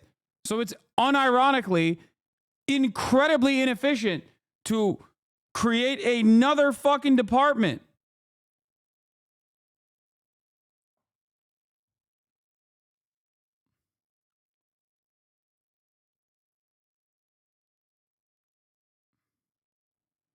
I think this isn't even a Reddit cabinet. This is a 4chan cabinet. No, it's a Twitter cabinet, which is 4chan now, but normalized. Oh. Elon is Trump's emotional support billionaire. What if they just give him a Mickey Mouse job that he won't do, too busy playing Diablo and posting? I know. I do think that like Doge is probably redundant and doesn't really matter in the grand scheme of things, and it's like busy work. But who knows? This morning that President-elect Donald Trump has really struggled with the position of Attorney General, that he has interviewed multiple candidates for that role. He's walked away unsatisfied each time. And of course, the president-elect will be strengthened and emboldened by a Republican Senate majority in just a few hours. Republicans here in the Senate will be choosing a new majority leader. The president-elect keeping his cards very close. He has not weighed in on an endorsement just yet, Michael. All right, Rachel Scott, thank you so much. All right, let's get going. Fox News alert, President-elect Trump will leave Mar-a-Lago any moment and head to Washington at 1600 Pennsylvania Avenue. He'll have a stop before that. This literally is like a meme, dude. Like, this is something like a child would do. You know what I mean? If you gave like a 14-year-old the keys of the castle, it'd be like, oh, I want my best friends to be in power right next to me. You know what I mean? Like, the fuck are we doing, man? A redundant government administration named the pump and dump meme currency the American dream. I know, it's so nuts. It's so fucking crazy.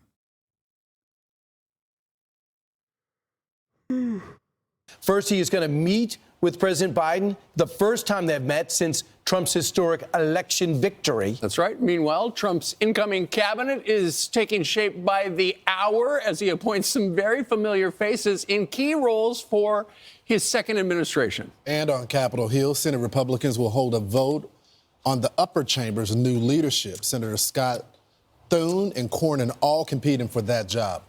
We have team coverage. Rich Edson is in Washington tracking the Senate, but we're going to begin with Mark Meredith, who's in West Palm Beach on today's Trump-Biden meeting and the Trump transition. Hey, Mark. Ainsley, Steve, Brian, and Lawrence, good morning, friends. As the president-elect gets ready to head to Washington. They can't believe it. They're like, this is unbelievable. What a fantastic, glorious day. Like, one of our colleagues is now going to be in charge of the most powerful military of the planet.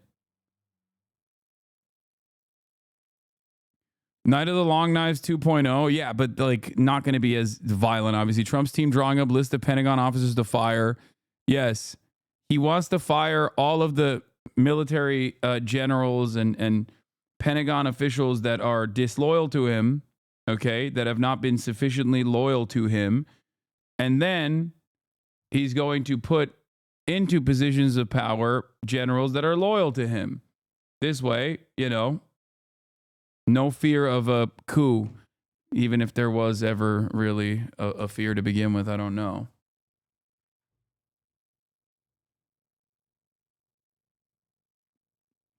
Yeah, it turns out when he was like, I want Hitler-style generals, this is what he meant.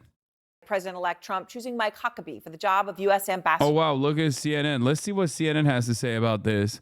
Let's see what CNN has to say about Mike Huckabee's takes that I wonder if they had the same level of smoke for Bill Clinton saying similar things, you know? To Israel. Now, this is a decision that would have huge ramifications. And we have a very different view on policy, what Huckabee's put forward, than any other ambassadors so publicly who have served in that role. K-File tonight is revealing that Huckabee said, quote, there's really no such thing as a Palestinian. Never mind a state. Huckabee making extensive comments on this topic when he was running for president in 2008. And Andrew Kaczynski of K-File joins me now. In the context of the war and the fears that it could become a much, much bigger war, this reporting is so okay. No disrespect. I like K-File. He's the GOAT. Crucial. What more do you know about what Mike Huckabee has said? Right, and this nomination of Mike Huckabee as ambassador to Israel, this is a extremely hawkish pick by President-elect Trump. He has a track record of highly polarizing comments on the Israeli-Palestinian conflict. These views go back years, with him repeatedly questioning the legitimacy of a Palestinian state on the border with Israel. He has said that if a Palestinian... Is Trump going to make liberals anti-Zionists? No, I think liberals are so... First of all, I thought about that a lot. Okay, I thought about that a lot. I thought about that quite a bit, as a matter of fact. From Trump, from New York Times, Trump's win leaves Democrats asking, where are our bro whisperers? I wonder if this article features me at all. Let's see. Nope. Nope. Nope, not a bit. So what was I talking about? There was something I was talking about. What was it? Oh. Fuck. Oh, turning libs into anti-Zionists. So I thought about this for a while, even before the Trump W, right? I thought about it quite a bit because liberals do have a reactionary slant against whatever the fuck the Republicans are in favor of. They will always, at least aesthetically, resist against it, like resist liberalism. And while I do think that resistance liberalism is not going to be as poppin' as it was in 2016, because all signs point to them being more angry at like the Democrats, I think that on the issue of Israel, at least historically under the Trump administration, Trump did a bunch of stuff that was incredible. Like that was completely beyond previous norms, right? In the way that he dealt with Israel, he turned around and moved the embassy to Jerusalem. He did all this, and liberals didn't have a lot of smoke at the time for that because a lot of the reactive liberals that were a part of the hashtag resistance liberals, right? They got their notes from the media, and the media did not necessarily criticize Trump all that much for these decisions. So I think, no, the liberals did not criticize him as much for the Abraham Accords or anything. It was light, okay? It was very light. Resistance liberalism almost never factors into foreign policy approaches. As a matter of fact, resistance liberals in the media celebrated Donald Trump using a fucking Moab, mother of all bombs. If you recall, they talked about how this was his first presidential act.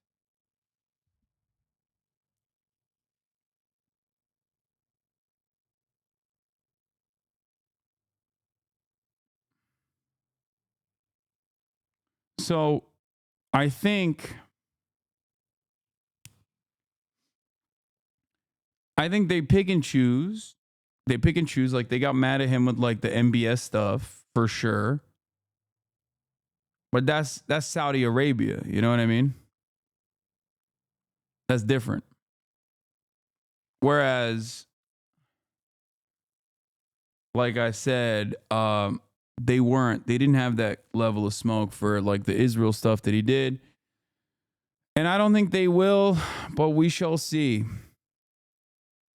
Palestinian state were to be created, it should be not created where it is now. It should be created with land from the neighboring countries, Syria, Jordan, Egypt. He even described the Palestinian identity in one of the clips he found as, quote, a political tool to try and force land away from Israel. And I first obtained these comments we're about to hear when he ran for president in 2016. Just take a listen to them right now.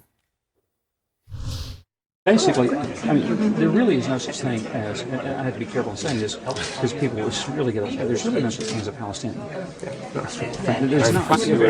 Yeah, there's not. Oh, thanks, man. You don't have, you know, and there's such complexity within that.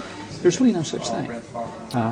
That's been a political tool to try to force land. He said there's no such thing as an Egyptian. There's no such thing as a Lebanese. There's no such thing as a Jordanian. There's no such thing as a Syrian. They're all Arabs. You got Arabs and you got Persians, and that's it. You know, no, I'm glad that he's being careful, you know, when he talks about how this is all just one blob, you know.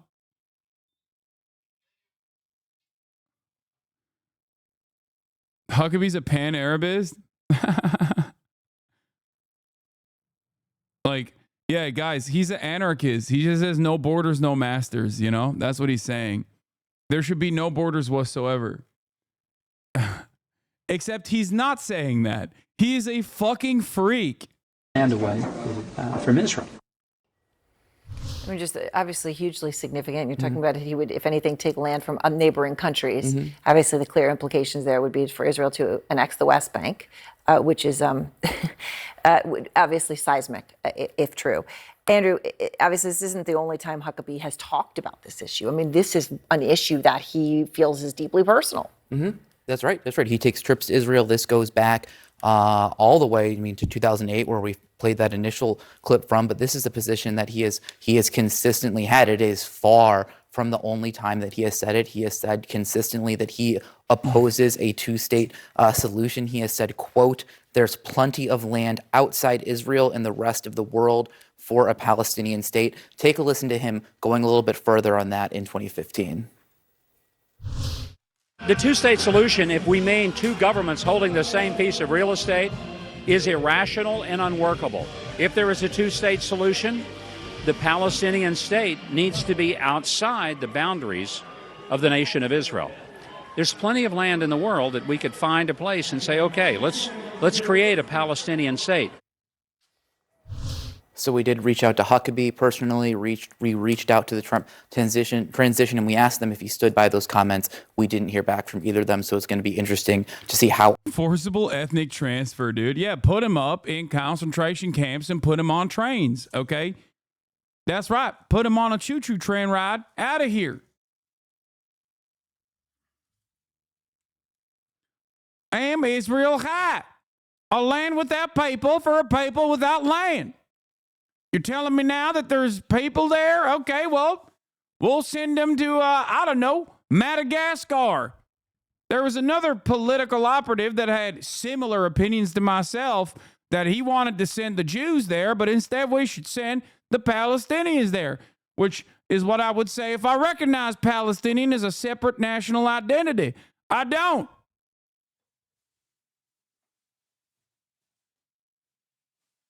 And then once it gets too costly now to send them all over there, we might as well just kill them.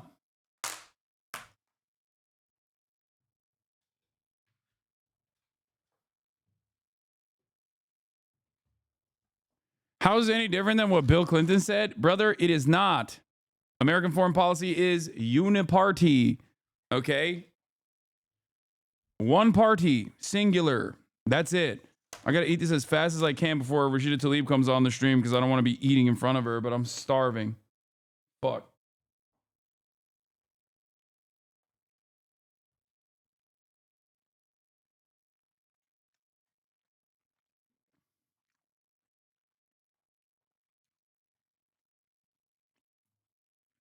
All of this plays out, especially with the conflict that's going on right now in Gaza. Certainly, and raises questions of the voters and the voters who had voted for Jill Stein as an opposition to Kamala Harris, how they may feel about what. And some of them even voted for Trump as well. And some of them even voted for Trump. And this is, this is what you would have thought Trump. This is consistent with the words that they've put out before. All right, Andrew, thank you very much. There are certain. Yeah, except Bill Clinton said that in Michigan a week before the election. What do you mean? Like, that's it. Words I refuse to use. There is no such thing as a West Bank. It's Judea and Samaria. There's no such thing as a settlement. They're communities, they're neighborhoods, they're cities. There's no such thing as an occupation. All right, our panel is back. Stephen Collinson, Israel, Benjamin Netanyahu's Israel likely to welcome. It's so funny that they didn't have this level of smoke for Bill Clinton. But now that Trump is doing it, they're like, wow, this is really fucked up. Wow. How could Trump do this? We're so upset. Wow. This pick, it's worth noting, Huckabee is the first in quite some time to not be Jewish in this role. But of course, evangelical Christians, and that's really kind of Huckabee's defining political identity, have a very specific relationship with the Jewish state. And you heard him articulate some of it here. What does it mean? This is a clear sign that the administration's first-term policy, which was very solicitous towards the Netanyahu coalition, will continue and will go even further. It will be regarded as a disaster by Palestine. Very different than the Biden admin, guys. Very different.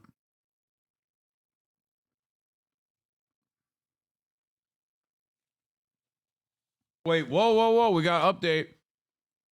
Magaphonics update. Wife guy update. He says, I showed my dad the J Street poll of American Jewish voters combined with the fact that over 50% of all Jews in the world live in the U.S., combined with the fact that the Israeli ambassador is now going to be an evangelical Christian. And I think I might have finally started to get through about how little this whole charade is actually centered around Judaism and Jewish people. Okay, I'll take it. I'll take it anywhere. Now, the problem is, of course, as I've repeated perhaps 1 million times over, anytime someone comes in here with questions that they are repeating because they've heard some anti-Semitic fucking dipshit say that, like, you know, Jews control American foreign policy or anything, or the Congress is owned by Jews or anything like that. The reality of the matter is, it doesn't matter if 100% of Jews are like, no, this is not for me. I don't like this. I'm not rocking with Israel any longer. It doesn't matter at all. America will do what America does because America's interests on Israel have absolutely zero to do with Jews, okay? I regularly repeat that even if every single Jewish American became anti-Zionist overnight, the State Department calculation over unconditional support to Israel would not change. Here's further evidence. These people aren't all anti-Zionist, but their opinions clearly don't matter. So just remember that. Palestinians who still are a long way from that two-state solution, which now seems almost likely never to happen given the events of the last year or so. I think it poses two real questions, notwithstanding the fact that the ambassador doesn't make the policy, the president does. How will this be seen by some of Trump's allies in the Arab world, with whom he wants to create this realignment of the Middle East between Israel, some of the Gulf states, and Iran? That could be a problem if this is the Trump policy. Yeah, I mean, Brad, how do you see that piece of this? Well, I think if you look back at the first Trump administration, the signature foreign policy success happened in Israel. Democrats lost their mind when Donald Trump moved the embassy from Tel Aviv to Jerusalem, even though that many of them had voted for it. And then when he recognized the Golan Heights, they said, this is terrible, it's going to cause disruptions. It didn't. Instead, what happened is, as soon as the United States was fully behind Israel. Brother, that's an interesting pin you're wearing. The yellow ribbon. I suspect it's not for, remembering the veterans. I suspect that's a post-October 7, remember the hostages pin you're wearing. Now, it's an interesting explanation here where you're like, oh, nothing bad happened after Trump's Israel policy, while you're literally wearing the signifier of the bad thing that happened that is still ongoing, by the way.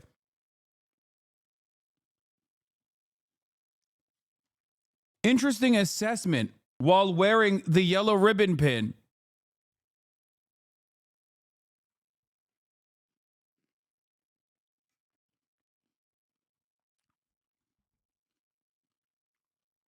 Without question. Wasn't it Veterans Day? No, dude. The yellow ribbon pin is the... What is the yellow ribbon for? It's for cancer. It's not for veterans. I just made that up. The yellow ribbon is... Oh my God. The yellow ribbon pin is for fucking stand with us, stand with our hostages. Shut the fuck up. Making a joke about... Like, I know why he's wearing that yellow ribbon. It's not a fucking... It's not a support the troops pin, okay? Shut the fuck up. No, it's definitely for veterans. Okay. All right. Yeah, he's wearing a fucking yellow ribbon because of the veterans. That's why he's wearing it.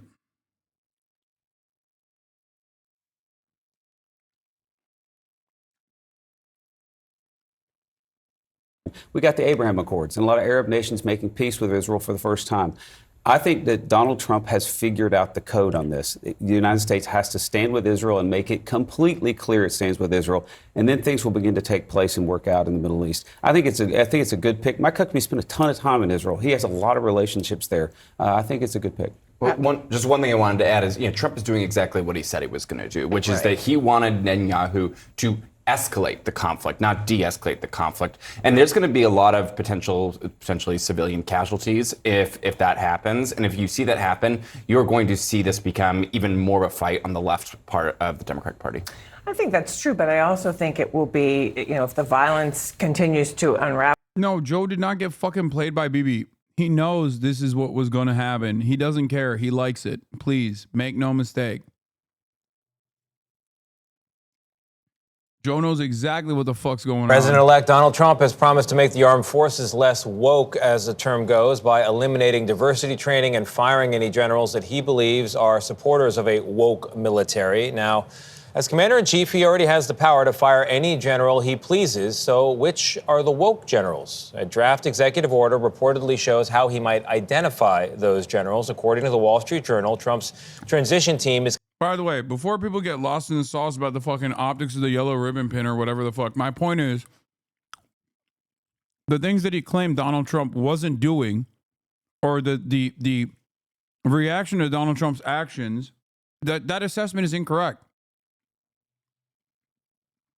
Donald Trump set the stage for October 7th with literally the actions that fucking dickhead is talking about on the CNN panel. Is considering the creation of a, quote, warrior board made up of retired senior military personnel to remove generals and admirals found to be, quote, lacking in requisite leadership qualities. Which qualities are those? Well, the draft ordered, which was reviewed by the Journal, does not lay out the criteria for meeting or failing to meet those qualities. And a transition team spokesperson declined to comment on it. But this outside board would clearly bypass the Pentagon's regular system, signaling, as the Journal puts it, that Trump intends to, quote, purge a number of generals and admirals, woke or otherwise. In his first term, Trump celebrated what he called my generals, but the tone soon changed with many of them, you'll recall. General Mark Milley, the former chair of the Joint Chiefs of Staff, has called Trump, quote, the most dangerous person in the country and a fascist. General Jim Mattis, Trump's former Secretary of Defense, said... Maoist homosexual Mark Milley. Mad Dog Mattis. He's a real mad dog. These guys are all socialists. President-elect Trump. President-elect Donald Trump. Sorry. Former chair of the Joint Chiefs of Staff has called Trump, quote, the most dangerous person in the country and a fascist. General Jim Mattis, Trump's former Secretary of Defense, said he tries to divide us and called on Americans to reject those in office who would make a mockery of our Constitution. And General John Kelly, Trump's longest-serving White House Chief of Staff, said Trump acted surprised that the military's leadership was loyal to the Constitution and not loyal to Donald Trump personally. One fear now is that this warrior board, if created, could shift that loyalty. Another is that trust in the military. Never, ever calculate the number of sodas that I'm drinking in one day. How dare you? I'm an American, goddammit. Shut the fuck up. Take a week off. Our most trusted institution never itself could suffer. So joining us now is Vivian Salama, the national politics reporter with the Wall Street Journal, who helped break this story. Vivian, good morning. Good morning. So Trump will already be commander-in-chief when he is sworn into office with the ability to fire whoever he wants in the military. Why create this board potentially? Well, essentially, it would bypass a lot of the promotion systems and sort of the regulations at the Pentagon that would require, that would normally be required for something like this to happen. Usually when you want to do something like this en masse, you would go for some sort of workaround to the usual system. And so just gleaning from the little that we knew from the draft executive order that we reviewed, that is probably the likely scenario, is that he sees that this is the best way to kind of tackle what he views as a bigger problem within the ranks of the military, just sort of sweep through and get rid of as many generals as he can who he deems unfit for leadership. Vivian, how would you characterize the culture of military leadership as it stands and how this could shift that culture? I know that there's a tradition of nonpartisanship. It's actually surprising to some extent that you have all these. What a gross What a gross, monstrous fucking thing to say. Oh! Cuck Todd, you fucking asshole. Saying the quiet part out loud, baby. There it is. There it is. Oh, we're going to save cable TV, dude.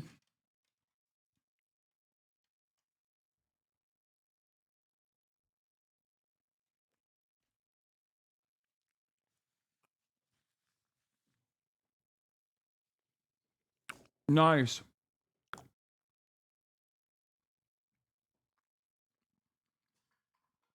These quotes from generals characterizing negatively now President-elect Trump.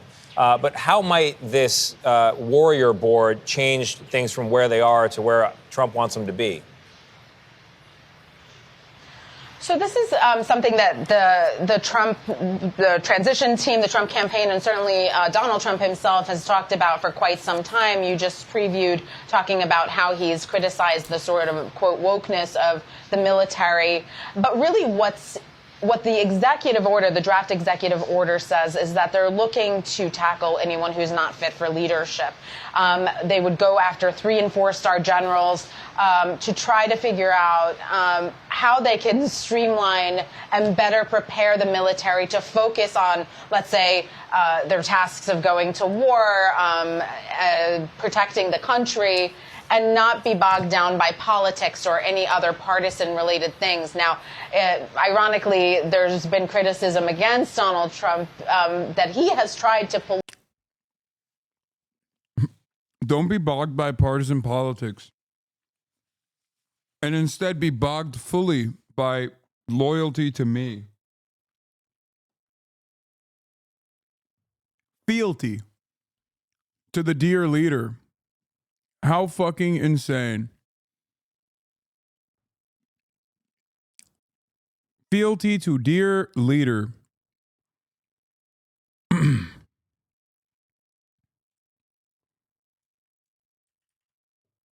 That's a much better standard to apply, I think.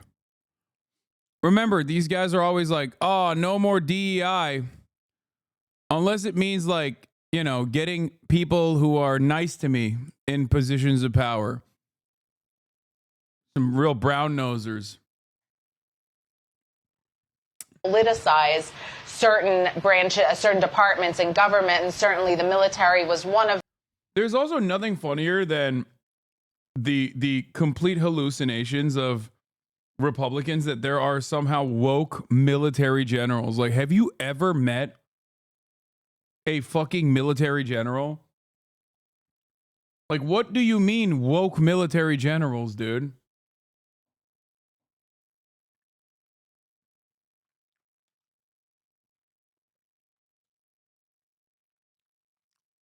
Like,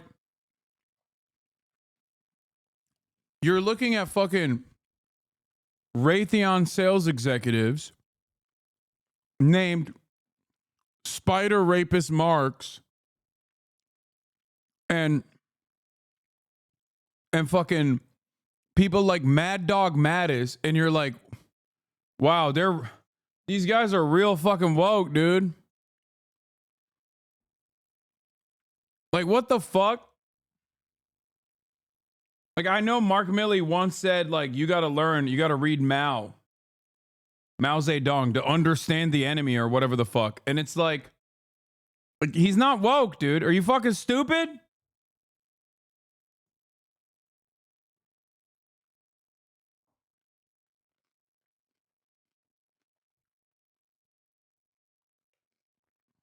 Of them, this move could potentially do that. And so it sort of works against what they're trying to argue for, which is the politicization of the military. But beyond that, I was getting calls nonstop from Pentagon officials, retired military yesterday when our story broke, just in terms of the generational impact that something like this could have, where you're going after some of the most experienced members of the military, and presumably in times of war especially, but even in times of peace, you you don't want those people to be purged from the ranks of the military, because that experience really goes a long way, especially on battlefields. So, there's a real concern that in purging those senior leaders, you would lose that experience. And so, Vivian, who could be purged? The funniest thing is that the military is experiencing a major recruitment crisis because they haven't had a 9/11 style situation happen in quite a while. So Americans, the more they move away from remembering 9/11, the less interested they are in participating in America's war on fucking terror. Now, if that sounds ominous to you, well, it is a little bit ominous, let's be real. But in the absence of a 9/11-2 electric boogaloo, you're not going to be able to turn this shit around. And the other reality is that most of these fucking dudes, okay, Mad Dog Mattis and Mark Milley alike, the reason why they talk about like DEI or CRT or whatever the fuck is because they are trying to market the military, dumbass.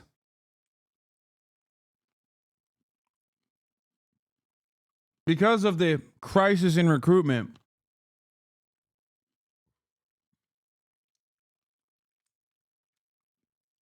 the way they see it is like, if it works for Chipotle and Applebee's, it works for the military. That's it. So, ironically enough, this like change in the old guard is most likely going to cause more instability and probably harm their recruitment efforts regardless. They need to do a fucking mandatory conscription at that point, like a draft, to bring the military up to the standard that they need in an effort to fight global wars at the behest of Israel. Who's potentially on the chopping block here? So it's hard to say from the draft order. However, we did speak with a number of military officials, and there has been a great concern that the chairman of Joint Chiefs, CQ Brown, could be among them. Now, President Trump has not been happy with General Brown because of the fact that he talked very openly about the George Floyd protests back in 2020 and how he was very moved by it, and that's something that did not necessarily sit very well with Trump. He felt like CQ Brown was speaking out of order, and it sort of speaks to that alleged wokeness that Donald Trump speaks about.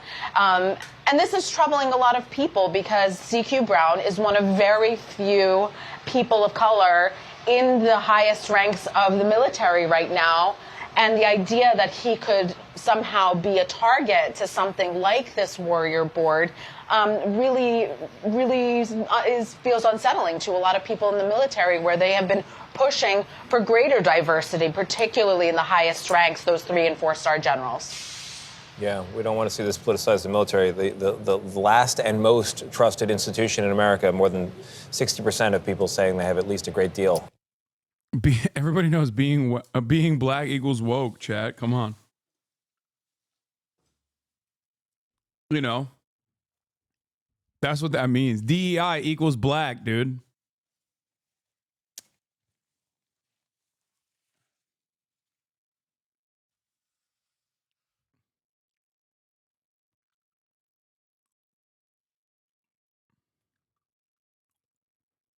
Donald Trump's most yeah, a woke military coup is upon us, dude. A woke military coup is upon us, ladies and gentlemen. We're about to see a gay coup in the military.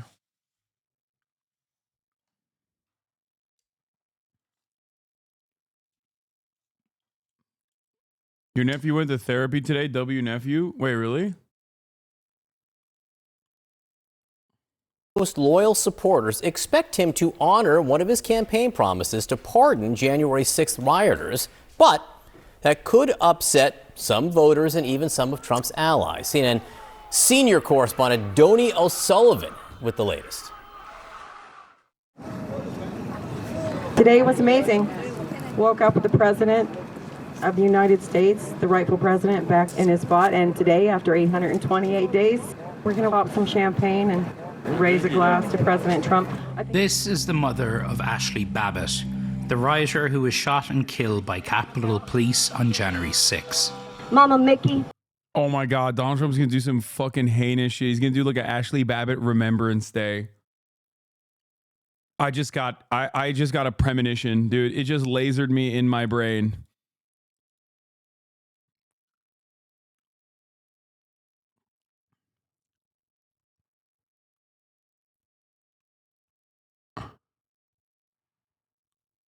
Going forward, January 6th will be remembered for our brave patriot who gave her life. Ashley Babbitt, American hero.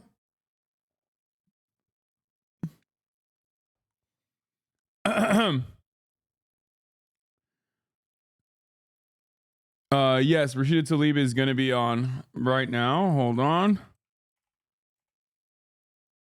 I am adding all of them onto the call.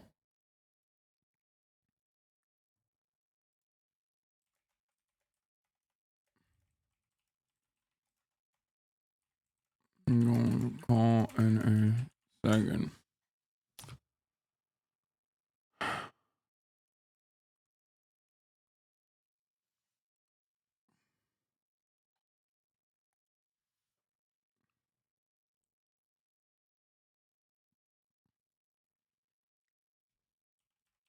He's in this group chat right now.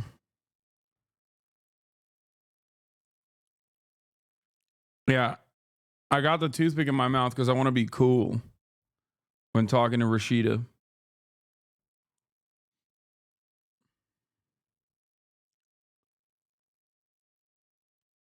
Anyway, let's keep watching this while We love you, they honey. figure it out. And we are so grateful for you bringing this freedom family together. It's the night after the election. Trump supporters have gathered here, as they have every night for the last 800 nights, outside the Washington, D.C. jail. How did you feel when Trump won last night? I knew that meant freedom for our guys. And I was overwhelmed, thankful, and I know that God heard our prayers. Were you emotional? Yes. Yeah. Hello, hello. Can you guys hear me?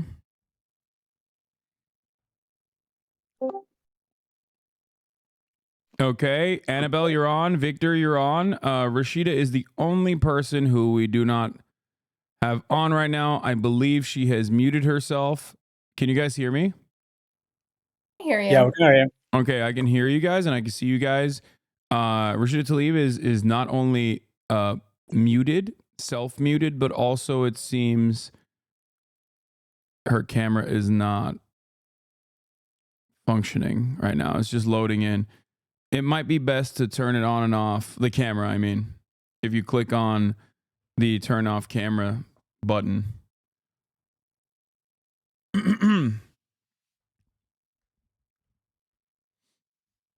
But yes, for everybody in the chat, we're going to be going to see if doing it on my desktop is better. Okay. We were waiting on Congressperson Rashida Tlaib. But we have a conversation. We have a big conversation lined up and ready to go. We're going to be talking about migrants under the Trump administration and what to do in the upcoming Trump regime and what the next steps forward are. This is something that I obviously care about quite a bit. And yeah, hold on. Let's see. Okay. All right, Rashida's gone for the time being, but she'll be back. But before she gets on here, I'll oh, she's on again. I wanted to welcome you guys, Annabelle Mendoza and Victor Guillen Fabrez. Am I saying that right? Yep, that's right. Okay. If you don't mind, one, welcome to the broadcast. Two, I wanted you guys to introduce yourselves to my community real quick. Yeah, sure thing. I can kick us off. Thanks for having us, Hasan. My name is Annabelle. I'm the communications director for United We Dream Action, which is a leading immigrant rights organization in this country, powered by immigrant young people, youth of color, and the average voter. And I'll pass it to you, Victor. Yeah, what's up, y'all? My name is Victor. I serve as communication strategist for United We Dream Action. I'm also an immigrant myself. I came to this country about 8 years ago. So yeah, really excited to have this conversation. Yeah. And how would you describe what United We Dream Action is to people who are uninitiated right off the jump? Yeah, so we are a nonprofit, a national organization. Again, we are led by immigrant young people. So folks who have DACA, folks who have TPS, folks who are fully undocumented. We're also powered by other young people of color and average voters who are all coming together to fight for racial justice in this country, immigrant justice in this country. We organize, we build independent political power, organizing on and off the streets. Okay. Let's see. Let's check in with Rashida real quick in the Discord DMs to make sure she's doing all right. But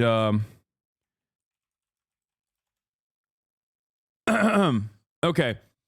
So obviously, this is something that I've talked about quite extensively. It's something that I've been very critical of the Democratic administration as well since last year, which was something that I feel like is very different, very unique to the Democratic Party, at least in accordance to their past performance and the way that they communicate about immigrant rights. Something changed in the political discourse overall, where I think after consistent racialized propaganda towards migrants in general in this country, I think that the Democratic Party also took a somewhat right-wing tone and claimed that immigrants in this country also constitute a national security threat in the way that the Republicans have been saying for quite some time.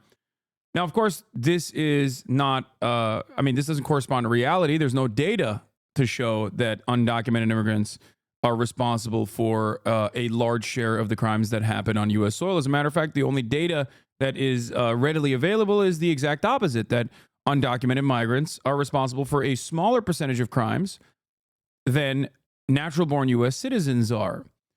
And I wanted to ask you guys if you have seen in your own communities like this narrative shift, and if this has like how are people feeling about this change in attitude overall? Yeah, for sure. I mean, we work in comms, so we definitely see a narrative shift.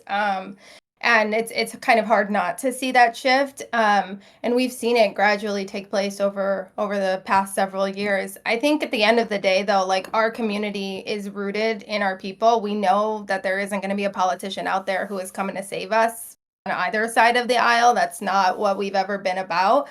And that's why we've been so focused on building independent power that is really rooted in working class communities, rooted in the issues that young people care about. We've heard it time and time again from our communities. Young people care about the issues. We are facing crisis after crisis as a generation. And so for us, it's not about the candidates. It's about, are you really connecting with the issues that matter to young people? Absolutely. Some of the questions I have are, what happens next? So the Trump administration has obviously made it a signature part of its legislative agenda that they're going to engage in something that is so unimaginably cruel that I feel like, I've called the policy Hitlerian because I think it is. He has routinely claimed that there are 20 million undocumented migrants, a number that nobody really knows where he got from. I think the actual latest estimation is around 13 to 15 million. And he has said that he is going to engage in mass deportations for all 20 million undocumented migrants living on U.S. soil. This means that 1 in 15 families that live in a mixed status household is probably going to have their immediate relatives forcibly removed from American society and placed in a concentration camp slated for deportation. This policy not only is uniquely cruel, but it's also obviously going to cripple the economy, considering that undocumented migrants contribute greatly both to our agricultural output, but also our construction industry as well, among many other sectors. But of course, the most significant part about this, I think, is the inhumanity of this policy. Hey, Rashida, you're here. Thank you. Sorry. Just know that my kids are like, I can't believe, Mom, you can't even get on they were like, of It's all course, you're good. the only one who can't get on. Yeah. If you don't mind, do you mind flipping your phone so it's landscape, if that's possible? Because it'll automatically adjust. Yep. Guys are making me feel old. No, don't worry. I mean, I'm a boomer. Okay, I'm 33 in this industry. That's perfect. I'm 33 in this industry. I'm basically dead. So in my line of work, when you're 33 years old, it's over. It's so over. Rashida Tlaib, thank you so much for coming on. I'm a massive fan of yours. I've been a big supporter for quite some time. I've been meaning to have you on the stream for quite a while. So I'm very fortunate that you are gracing our presence here on this broadcast. We are all big time supporters of you, and I'm very grateful, very thankful that you guys were able to put this together so we could talk about issues that matter to everyone in this community. Can you hear Rashida? Can you hear us? Oh yeah, I can hear you guys. No, just thank my son Hasan. He's a huge. My son Adam's a huge fan of yours, so he's like, "No, Mom, do it. It's awesome." Oh hell so, yeah! Yeah. You got a good son. He's a chatter, so he loves your show. So that's you can give my. He's got a good head on his shoulders if he's a fan. Yeah, he's got a lot of strong opinions like you, so that's good. Yeah. Oh yeah.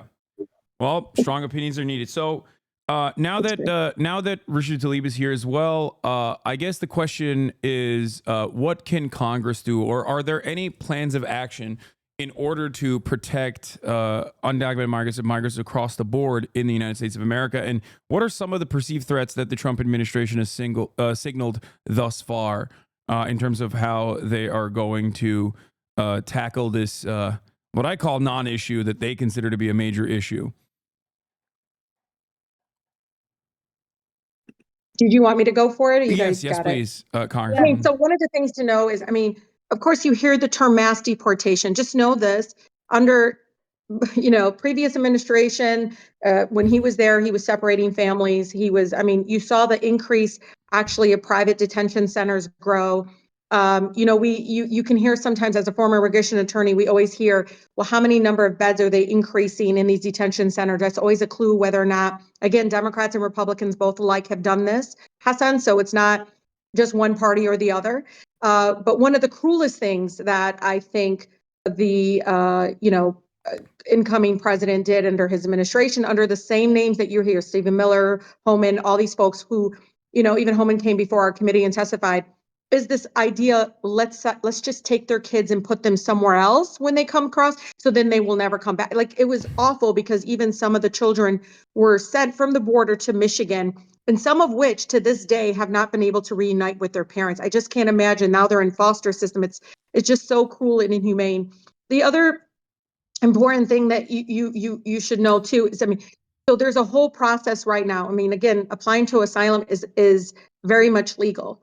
And there's folks that want to undercut it. Even some of my colleagues in my own caucus have been talking about this, right?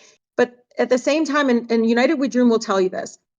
Look, many of my neighbors have been here for decades. Some of them went to high school with me, and they haven't been able to adjust their status here. I have so many of my neighbors are actually married to U.S. citizens and can't fix their papers here. No one is talking about the decades and decades of our broken and inhumane system that is leaving so many of my neighbors who work, pay taxes, their kids are going to school with our kids.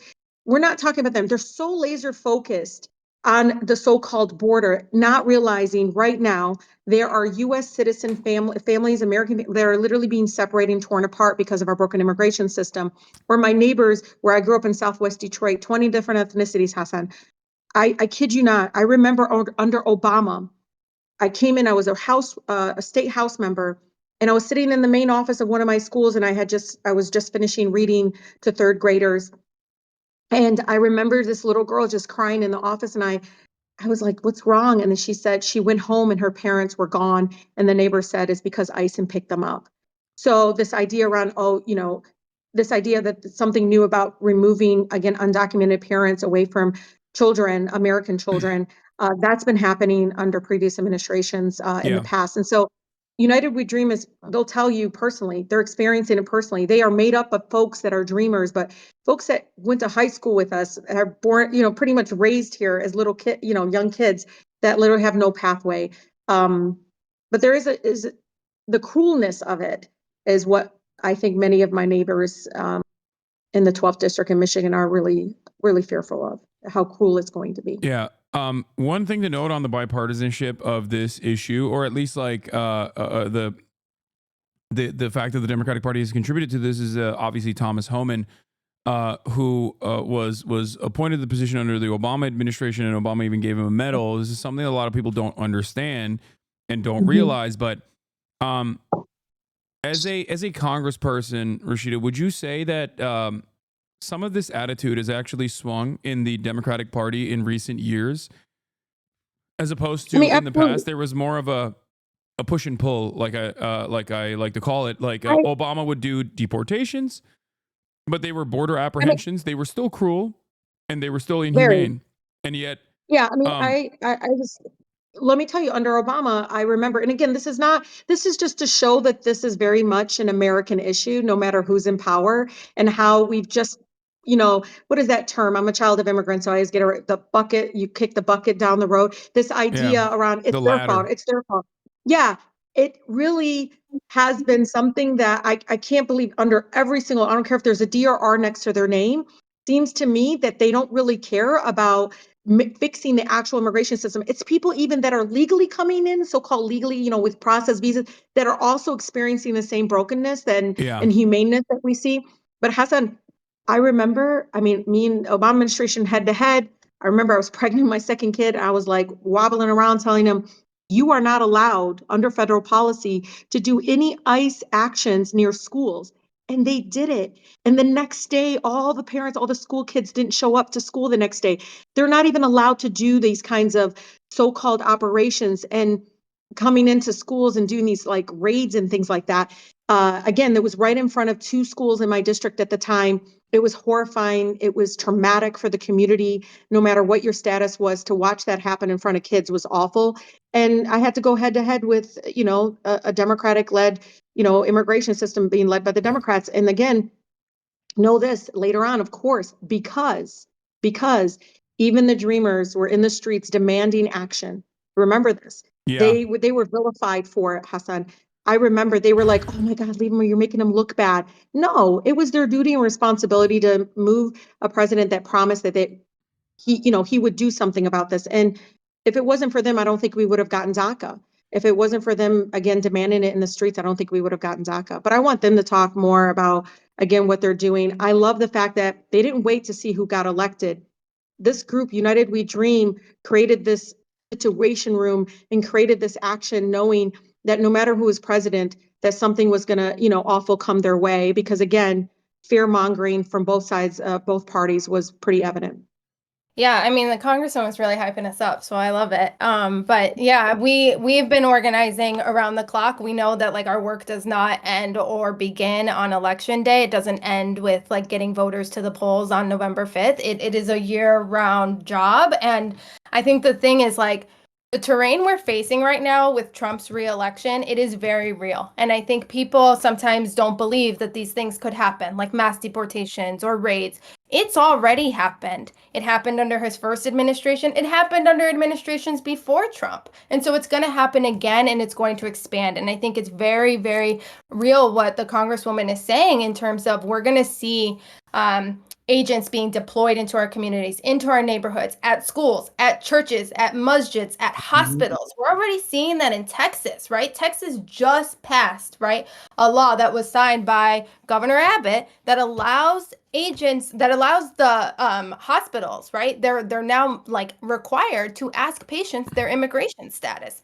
It's all a tactic of fear. That's what it is. And so I think the end of the day, though, there is so much that we can still do to make sure that Trump's plans are not successful. We can still make sure that these spaces are safe spots for our immigrant neighbors. Yeah.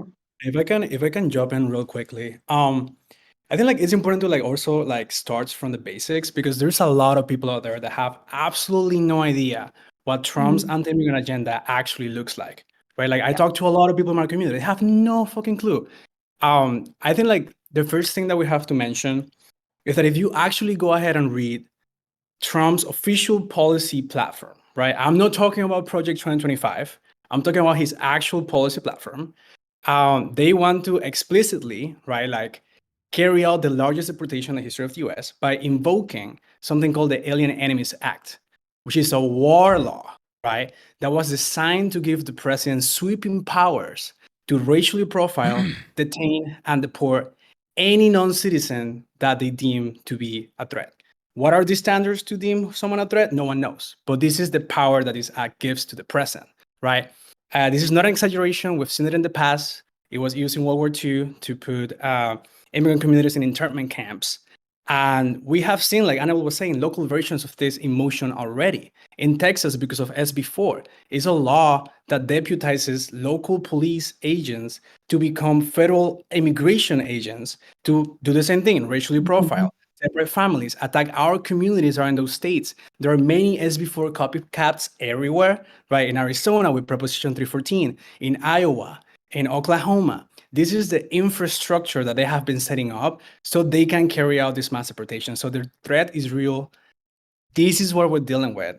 And if I can share one more thing, is that one of the most concerning parts of this program is that they also want to go after the protections that already exist for people like us, right?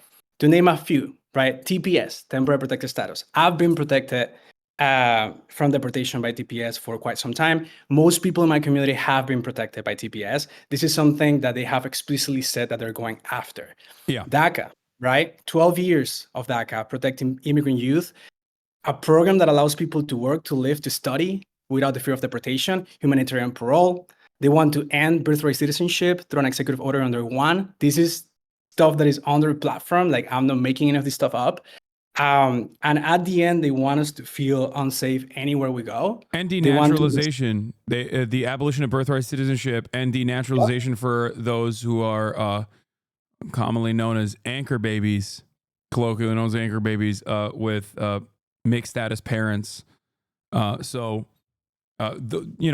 who are born on U.S. soil. So the question I have, I guess, and this is something that is in the minds of a lot of people as well, is what do you say to people who doubt that Donald Trump is actually going to carry out these mass deportations?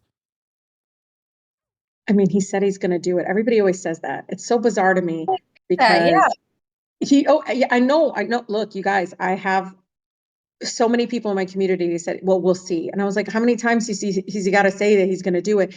But even when he had, what's scary, Hasan, and we'll see this, is even when he does carry out, people are going to still deny that it's actually happening. I kid you not. I don't know how many times I said, I went to the border. I saw a 4-year-old boy behind a glass door come up to me. My colleagues are right there asking me where his grandfather was because he was separated from them. Oh, no, children not being separated. That's not happening. That's what's so scary, is how many people are going to continue to deny that it's actually happening.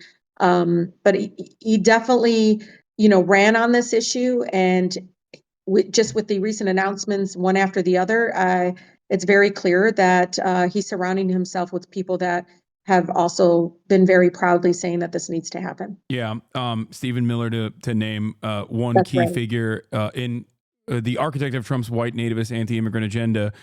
Another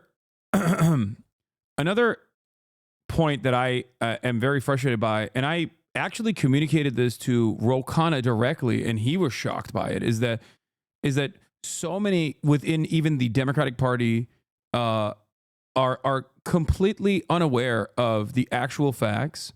One of which I reference regularly is obviously the Texas study that shows that undocumented migrants are responsible for less crime per capita than natural-born U.S. citizens. But outside of that, Donald Trump has regularly engaged in basically blood libel towards migrants, claiming that they are killing hundreds of thousands of Americans year round. And yet, when you look at the actual data coming from the Customs and Border Patrol and the Department of Homeland Security itself, that this number is actually around 29 in the fiscal year of 2024. So the fact that they are so clearly lying about this, and the fact that like so many Democrats that I think are still guided by empathy to a certain degree have not launched any sort of counter messaging campaign against this is shocking to me. Is there a way to get the rest of the Democrats to caucus around this issue and to potentially push back against these lies, or even is it far too late at this point and we have to get into a defensive stance? Yeah. It's never too late to speak the truth. I mean, you're right. They may be empathetic, but are they courageous? Are they courageous? Because it takes an incredible amount of commitment to just continue to speak the truth, even as, national mainstream media and everybody continues to gaslight people that everything is happening because of our immigrant neighbors. I think people are going to be very shocked. They're going to be very astounded by how many of our neighbors in some of the most beautiful, most diverse, most vibrant communities are actually undocumented. Why? Because again, we're talking about 2 decades of never touching anything around pathway to citizenship, anything in recognizing mixed, status families. They're all over in every corner of our country.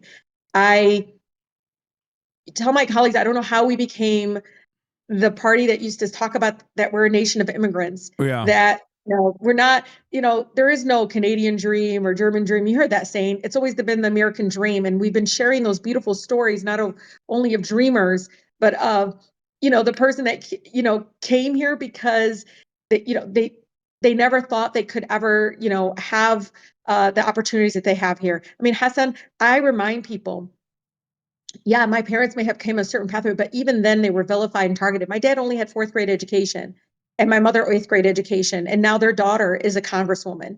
And, sharing those things, inspiring people that that's what makes our country so beautiful and so inspiring and so empowering for the whole nation. And I can tell you there's corners of where I grew up in Southwest Detroit, and now I represent this beautiful, vibrant community in Dearborn. I can tell you, if you look at, this is a community that has now thrived not only in the business sector, but just continue to grow and thrive. And I know United We Dream team knows this. You see a lot of the faith leaders like waking up and saying, whoa, that's not who comes and worships at our church. I mean, that's not the people, again, the vilification that continues to happen. I feel like many of my colleagues staying silent don't realize that is action. And to me, that's failure in actually speaking truth. They can absolutely correct again the lies and push back against it, because no matter again who's in the White House, if we don't do it, it endangers many of our immigrant neighbors. And again, some of them will never ever report what's been happening to them, and it has continued again throughout this campaign, from calling many of my immigrant neighbors rapists and criminals and so forth. It is awful, because it is leading to more violence towards our communities. Yeah, and if I could just add too, I think what both of you are pointing to is like this fact that like facts right now, when we are speaking the truth, when we are pointing to, the numbers, we can give all the data. And it just doesn't land for some people. And the reason why, and we see it right now with Trump, right? There is a multi-million-dollar infrastructure behind their disinformation campaign. And it's intended to reach the people in our own communities, right? I think even among us, among like young people, we have recognized loved ones who have voted for Trump and been like, what the hell, right? And it's because the disinformation strategy has reached them. It's a multi-million-dollar tactic meant to sow the division between our communities. And so I think that is also a major threat that United We Dream Action is trying to fight back against, that we're also trying to make sure that young people know what information is right, what information is intended to actually get people riled up based off of just emotion, based off of racism, based off of just their kind of initial reaction. And the bottom line is that disinformation then goes and informs politics, and then it goes and informs policies. And that's how we're seeing the through line into mass deportations and mass raids being something that is getting normalized. And we cannot allow that to get normalized in this country. So how do you think to jump off your statement here? How do you think Trump has made successful inroads with Latino men, in particular young Latino men? Do we feel like the Democratic Party is at some point a little bit responsible for almost like purging or pushing aside the younger base of voters, men in general? And how do we reach out to people that have so much to lose from the very same policies that they assume will not harm their immediate family members? Because this is something I've so consistently seen with people that voted for Donald Trump that know undocumented immigrants or have immediate family members that are undocumented immigrants. And they have this assumption that like, oh, it's actually someone else that will get deported and not my immediate family members, because my immediate family members are contributing to they're contributing to the American economy in meaningful ways. So it won't come after them. And that to me, I think is a clear-cut demonstration that they too have fallen victim to this propaganda, that they also believe that there is this crisis of like migrant criminals that are running amok inside of our borders. Yeah, there are two parts to that question. The first one, like Annabelle mentioned, is targeted disinformation, right? There is a well-funded disinformation machine designed to target young Latino men in particular, right? Where they exist, where they spend time online, right? Places like this, honestly, places like Twitch, Kick, Discord, YouTube, right? And this disinformation is designed to dehumanize the people in our own communities, right? Because when you call your neighbors who have been undocumented for 3 decades criminals, when you call asylum seekers fleeing persecution and violence invaders, what you're doing is effectively dehumanizing an entire group of people that justifies dehumanizing acts on this same group of people. And we've seen it many times in the past. This is just a tactic that populists and demagogues use. And it's no different this time. But I think like the important part here is to recognize that it has to do with our information diets. If you give good people bad information, they will do bad things and they will do like make bad actions, right?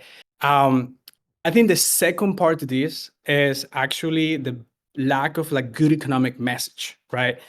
I think a lot of young Latino men who have been radicalized out there, and I talk to my friends all the time about this, right? And a lot of working class Latino families simply don't have the time and the privilege to care deeply about democracy and the civil rights of their neighbors. They're too busy putting food on the table, right? So unfortunately, people don't eat democracy. And so we need a compelling economic messaging to bring these people to our side, because these are people that already have been radicalized online. They're really entrepreneurial. They watch Joe Rogan all the time, right? Like we need to bring a good economic message to them, because we have to tell them, hey, like mass deportations are wrong and inhumane, but they're also fucking stupid, right? Like we will see the effects everywhere because of this mass deportation. They will see when they go in the neighborhood and they see the local bodega shutting down. They will see when home prices keep going up because there is not enough construction workers to build more housing or enough farm workers to produce more food. They will see when their work sites get raided by ICE. They will see when their local businesses go under because they don't have enough workers and enough local customers because they're all gone because they were deported. They will see when a family member, a friend, someone they love gets deported. So this is the kind of messaging that we need to counteract the disinformation that is targeting our young Latino men. Absolutely.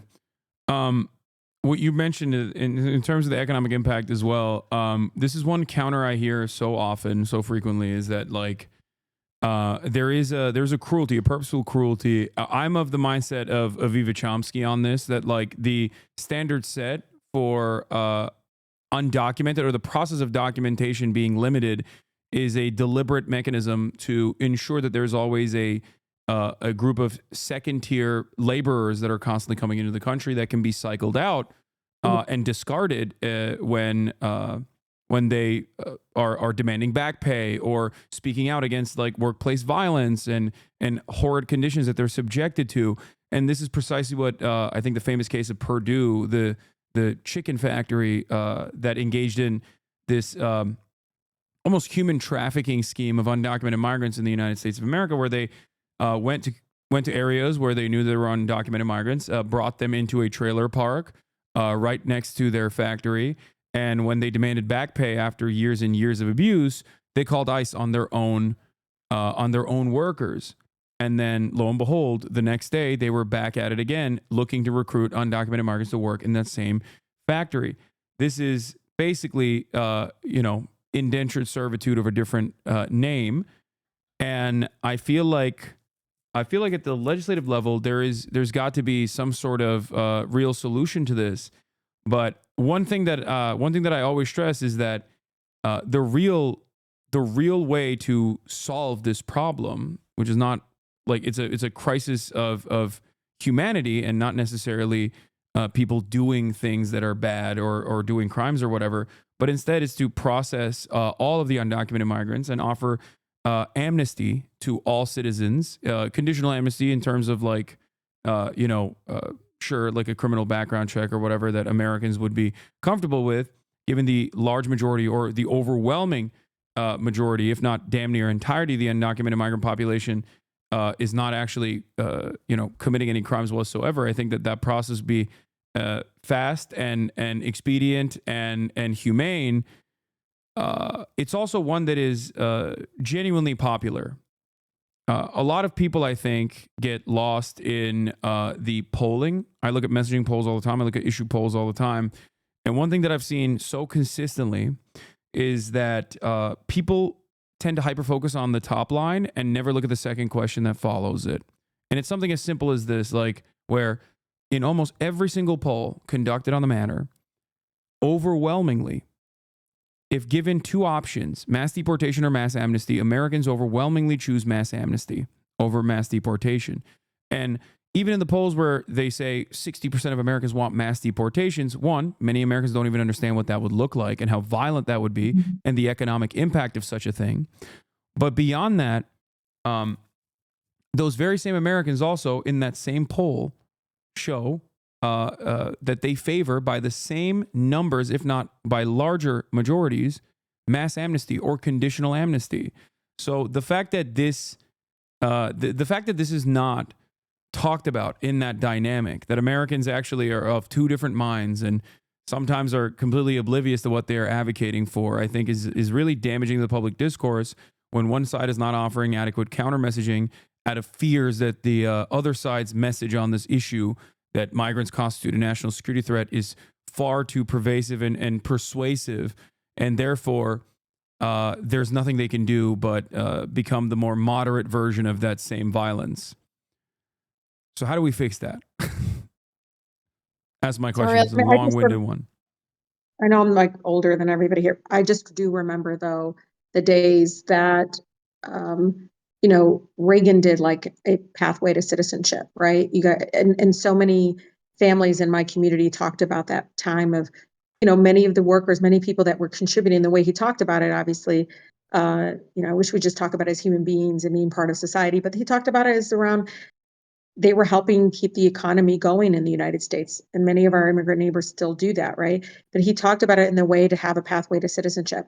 Then later on, Clinton didn't like a lot of things he did, but one of the things he did do was offer a pathway for mixed families to be able to have a pathway citizenship. For instance, I worked on as a law student, U.S. citizen married to an undocumented person or somebody that's visa that expired or fell out of status, whatever it was, they were able to pay like kind of a fine and be able to, again, adjust their status in the United States than having to leave the country and all these things. But on top of that, though, he added a lot of criminalization provisions that are really creating some struggles for our families.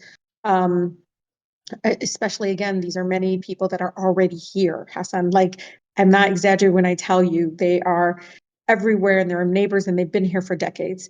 And they've been part of our communities for such a long time. And I wish that we just acknowledge that we failed them instead of it looking at the other way, because we do have a country that's like, come on, no, come on, we need you. Why? Because Hasan, every time when I was a state representative, they would offer some sort of criminalization of my immigrant neighbors. I would add a provision saying, how about the person that employed them? And I do that intentionally because I want them to see, like, understand the many folks, and they're all pretending. Like the restaurant owners are pretending. In agriculture, because it was the agricultural community, Hasan, that all of a sudden spoke up and said, no, stop. We do not want employment verification process at in our industry. We don't want any of this. Why? Because they know that again, they're an integral part of our communities. I just know for me, they have enriched our neighborhoods. And I mean this, like in my community, I'm not saying it because I'm a congresswoman. I lived it. I grew up in Southwest Detroit, 20 different ethnicities. They have enriched our neighborhoods and our communities in every aspect. I don't care. It's not just the food and the culture. It's also just the sense of like being grateful. I mean, I saw things through the eyes of my neighbors that I would never been able to see through those that may have been born here. And so I just don't realize why we don't talk about it in a way that I think is much more humane, but also understanding again, the nation of immigrants. And we've always had an immigration system that did not keep up with the need or the values of our country. And again, we fix it by recognizing stop separation of families, recognize that they're here now and that we need to solve it now. Mass deportation is not the solution. It won't ever be. They tried it. Trust me, they may not have called it that, but they've tried it. They've gone after certain industries and sectors and showed up at workplaces. They've tried it. It didn't work. Yeah. No, you're absolutely right. Implementing, if there was any sort of like, I guess this is a weird thing to say, but if there was any sort of like real white nativist, like genuine white nativist ideology at play here, beyond the fact that white nativism is a perfect way to keep people undocumented and therefore hyper exploited, then yes, you are right. Business owners that regularly hire undocumented immigrants deliberately in an effort to depress wages and take advantage of their conditions, their immigration status in an effort to consistently exploit them beyond the normal levels of exploitation of the documented labor force. There would be criminal penalties and not simply who benefits the most in a broken immigration system. Like, think about it. I mean, it's absolutely profitable for them. So how do we start having conversations then with our local elected officials to push for protections for immigrants in their own cities, in their own states? How can people start this? How can people begin this process? Start off. I mean, I think the Congresswoman can definitely absolutely touch on this too. And I feel like there's tiers to this. I feel like there's tiers to the engagement. And oftentimes, like when we're faced with something so massive, like mass deportations, like all of the horrible things that Trump is promising, I want to acknowledge that there is a sense of like heavy weight and emotion that we feel knowing that a Trump administration is coming. But I also know that like this moment really does call on young people to have the courage to take steps in their own communities to really shore up protections for immigrant communities. We've heard Tom Homan is added to his cabinet. We've heard Stephen Miller is added to his cabinet. We can be blue in the face talking about how horrible these people are, but what are the actions we are actually going to take between now and Trump's inauguration to make sure that we are minimizing the damage and the impact that it will have on our communities? I think one thing is like to the people who are listening, if you're a student, how are you talking to your administration? If you're on college campuses, how are you pushing your administration and make sure that your college grounds are not places where ICE can come on and take students from their classrooms? How are you protecting your immigrant peers? Workplaces, we all work, right? So how are you making sure your work sites are places that protect your colleague who sits right next to you every day at work? We know that those are tangible ways that we can be taking action right now as allies, as directly impacted people. And then, of course, there is pushing your state and local electeds. And that's one of the things that United We Dream Action has been focusing on is we have been trying to push mayors and governors and city council members to be bold and unapologetic right now in not only publicly stating that they are not going to comply with this, but actually doing so through action. And I think you heard the Congresswoman talk about this even in her local district. And so she can probably attest to this even deeper. But that's what I want people to know is that this isn't the time to like retreat into this sense of despair of like, oh shit, Trump is coming, there's nothing we can do. There is a lot we can do. And that's part of what United We Dream Action is building. It's that independent political home for young people to be engaged, to get connected to each other, and to actually figure out together, here are the avenues that you can take. Here's where we're organizing in the streets. Here's where we're pushing our members of Congress, and to actually find those opportunities to be a part of those solutions. If I could add something very quickly to what Annabelle just shared, is that, when institutions fail us, we turn to community, we turn to organizers. And I think, one of the main reasons why we're even here today is because we need you. We need allies. We need people who will fight for us and will keep us safe in the communities where we exist, right? Like, we want you all to show up for your coworker, your classmate, your significant other, your family, your neighbor, who will be directly impacted by this stuff. And with allyship comes the power to keep ourselves protected, to fight back, to push back, because none of this is set in stone. We have the responsibility and the power to fight back. And this is why we are doing what we're doing. That's why we have intervened some of these spaces like Twitch, like Kick, like Discord, because we're trying to reach out to people that usually are not involved with us, people like young Latino men, young men in general, so they understand what's on the line and they understand they have power to protect their own communities. Yeah, and I, just so you all know, I come from the most beautiful, blackest city in the country, the city of Detroit. And I can tell you what they taught me, many of my neighbors, I call them, you don't grow up with one mother, you grow up with all the community mothers.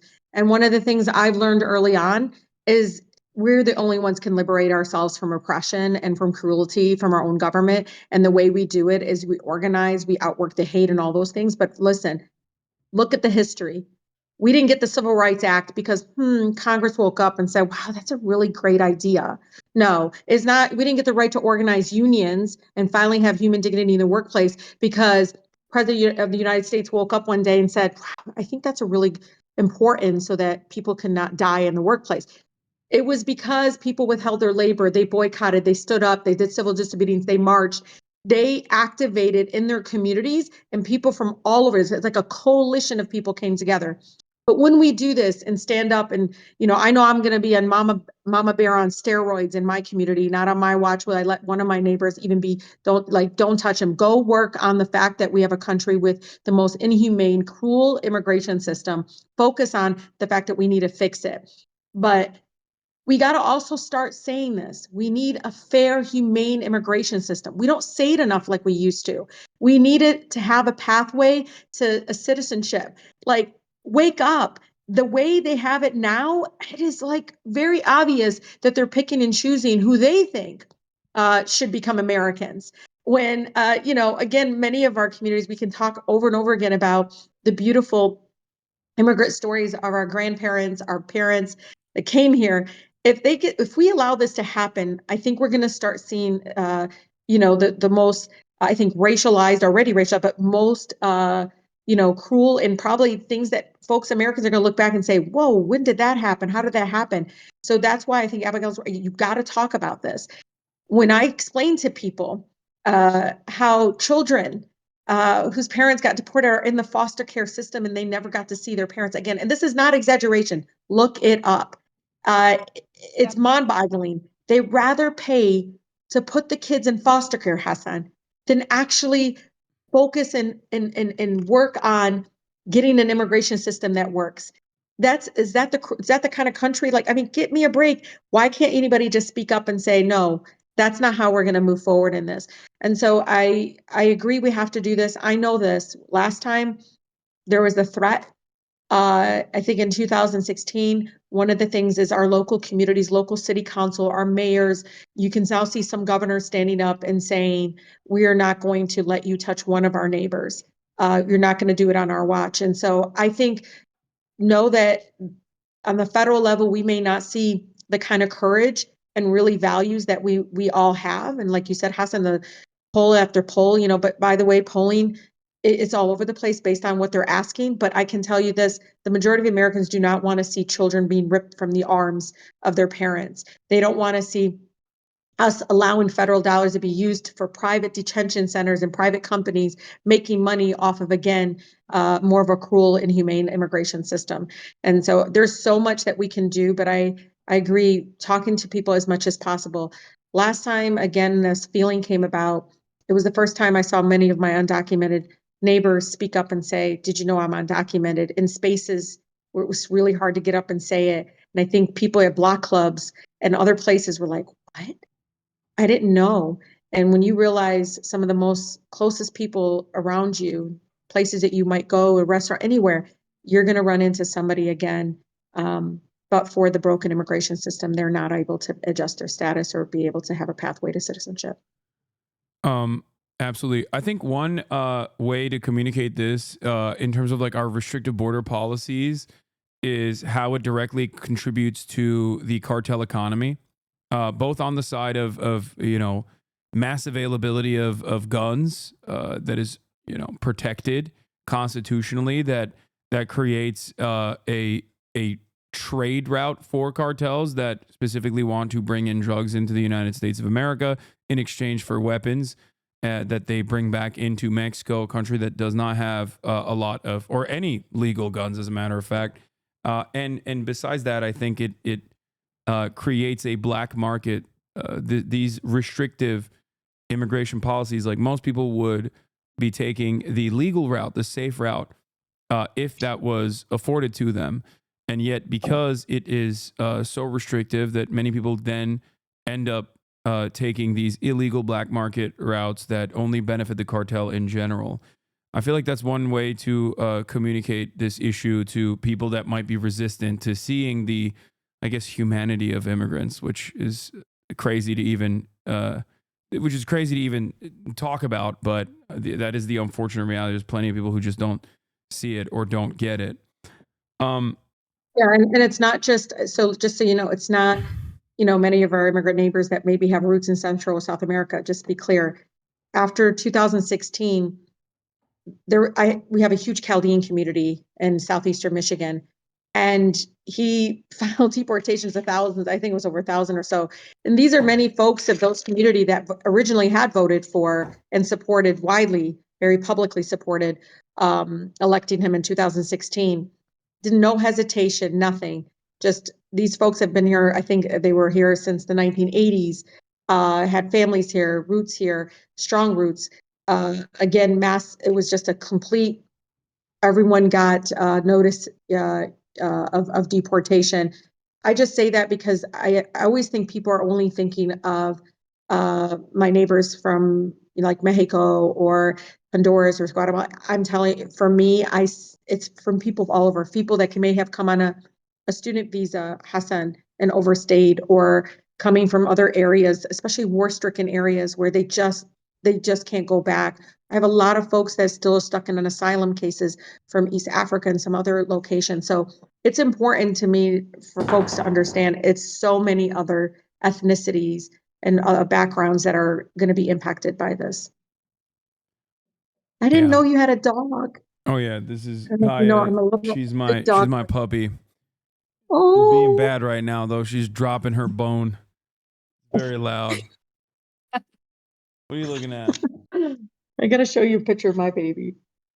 Yeah, mine's hanging out in the bed, sleeping. Oh, that's my girl. That's my top. Wow, it's beautiful. Oh, that's a good dog. What's her name? Tots. Tots. Oh my God, I have a Tots. She's sleeping back there. That's crazy. Yeah, sorry. No, See, it's all good. It's good to. Children of immigrants and immigrants we love dogs. We're just human beings. It's good to have a little break from the Yes. man-made horrors beyond human comprehension every now and then, and I think that is also important. It's something I've explained to my community quite a bit since the election results came out, which was that you have certain things that you have control over in your own life. For me, it's working out. So that's why I urge people to, maintain their hobbies and go out and organize in their communities and participate in their communities in meaningful ways, whether it be like joining an intramural league or something, or having a shared interest with a bunch of other people. And that's still very important, I think, more important than ever at this time.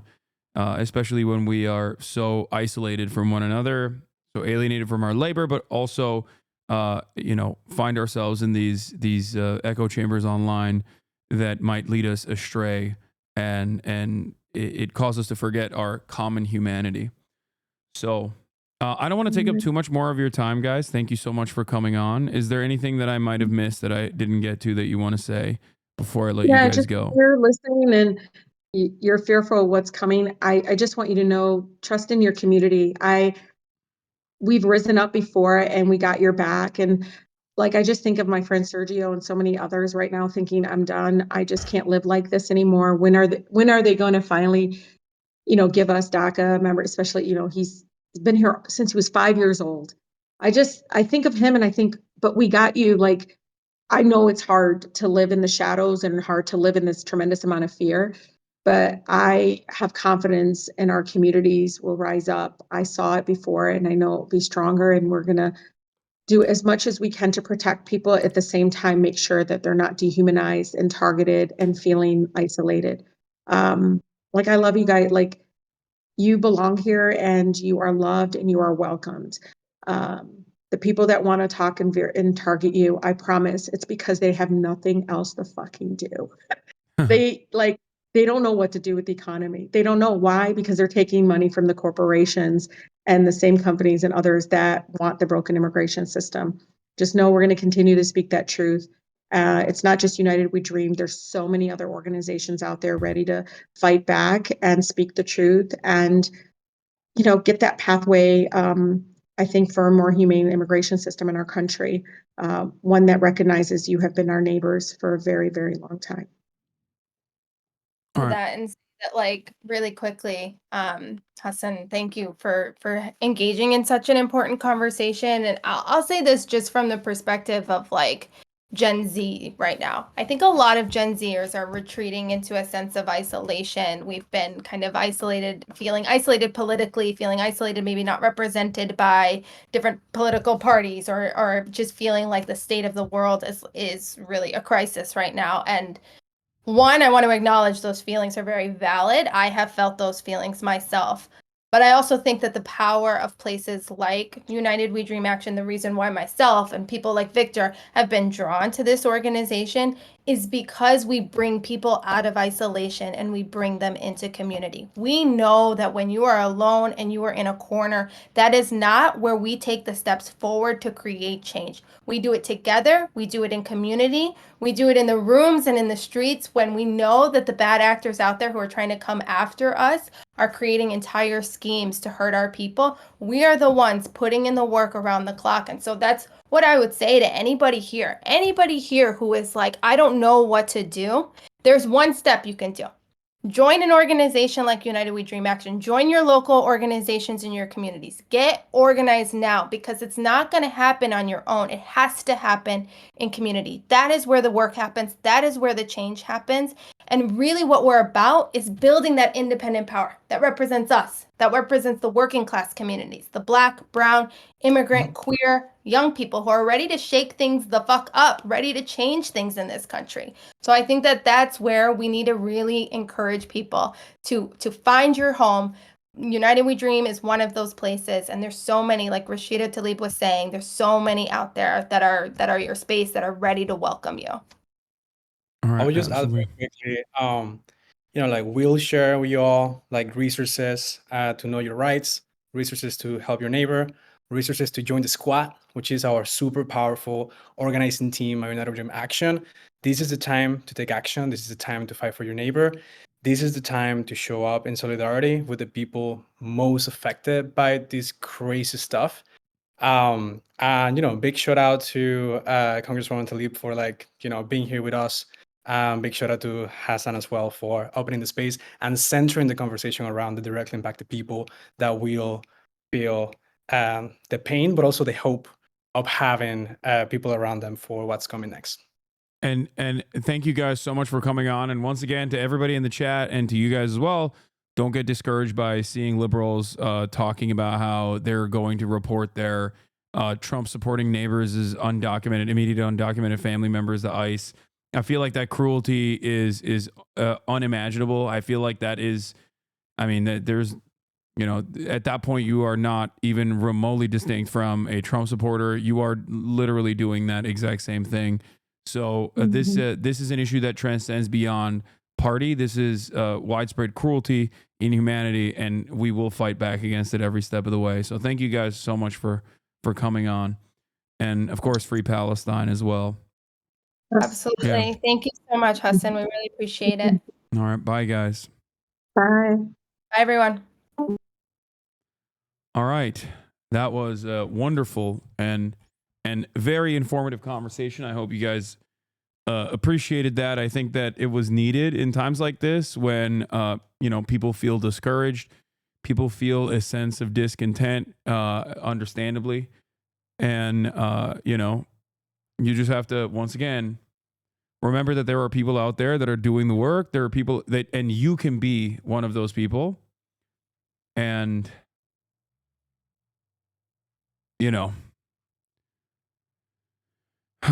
people ask all the time, like, what can you do? It's just, remember, if you're a documented American citizen, like, you have a lot of rights.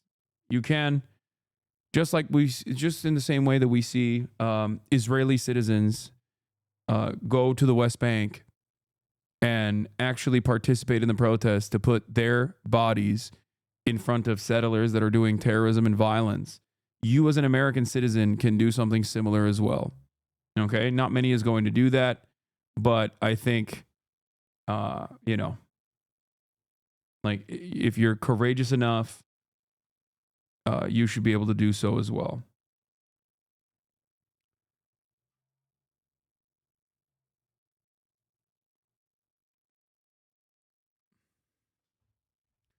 All right. I heard on Majority Report that Biden can extend temporary protected status, right, to certain areas of the country because a lot of them expired 2 months into the Trump regime. That's around 600,000 citizens. Yes. And he has to do that. I got inspired. I got to take action with my student bar association, try to get them to pass a resolution to bar ICE and any other law enforcement for entering my law school. This was great, Hasan. Thanks for this. Absolutely. You have a lot of law nerds in this community as well. Everyone has a skill that they can use in times like this. Join UWDA squad is the quickest and easiest way to be plugged in the actions and take to protect immigrants. Text pledge to 78757 to join.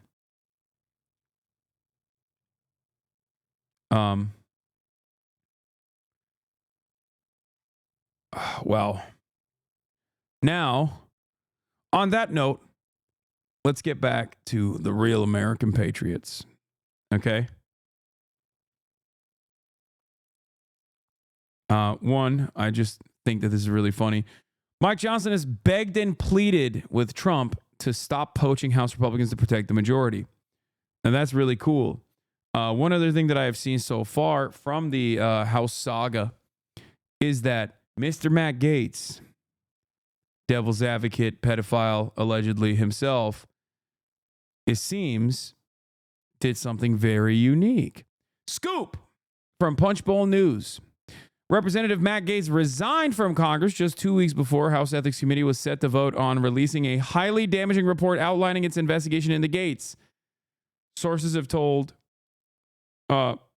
John Bresnahan, co-founder of Punchbowl News, and Jake Sherman, also a founder of Punchbowl News. 2 days, not 2 weeks, sorry. 2 days before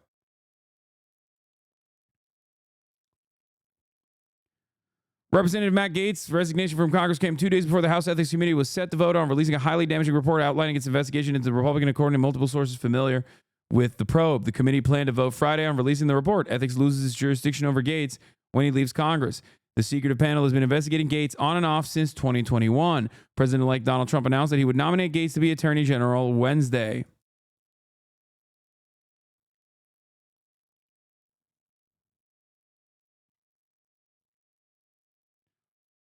So how much of the nomination was just Gaetz needing a lifeline ASAP and Trump giving it to him in exchange for complete loyalty? All of it. What do you think, he has like bones in fucking being an attorney general? Come on. He was like he was a lawyer like what, 20 fucking years ago? Get out of here, you know? barely. It's leverage. This is, Republican Party politics.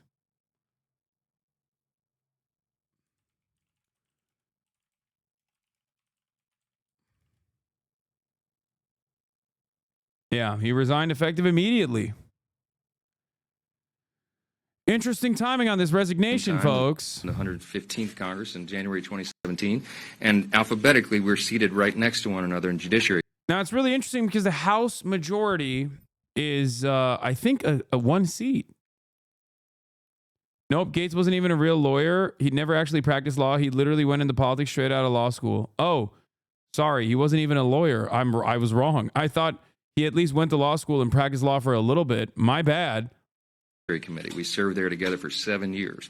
Some of y'all who cover judiciary know those are long meetings. So I got to know Matt very well. Look, I'll say this. Everyone who served with him will tell you he's one of the most intelligent members of Congress.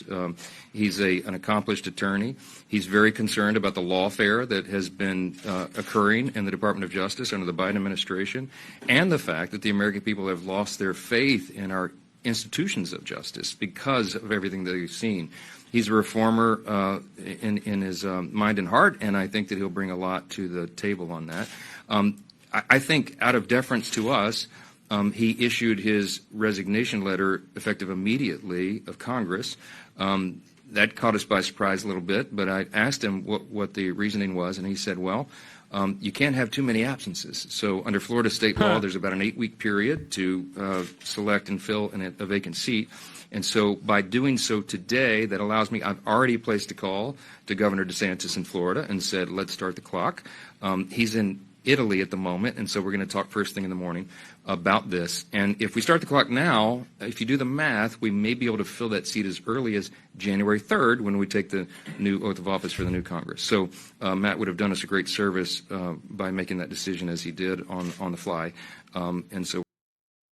Can't the ethics committee just release their report for his future employers? I mean,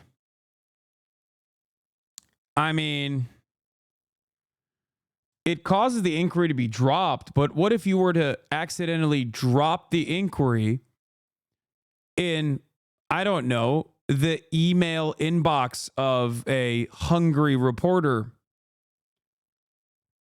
That's, accidents happen, guys. In this line of work, sometimes you go to the ones you know. Sometimes you go to the Kevers. Forever Kevers rise up, ladies and gentlemen. Kevin McCarthy, do the right thing. Do the right thing. The public must know. The precedent is Ethics Committee doesn't release reports since Gates is no longer going to be under House jurisdiction. I see very little chance Republicans agree to this. Ethics Chair Representative Michael Guest and Gates loathe each other, but Johnson wouldn't like it all and sets new precedents.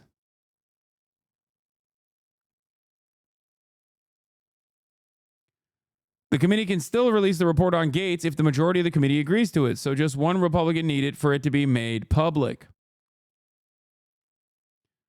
I am salivating. Do the right thing and avoid the top of the hour ad break. Well, there are no more ad breaks because I do not run them. I no longer have a contract with Amazon.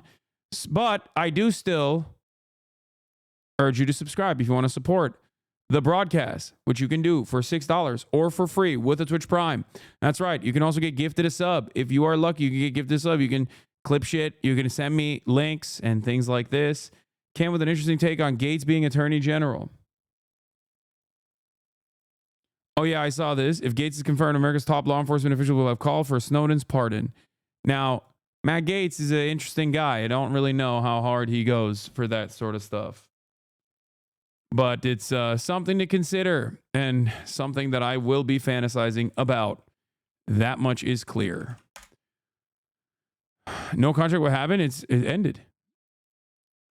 It's over. Twitch no longer gives contracts. The Senate that is very much in his making. Let's take a look These are at his what CNN is handpicked saying while I go people pee who real ran in quick. races that he backed that are now going to be voting on these cabinet nominees once he's formally in office. And so that's really the question tonight. There are still some voices out there, people like Lisa Murkowski or Bill Cassidy of Louisiana, who seem to have a lot of skepticism, not just when asked about this pick for Attorney General, but also Pete Hegseth to run the Department of Defense. So that's really going to be the question here, because essentially, as a Republican senator, is it viable to buck the Republican president on his pick? And if you're triaging and picking just one of them to break with him on, which one do they pick? That is going to be a real question that is facing Senate Republicans sooner rather than later. But also, I would note, you saw the Senate leadership fight that happened today with John Thune coming out on top. I mean, it's quite a day to be John Thune, and to now you are the Senate Republican Majority Leader that is going to be dealing and advising your members on all of these questions. Yeah, Caitlin Collins, thank you. Joining us now, Senator Richard Blumenthal. He's a member of the Senate Judiciary Committee, which is expected to run point on Matt Gaetz' confirmation hearing, if there is one. Senator Blumenthal is also a former U.S. attorney and a former Attorney General of Connecticut. Senator Blumenthal, what is your reaction to the prospect of Matt Gaetz becoming Attorney General? The only reason for Matt Gaetz' nomination is he's a Trump puppet. His loyalty to Trump is the only credible reason that he has been proposed. He will weaponize the Department of Justice for retribution, Donald Trump's words. He is highly dangerous as a potential national security risk. Remember, Anderson, as you well know, the Department of Justice is in charge of prosecuting espionage, terrorism, sabotage, all kinds of national security threats. And I am hopeful that Republicans will take this major test of their integrity, their devotion to country above politics, and stand up to Donald Trump. But I am very clear-eyed. They will not. Their very unreassuring history that they're going to cave, unfortunately, to Donald Trump's will. So you think he could pass Senate confirmation? He could pass if Republicans fail to vote the way many of them are saying their consciences would dictate. There are a lot of furrowed. Hasanabi, do you foresee subscription price falling now that Trump's been elected? Yeah, Joe Brandon's economy put the fucking inflation in the sub prices, but it's going to certainly go down. Certainly. The impeachment, two of them procedures, and Republicans have failed to live up to their conscience and conviction and put devotion to country ahead of politics. The president-elect has already said he wants his Senate allies to push through his nominees, even if necessary through recess appointments, which many people may not know about. It's sort of in the weeds, but they would essentially bypass the confirmation process. What, if anything, can Democrats do about that, given you'll be in the minority? I think he's going to at least begin the confirmation process. Wow. We have tools to. Why did he say this? In an interview with Miami Herald on Wednesday, Gaetz said re-examining Acosta's handling of the Epstein case, which came under increased scrutiny after the Herald's three-part series, Perversion of Justice, sets a dangerous precedent for prosecutors. A federal judge ruled last week that prosecutors run by Acosta, then the U.S. Attorney for South Florida, broke the law when they failed to inform Epstein's underage victims of the plea agreement. The judge gave several federal prosecutors 15 days to confer with Epstein's victims and their attorney to come up with a resolution. That's right. In 2019, before Epstein was arrested, Matt Gaetz said that Epstein's sweetheart deal from Alex Acosta should not be re-examined, arguing that it would be dangerous to do so. Gaetz also married, at the time, Peter Thiel's protege, Palmer Luckey's sister, as we talked about earlier. Palmer Luckey, for those of you who don't know, created Oculus, but also is a defense contractor tasked with drones and automated warfare. What about the real story? What happened in Estor? I don't know, but let's see what Fox News is doing running defense for Matt Gaetz. So many of these world leaders around the world on the phone. Never mind, they're talking to Tulsi. Another Fox News contributor.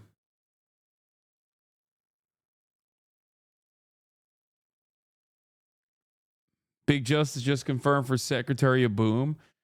We are in the darkest timeline. Oh, you have no fucking idea how dark it is and how dark it's going to get. Very serious consequences in terms of. Did the contract expire, not get renewed naturally, or did it have something to do with the Target campaign? No, dude. It's just the contract ended. Like, that's it. It had nothing to do with the fucking hate and harassment campaign whatsoever. No, the contract expired. I was one of the last Twitch streamers that ever got a contract to begin with. They very openly, very famously said, they're no longer giving like big deals to content creators. Remember? Surprising, not surprising. Well, it is surprising. I mean, but I think what I'm reminded of today is 8 years ago when President-elect Trump picked Jeff Sessions to be his attorney general. Very conservative, very distinguished, a senator. He'd been a senator for a long time. He'd been the U.S. attorney, but he committed one sin. That right there is Jeffrey Tuggan, okay? Jeffrey Toobin, the Tube, famous for jerking it on a Zoom session. Deputy Rod Rosenstein, who appointed Robert Mueller. And that investigation, was an affliction for Trump. He wants an attorney general who will, under no circumstances, ever turn over anything to a special prosecutor and do his bidding and protect Trump, whose engagement with the legal system has been... Jeffrey Toobin, more like Jeffrey Goonan. Alyssa, were you surprised by this? I think to your point, this is what he ran on. I think I thought he would have gone with a more subtle name, maybe somebody who's a loyalist but not quite as polarizing as Matt Gaetz. But the question now is, does the Senate, and Senate Republicans in particular, truly believe in its constitutional advise and consent role? I can think of about 4 Republican senators who I think would potentially stand up to this: a Todd Young, a Lisa Murkowski, a Susan Collins, a Bill Cassidy. There I don't think is a single Republican senator who actually thinks that this is the right choice and a qualified choice and somebody of the moral character to be attorney general. The question is the political will there? Do they want to cross Donald Trump this early in time? And if I could just tell you quickly, my really only run-in with Matt Gaetz, I don't know him personally, was in the outer Oval Office when Donald Trump was president. He was about to walk in and meet with him, and he was holding a folder, and I said, if gooning on a Zoom sesh is wrong, I don't want to be right. Okay? I see a lot of naysayers in the chat. And he presented it to Donald Trump, who then tweeted about it, causing duress to the family of this woman who died tragically, and no involvement, obviously, of Joe Scarborough. But that's the character and the Marjorie judgment Taylor of this Greene individual. for NASA would be the best timeline. Yeah, she's going to investigate the Jewish space lasers and the Jewish weather machine. That's right. We're putting the best and brightest in places of power, okay? She's going to get to the bottom of this. She's going to figure out what the Jewish weather machine looks like, really. Is now the Senate Majority Leader. And why is that so important? Because Rick Scott is not. That would have been all wheels off the rails with MAGA. So now that responsibility is on Senator Thune. Oh my God, shut up. Thune is going to do the same shit that Rick Scott's doing. Get out of here, dude. Oh yeah, Rick Scott. Oh, so different than the average Republican. These people are so delusional. They're like presenting a false reality. Is Rick Scott a demon? Absolutely. Is he a fucking Trump loyalist? Also, assuredly. But John Thune is going to do the same exact nonsense that Rick Scott was going to do regardless. These guys are fucking delusional. 2 days away from releasing the report on Matt Gaetz. Then he resigns tonight. So the big question in my mind tonight is, will that ethics committee give that report to the Senate before the confirmation hearing? And the point about recess appointments is that if that's the way it proceeds, there is no confirmation hearing. And the possible embarrassment of these nominees who don't really know a lot about their subject won't have to be subject to questioning. Matt Gaetz is one of the most libertarian members of Congress. The Gaetz news broke. Even you seem surprised. I mean, it's true. And the Libertarian Party of New Hampshire, by the way, aside from being monarchists, I think that account is literally run by a pedophile, if I'm not mistaken. So it's not shocking that they would point to Matt Gaetz as one of the most libertarian members. Yeah. Or is it run by a pedophile, or is it run by the girlfriend of a convicted pedophile who is defended? Oh, no, they're married to a convicted pedophile. God. Yeah, I saw this fucking dumbass dude. I mean, I would describe it as God tier level trolling to just trigger a full-on China syndrome to own the libs in perpetuity. It's God tier trolling. Dude, stop. There are so many things I want to say about John Fetterman that I will not say because I will get banned. Okay. So I'm not saying anything. I'm simply wishing him well. Okay. I wish him well. What does Mossad have with this guy? Nothing. Nothing. He's just a fucking dumbass. He's a stupid ape. Okay. They hit him with a stroke gun.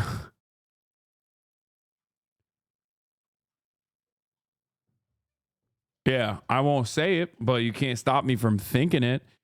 JD Jedediah Vance says the main issue with Matt Gaetz is that he used his office to prosecute his political opponents and authorize federal agents to harass parents who were forcefully protesting at school board meetings. Oh, wait, that's actually Merrick Garland, the current attorney general. Fucking own, dude.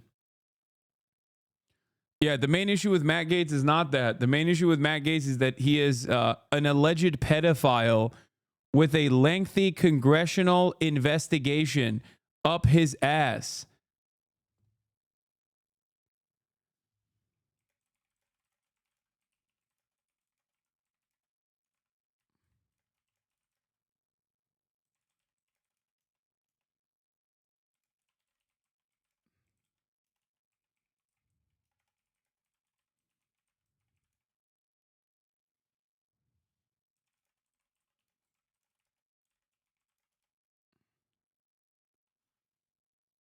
Just say, read my mind.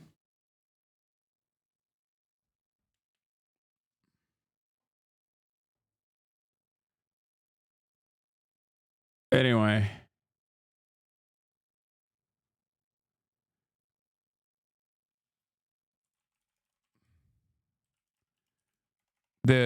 Before the House Ethics Committee voted to release it,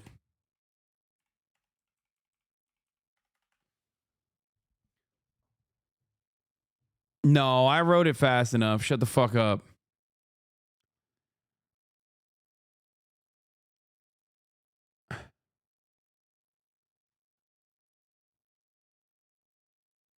Rumor is it that Kevin McCarthy's going to be in the cabinet too? How will that work out?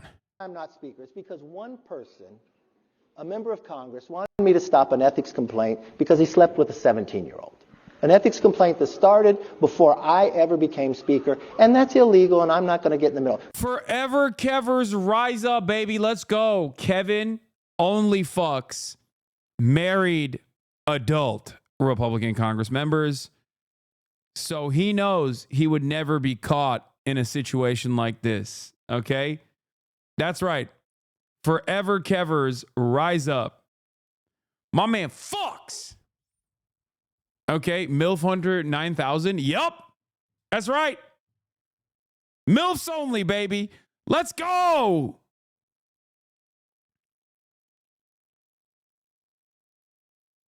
What is this? Well, I mean, why would you bring this up, you know?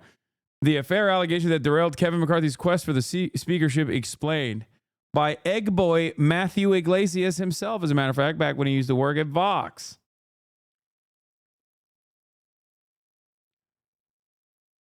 Yep. Listen, no matter what you say about the Forever Kevers, okay? Age-appropriate relationships only for the boy, for the man, the myth, the legend. That's right. That's right, baby.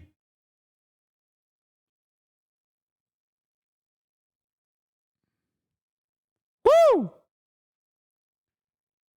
Watch the Courier newsroom video about Elon. I already did. What's the lore with Egg Boy? Oh, Matthew Iglesias. He just looks like an egg. He also has, I think, the same level of sentience and brain processing power of an egg, an uncooked egg. But of course, lo and behold, Matthew Egg Iglesias happens to have a lot of motion in the Democratic Party. Pro-Iraq war, vehement anti-leftist, yep. They love his ass, dude. The Dems love his ass.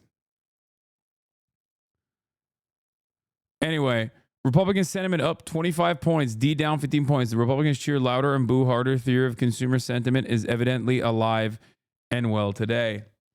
Yep, the economy's back, dude.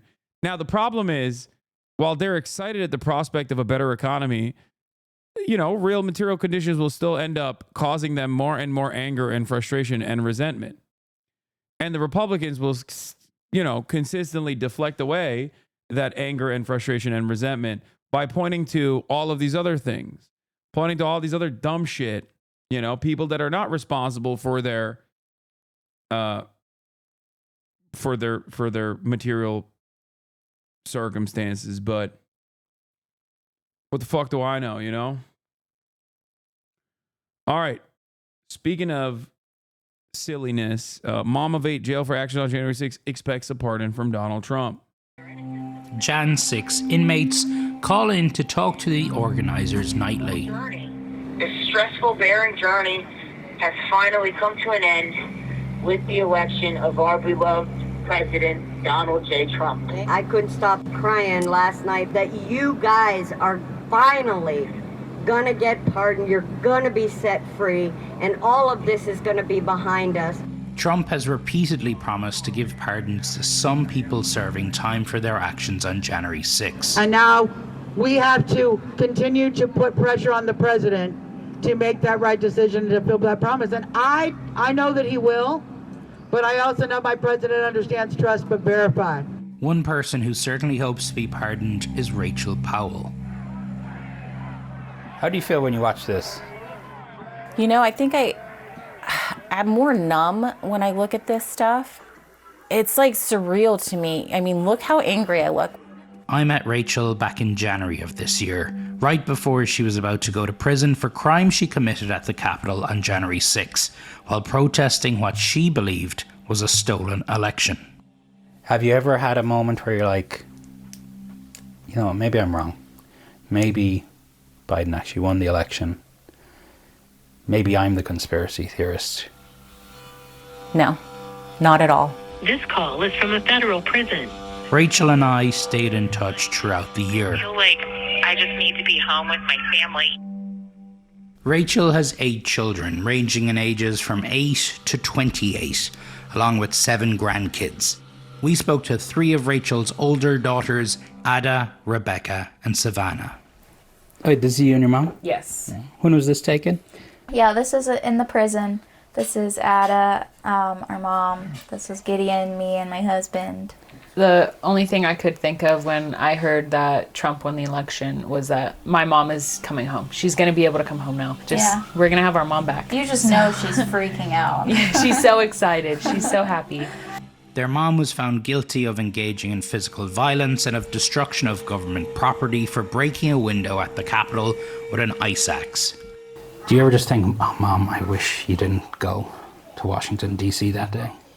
I feel like that's a pretty normal thought to have when there's so many consequences to the actions, but ultimately she was going to support something she believed in. Hot take, they should all be she's pardoned. our mother, so.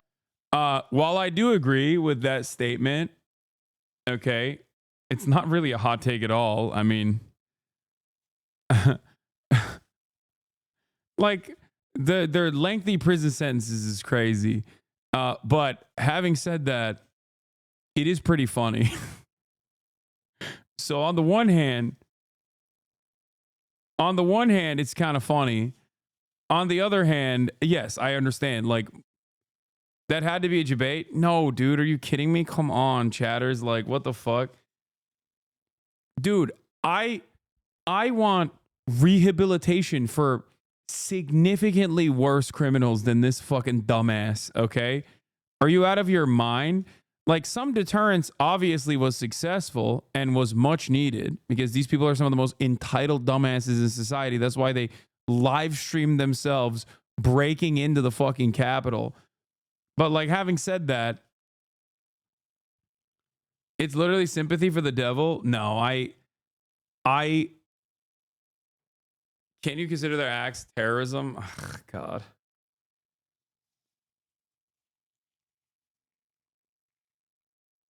I personally, leftists are too soft on crime. I mean, I am consistent in this regard for sure.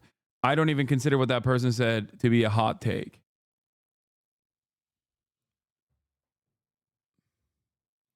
Would you be cool with Trump pardoning Enrique Tarrio though? I mean, it depends. I think Enrique Tarrio's criminal enterprise is far greater than like some random fucking HVAC lady who broke the windows of the Congress with a fucking ice pick. You know what I mean? Like Enrique Tarrio is not only was he an FBI agent, but also in the process, Enrique Tarrio literally set up a paramilitary group. Like this is not, there are lengthy sentences and jail time for the appropriate crimes, right? Like if someone is like an out and about neo-Nazi who's doing hate crimes regularly, like his group that he's created is doing hate crimes regularly, like, yeah, no, you should obviously suffer some serious criminal repercussions. Like that's not what I'm saying.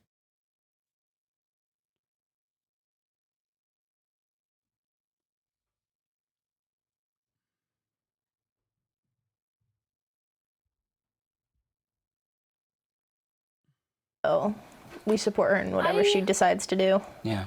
I don't blame her for going. Kind of wish she had a little, like, held herself back. I need people to understand though, like I don't think that these are the first people that should be pardoned, if that makes sense. Right? Like that's not what I'm saying. I'm saying if you're asking me, like in a moral and just society, like, yeah, no, they've served a prison sentence, like the penalties should be appropriate for the crime that you engaged in. And I think that the American criminal justice system is fucking insane and hyper punitive and awful in general. Maybe a little more restraint would have been nice. Exactly, yeah. You guys are not of the opinion your mom went to Washington, D.C. chasing a conspiracy theory, chasing a lie. No. No. No. Yeah, she had a strong belief. She wanted to go support it, and we all share her belief that it was definitely stolen in our opinions. That's crazy, bro. Yo, put the daughters in jail. Fuck it. I take it back. Fuck it. Time to issue out criminal punishments to your next in line, you know? Your next of kin. What the fuck? Put the whole family away, dude. What is happening here? She said, nah, we believe her. Free her. Free my girl. Certain he will pardon your mom. Yes, he will keep to what he said. He will keep his word. I really hope he doesn't do it. I'm taking it back. Okay. Sure, whatever. Oh, Hasan, you're fucking too pussy for criminal justice rehabilitation. Nope, it's done. I hope he doesn't do that. That'll be very funny. Okay. I want her to stay in jail just for you guys. That's crazy. They didn't learn shit, dude. What the hell? What the hell?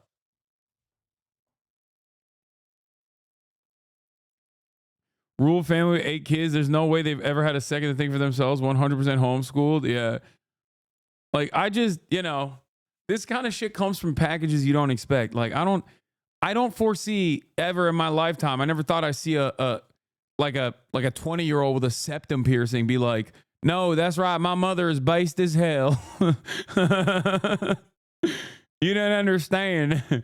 It was super sick that she did the insurrection. Okay. MAGA, baby. Like that's insane. That's not. The aesthetics are now universalized. You got blue-haired. It's no longer blue-haired SJWs. He's going to pardon her. While we were at Rachel's home, she called from prison. Oh man, when Trump won, it was amazing.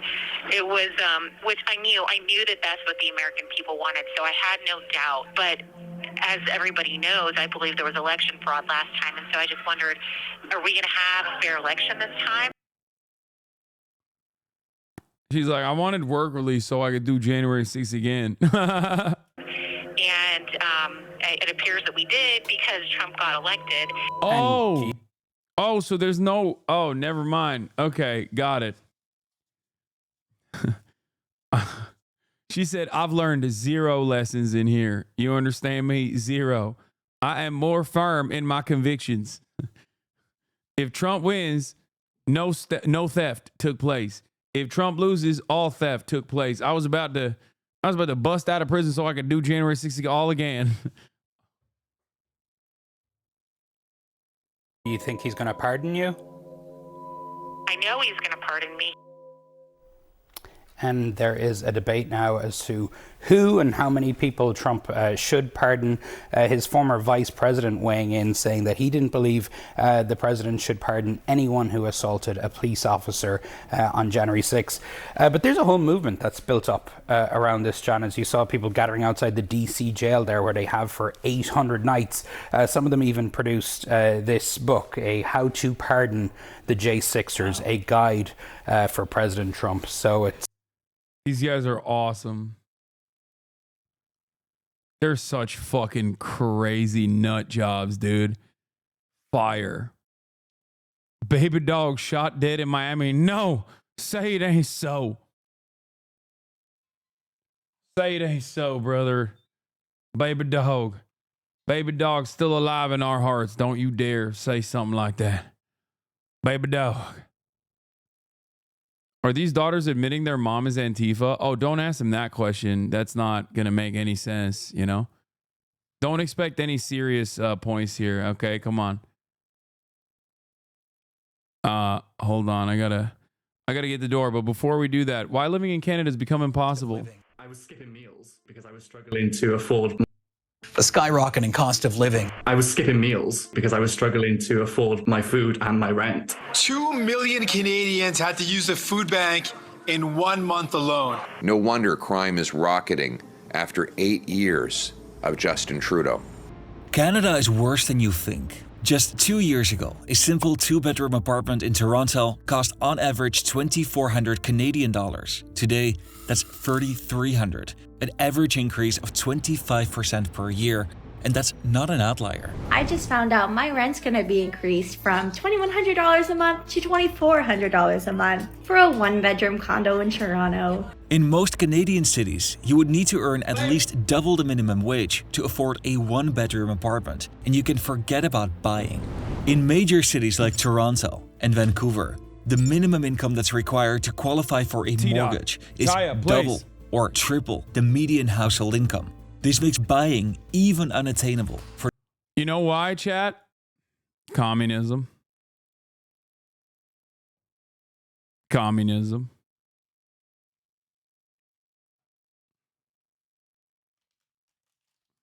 Chinese communism.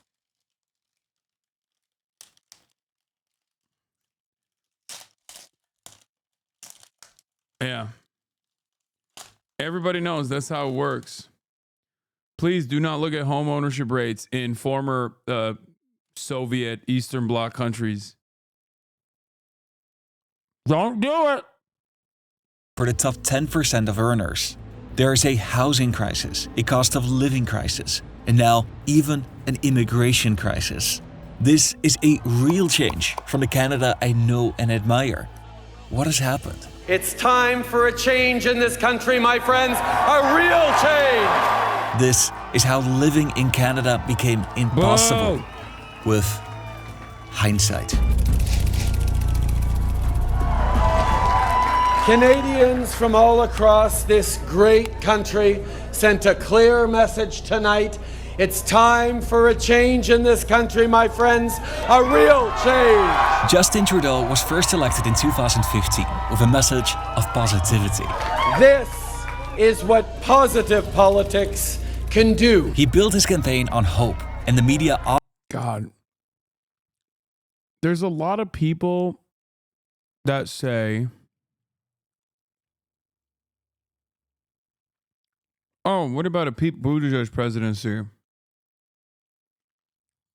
What about a Gavin Newsom candidacy? Look no further than this fucking dipshit if you want to understand what that looks like. Okay? Often drew comparisons with Obama in the United States. I want to say this. Many of you have worried that Canada has lost its compassionate and constructive voice in the world. Well, we're back. On his first day in office, he entered a Montreal metro station to take selfies with commuters. The exchange went viral. The atmosphere was exuberant. There was a feeling of hope and positivity. Trudeau had the second highest approval rating of any new prime minister in Canada's history. To understand how his approval ratings have turned around so dramatically, why Canada is in a housing crisis, a cost of living crisis, and most surprisingly is now struggling with immigration, we need to go back in history. Canada is a nation of immigrants. In the mid-1800s, the population of Canada was almost entirely concentrated on the east coast, along the St. Lawrence River and the Great Lakes. To its west and north lay a vast and sparsely populated area that they wanted to populate. They used immigration as a tool to build their country. They attracted new people with a comprehensive marketing campaign. Build your nest in Western Canada was the message, calling it the New El Dorado. Boatloads of prospective migrants arrived in Canada and were vetted by migration. Bro, you can't fucking be like, please cover Canadian politics. And then when I cover Canadian politics, as a Canadian, I'm ashamed you're watching Canadian politics right now. Please look away.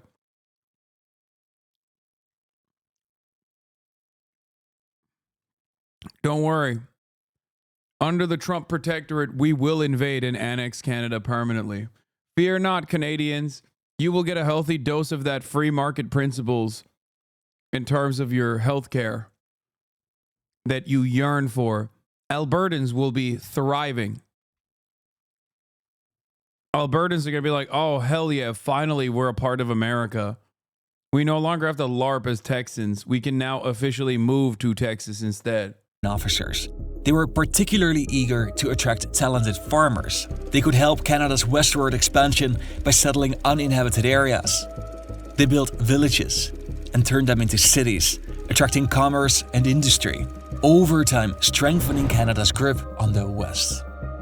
By 1920, population centers had emerged all along Canada's southern border. Yeah, a land without a people for a people without a land, you know, uninhabited. That's crazy.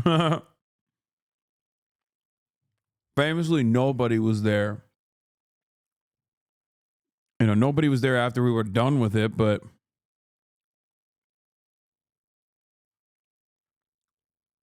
border. They grew from 3 million inhabitants.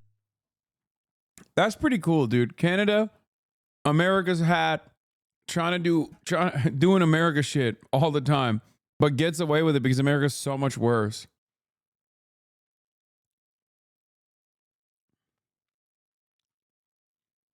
Large portion of Alberta is American descended or straight up burger.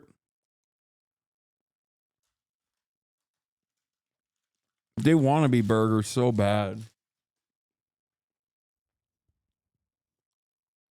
To 9 million. These immigrants were selected on merit, but also on race. Canada wanted to maintain the status of a white man's country. But after World War II, these discriminatory practices came under scrutiny. Canada started to build its modern immigration system. This was based on a points system. Prospective immigrants were scored based on their age, education, training, and language skills. The basic philosophy is that immigrants are selected based on their merit and what they can contribute to the country. This system is still in place in Canada today, making it the oldest immigration system of any country in the OECD. An early challenge was that an increasingly large percentage of newcomers were family members. In 1971, economic migrants made up 73% and family members 21%. But a decade later, this had turned around. Family members were seen as unproductive consumers of welfare benefits, and this prompted the government to make entry requirements stricter. By 1995, the percentage had dropped to 36%. Canada vested a lot of power in the federal executive branch of government, which makes it possible to respond quickly to unwanted flows of migrants. They kept identifying weak spots and making improvements. When did the Ukrainian Nazis get there? Brother, their points were through the fucking roof. You would get extra points if you were anti-communist. That's how it works. And who better? No one can prove their anti-communist bona fides better than a fucking Nazi. And by the early 2000s, the system was hailed around the world as one of the best. Even Donald Trump had good things to say about it. Nations around the world, like Canada, have a merit-based immigration system. But what was most impressive were Canada's exceptionally high levels of public acceptance. Immigration, until recently, wasn't a controversial issue. In 2018, 2/3 of Canadians believed that immigration was a good thing for their country, the highest level of any country in the OECD. But that wouldn't last. Canadians are almost universally positively inclined towards immigration. We know that immigration is a source of strength and resilience and growth for our communities, and that's a wonderful thing we should be very, very proud of. Public opinion on immigration has shifted dramatically during the last years, from people feeling overwhelmingly supportive to most people feeling concerned. During the first 4 years under Trudeau, the population grew at a record pace, mostly because of immigration, and it slowed during the pandemic, and that's where the problem started. Canada was facing a host of challenges. One of them was a shortage of workers. There are difficulties in all major sectors, from construction to healthcare. Companies were just unable to find the people with the right skills. It's simple to me. Canada needs more people. This was the new Minister of Immigration. Canadians understand the need to continue to grow our population if we're going to meet the needs of the labor force. Fraser, like many before him, saw immigration as a tool to fix specific issues. The worker shortage, but also demographics. You know, immigration in Canada is not just something that we do, it's who we are. It's who we've always been. All across the Western world, the population is aging, and that is an issue. But in Canada, it is extreme. In 1971, there were 7 people of working age for each senior. In 2012, this was down to 4. The projection is that there will only be 2 workers for every retiree by 2036. The number of Canadians that are over the age of 75 will double over the next 2 decades, while fewer people are entering the workforce. If we don't do something to correct this demographic trend, the conversation we're going to have 10 or 15 years from now won't be about labor shortages. It's going to be about whether we have the economic capacity to continue to fund schools and hospitals and public services that I think we too often take for granted. This inspired a radical new immigration plan. In 2022, Canada had set a record population growth, and they announced to welcome 465,000 permanent residents in 2023, 485,000 in 2024, and 500,000 in 2025. And we are staring at one of the greatest economic opportunities of our time when people around the world are looking to move, and Canada has become the world's top destination for people who are thinking of leaving their country of origin to pursue economic opportunity elsewhere. They saw immigration as a race for global talent, and they had every intent on winning. Their target was to have economic migrants make up 60% of newcomers, an ambitious goal. And they particularly targeted workers in sectors with the highest demand, like healthcare, skilled trades, manufacturing, and technology. But when these plans were announced, immigration offices were already 2 million resident applications behind on their work, and there was already a shortage of housing. When you talk about the housing crisis that we're facing, which we are facing, one of the limits on creating more housing is the challenges on having enough construction workers. But Trudeau and his cabinet members saw immigration as the solution, not the problem. And in 2023, Canada's population grew with the fastest rate in almost 70 years. This was the fastest growing population of any country in the OECD. More extreme voices like the Century Initiative lobby to grow Canada's population to 100 million by the end of the century.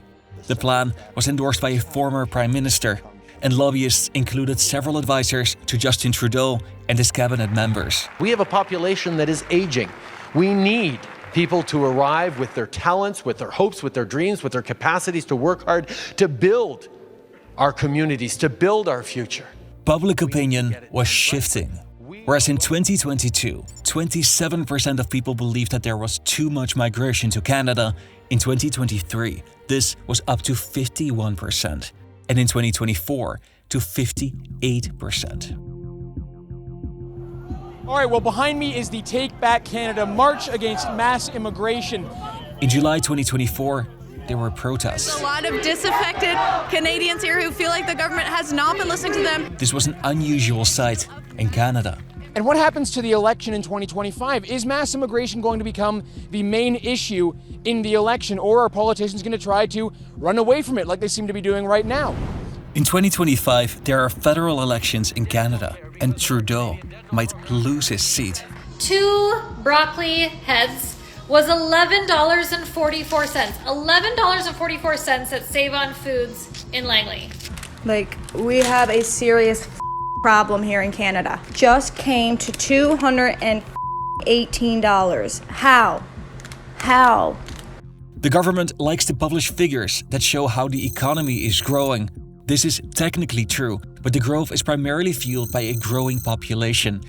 Per capita growth is down, along with individual living standards. This apartment is 750 square feet, and I pay $4,300 a month. People are...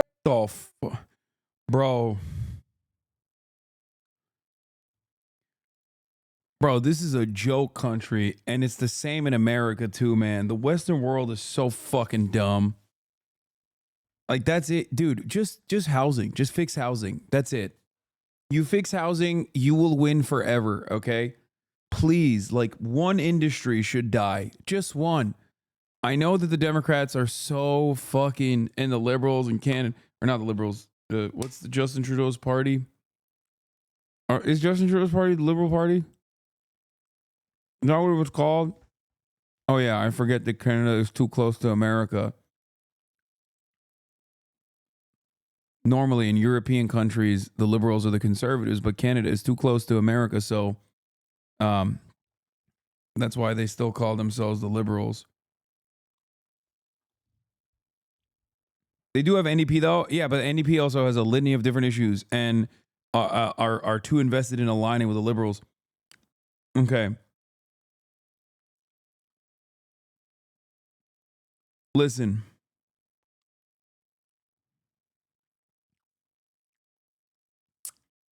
Listen to me.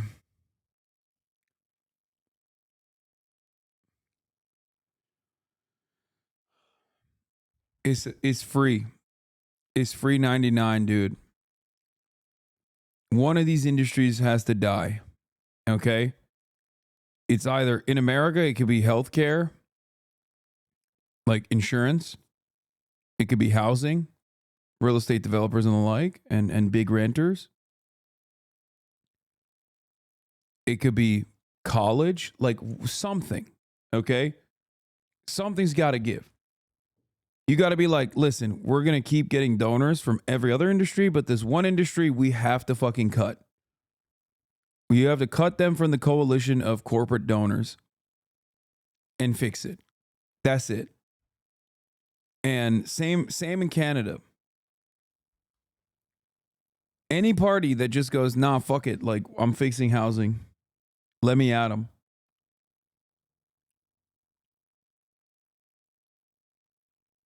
They will win forever.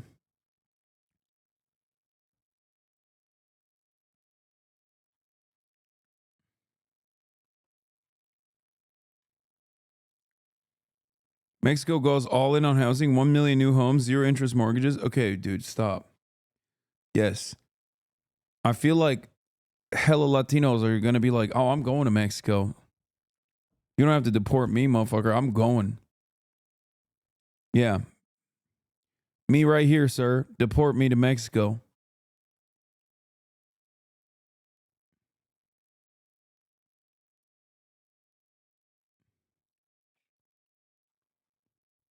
It's craziness.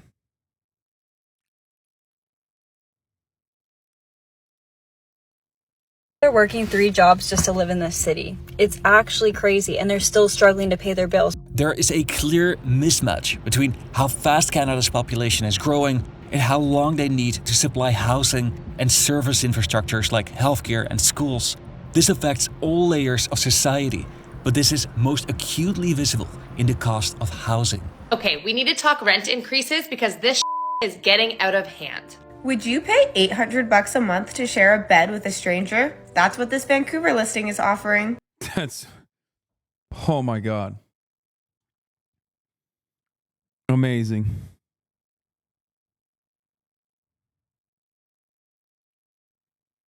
Amazing. The most vulnerable people are people with little to spare, like students.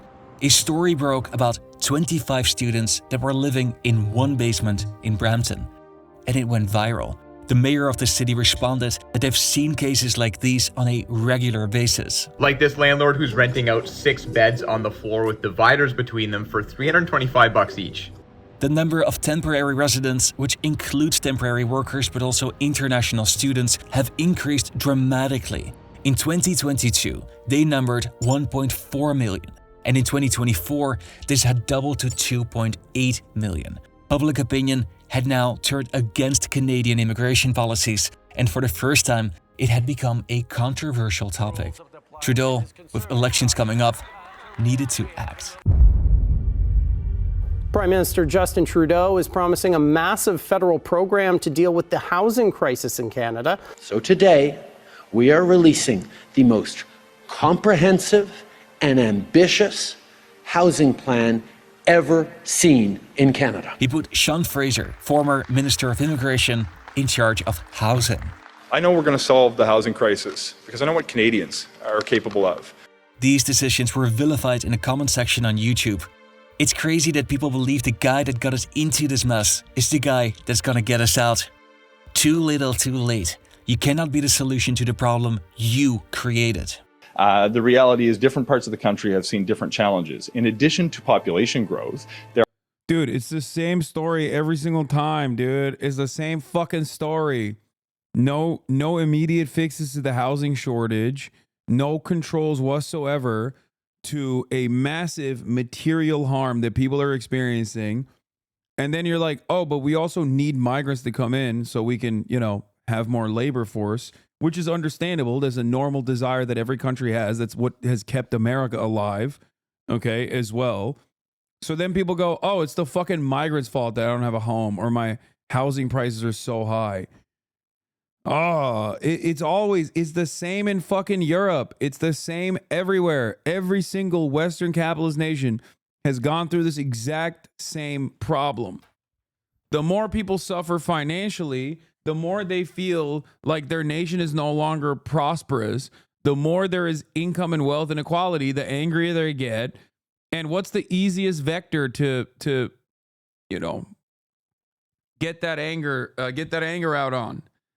It's people that don't look like you. It's people that you're kind of primed to hate anyway. Great stuff.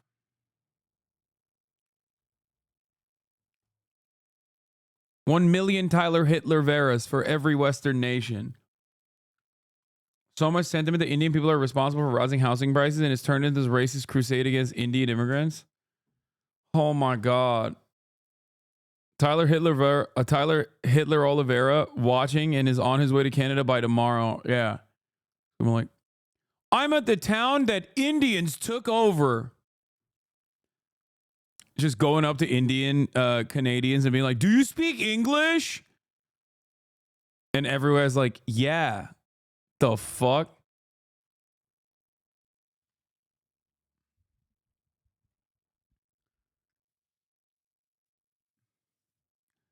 He's going to have a dude with a Toronto accent and he's going to be like, I need an interpreter to understand what you're saying. I'm cheesing, fam.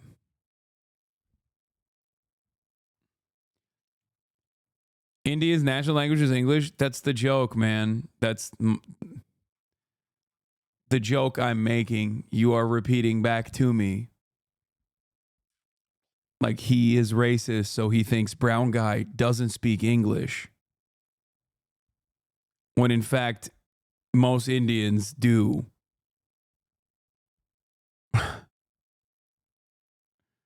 God damn it, dude.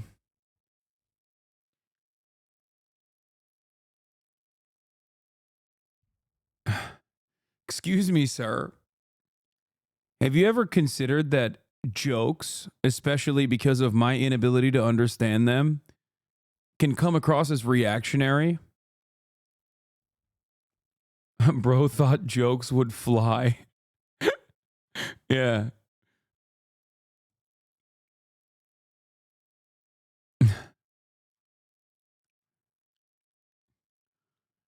Sir, have you ever considered that maybe jokes are ableist to those who are neurodivergent? There have been supply chain constraints that have driven up the cost of building. We're trying to address a 30-year lack of investment in affordable housing, and we're soon going to hit a bottleneck with the productive capacity of the Canadian workforce to build the homes we need. Fraser is in an awkward position. Perhaps letting in 9 million new Canadians before homes were built for them had a little to do with this problem. Yeah, everyone is like, nah, it's the migrants, dude, for sure. For sure, dog. Yeah, no, the housing situation was totally fine. It was so good before the migrants came in. Like, all of these landlords were so gracious. Yeah, this video, I don't know who the fuck sent this video to me, but this video has a little bit of a slant. And I don't personally like the slant that this video is giving me.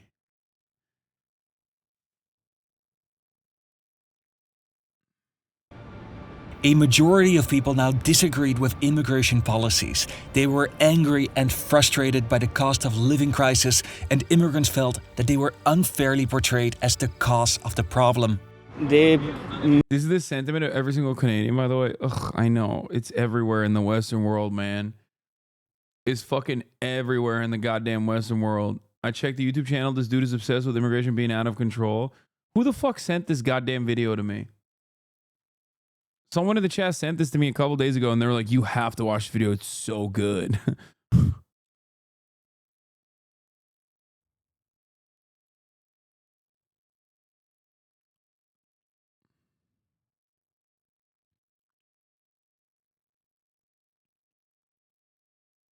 Ugh.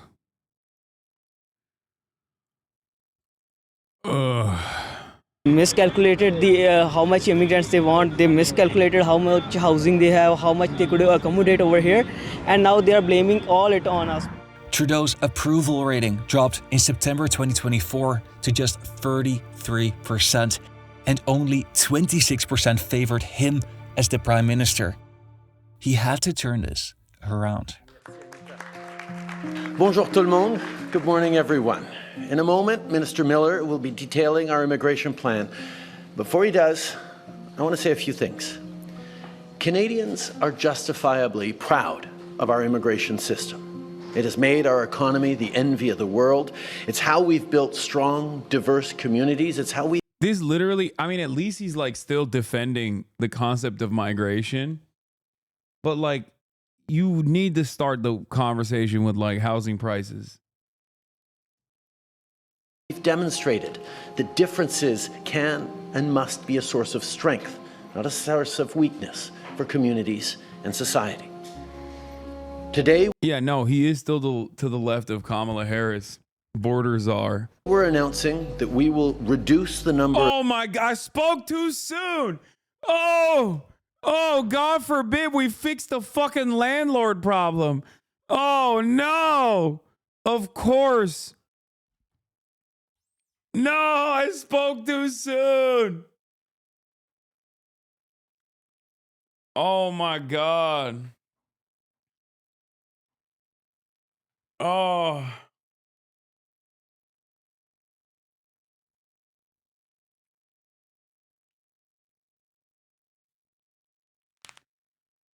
This is literally, this is it, okay? This is it. You fix housing, you win permanently. You don't fix housing, every Western nation is Adolf Hitler. You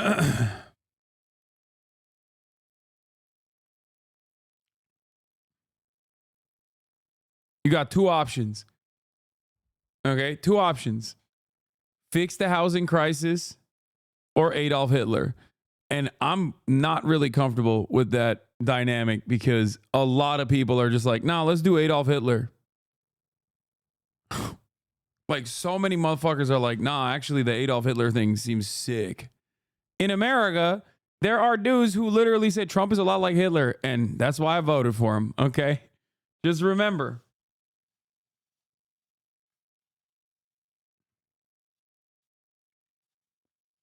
To be fair, companies were using immigrants as cheap labor. Yeah, how was that the immigrants' fault, man? Okay, there you go. Fix that. You can fix that as well. Labor protections for migrants.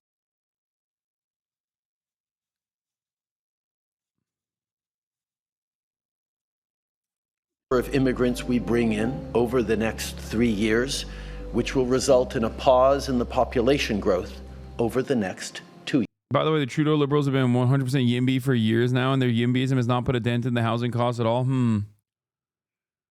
It almost feels like you need to build social housing rather than just housing across the board and just be like, you can set the prices whichever way you want, sirs. Those are just normal market conditions. Duh. That's how it works. I don't get it. Yeah. YIMBYs be like, we need a public-private partnership. 2 years. Trudeau announced that they'll change course. They'll lower the number of new arrivals to slow population growth. He admitted he was wrong. We didn't get the balance quite right. When he took office, there was already a 3-decade-long lack of investment in affordable housing. There were building challenges and supply chain issues, but as PM, he bears the burden of responsibility. It was his choice to allow entry to such large numbers of immigrants, growing the population and adding pressure to... People will be like, oh, rent control doesn't work. People then don't like do more development because everything's geared towards capitalism. And it's like, yeah, I don't want fucking private companies to do the development. I want a public jobs program, okay? Government funded, good paying, decent wages, good benefits, a pension plan for everybody to build motherfucking houses. Get to work, okay? Get the fuck to work. Get to work. Big dog, you're sitting around online, getting sweaty, getting fat, growing out that goddamn neck beard. Your ass is covered in acne from sitting on the same fucking crusty ass gamer chair talking about, these immigrants are coming over and taking the jobs that I want to take. Get the fuck to work, dude. You're going to like it. You're going to get paid a shit ton and you're going to fucking build houses. Okay? That's it. In the words of Britney Spears, you better work, bitch.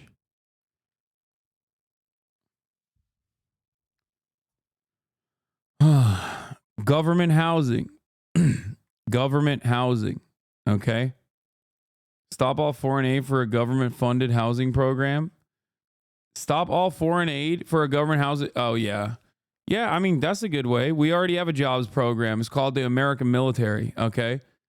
I bet you motherfuckers be way happier building homes than, going out there and getting fucking, having their dick shot off, controlling key resources for CIA black budget programs like fucking poppy fields, What's better? The thrill of blowing up an Afghan village with air support or fucking building houses?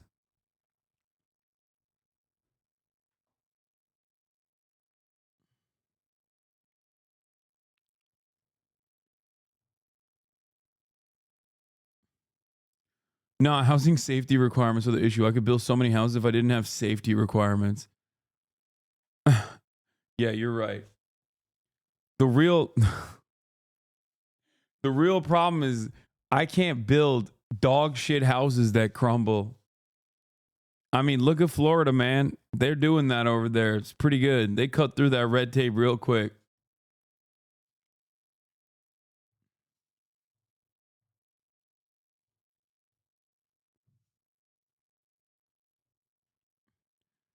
Dude, let me tell you, I want ghost cities, okay? I want Chinese-style ghost cities.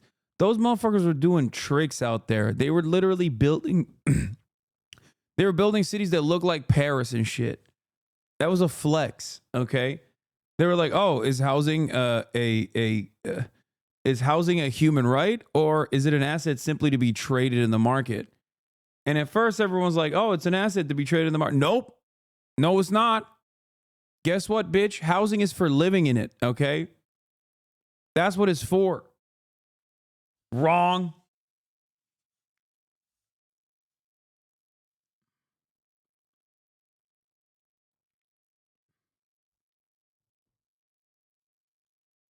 I want ghost cities, okay? I want so much housing. I want so much motherfucking housing that we have ghost cities and we're like, what's going on? We do have ghost cities in America, by the way. It's just, those aren't new cities that were built and are now becoming populated. It's just old towns that were industry towns that relied on whatever that key industry was that fucked off when manufacturing went away. So let's make some fucking ghost cities to put people in. To the housing market. The affordability of housing and the cost of living in general are very visible signs of a deteriorating living standard. In 2019, 19% of Canadians felt that Canada was extremely unequal. That is now up to 38%. To the question whether the cost of living is now worse, the number rose from 66% in 2019 to 84% in 2024. And I'm still just scratching the surface. Canada. This was a real change. I hope that you learned something or found this video entertaining. Yesterday... I didn't. I'm not gonna lie. Like, I mean, I learned how bad the housing is, but I also learned that, you know, Canadians are blaming the same shit that we are over here. It's goddamn immigrants, brother.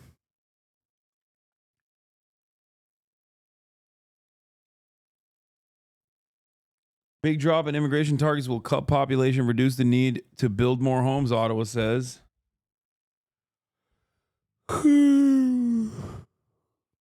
Nice.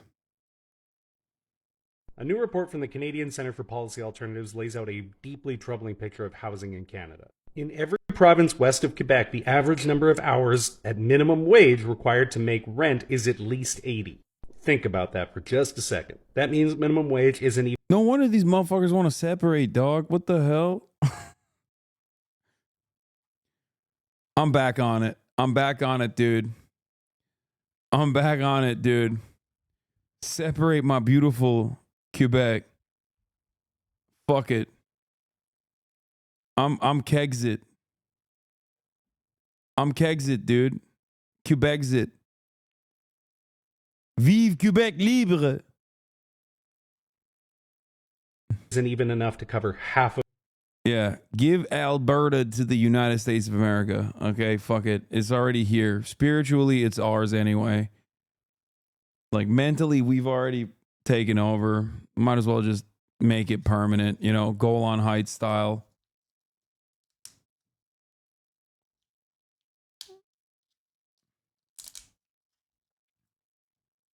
of your average living expenses. And it's gotten worse over recent years. There isn't a single province where the minimum wage is enough for the rent on a one-bedroom apartment. And in several provinces like BC and Alberta, it's not enough by nearly half. And when you break it down by cities, it gets even worse. In Vancouver right now, the minimum wage is $15.65. But in order to afford a one-bedroom rental, you would need to be making $32.36 an hour. In Toronto, $15.50 and $33.62. These are not cities that people can live in. If you can't afford to live there off of the money you make working there, what's the point? And the problem isn't just one of pricing, it's also one of availability. In the vast majority of the cities looked at, they're all of a sudden, a lot of Canadian chatters being like, hey, why don't we go back to America? You motherfuckers wanted me to cover Canadian politics for weeks on end. And then when I start talking about it, it gets real for you, huh? All of a sudden, you're like, I'm depressed. Can we talk about how stupid America is?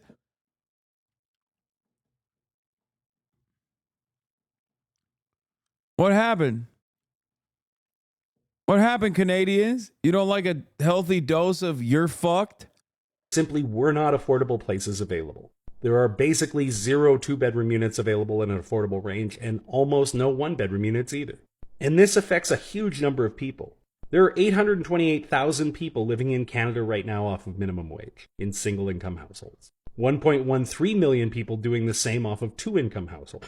A massive portion of our population is living insecurely because they simply can't afford a home, even though they are potentially working full-time. Which raises the important question, what even is the point of a minimum wage if it isn't a livable wage? If the minimum wage that you make for working 40 hours in a week isn't enough to pay for rent, groceries, and the basic necessities of life, then why aren't we raising the minimum wage? Why are we requiring people to work more than 100 hours a week in Vancouver, Toronto, Kelowna, Victoria, Ottawa, Halifax, and Calgary in order to have a place to live?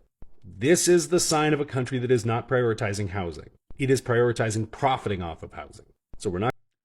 It's literally the same. Dude. Everyone is so fucked. Everywhere is the same exact damn issue, bro. Oh my God. Oh my God. Oh, we are so stupid. We need communism now. We need communism yesterday. We need communism tomorrow. Decommodify housing.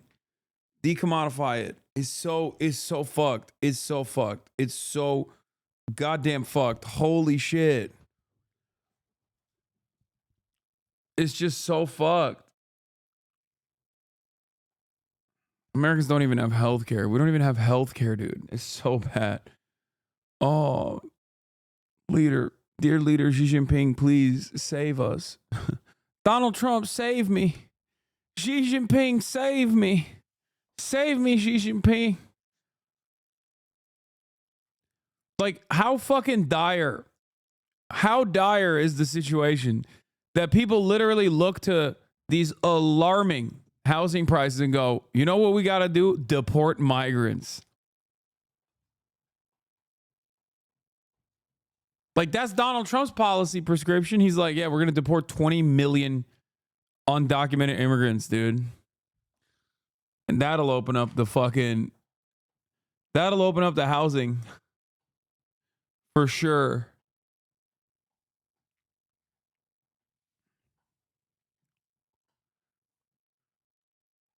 Like, they're not landlords, dumbass. Unless every fucking undocumented immigrant was a landlord, you're not fixing shit. You understand me? Like, what are we talking about? Unless every single undocumented migrant was also a big landlord, you're not fixing it. You do a better job deporting fucking like BlackRock executives than goddamn migrants. Yeah, deport the landlords, dude. You're missing the point. Canada doesn't deport like the US of A. It's not documented versus undocumented immigrants. What the fuck? No, in America it is. In Canada, it's just migrants. Documented migrants. But it comes from the same place, chatter. The difference between a documented or undocumented migrant is just literally paperwork. You understand? The notion that it's their fault that the housing prices look like this is coming from the same racist place. That's my point. Is fear of the other. Simply put. Yes, the issue Canada has isn't about illegals. Oh my God. There is nothing that is fundamentally different between the humanity of an undocumented migrant and a documented migrant. You understand that? I guess you're not understanding about.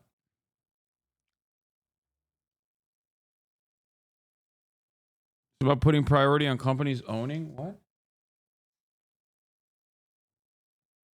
Versus building affordable homes?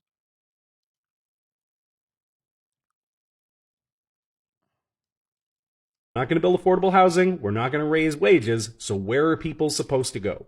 There is no plan to help people. And until there is, this is only going to get worse. Republicans' housing problem is that their neighbor is brown? No, that's not true. Okay, what about the fucking brown Republicans that voted for the Republicans? The fuck? You can't You're operating on the old dynamic, chatter. You know?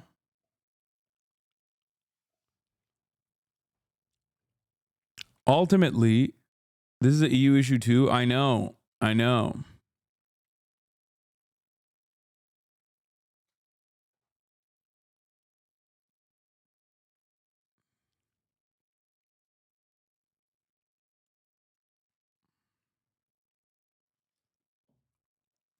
Ugh.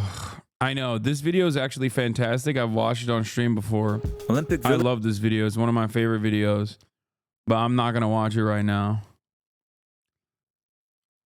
This is what Australia has come to. Oh, dude, yeah. I mean, this is... Well, Australians are that's my goat, dude. Are you kidding me? This guy's amazing. He identifies abandoned houses and puts it up for squatters to go live in. People find vacant homes where it's 15 years. Well, Australians are living through the worst housing crisis, and now it could... This is a Western world problem, possibly whole world problem. No, the fuck is not. No, dog. This is not a whole world problem at all. It's a capitalist problem, and every country that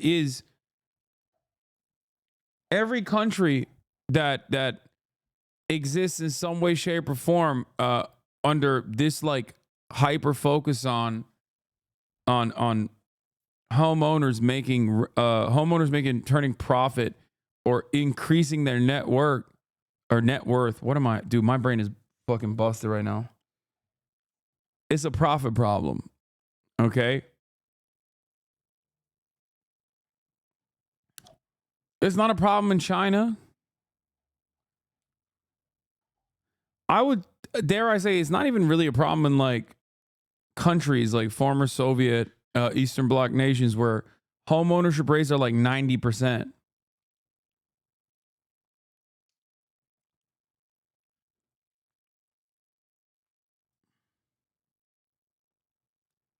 You said it better. In Eastern Bloc countries, nope, it's not. Polish housing market gets worse and worse. Same with food prices, and we also blame the migrants. Yeah.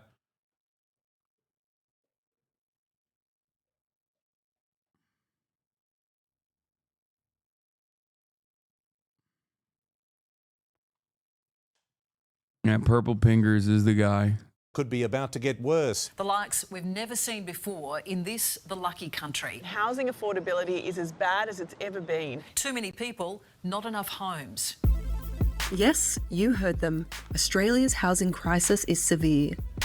Adverse possession is a complex legal area in Australia where a squatter might not be breaking the law if they enter a property that looks abandoned and the doors are unlocked. However, if the door is locked, the squatter could be charged. China's real estate market is fucked though. Yeah, dude. Great. Who cares? I don't care. I don't care. I don't care at all. I'm telling you right now, I don't care. I do not care about people not being able to do passive income off of home ownership. I don't give a shit. It's a gamble. Okay? Every fucking asset is a gamble at the end of the day. It's ridiculous that because of the dual use of homes, we just have this attitude because of like wanting to make sure that every single person has a home. We've set it up in a way where like your housing value doesn't fucking depreciate, and there's a shit ton of protections for home ownership, and people basically utilize that to become landlords. And every homeowner in this goddamn nation, with the exception of people like myself and maybe some others, see their house as a means of increasing their net worth year over year.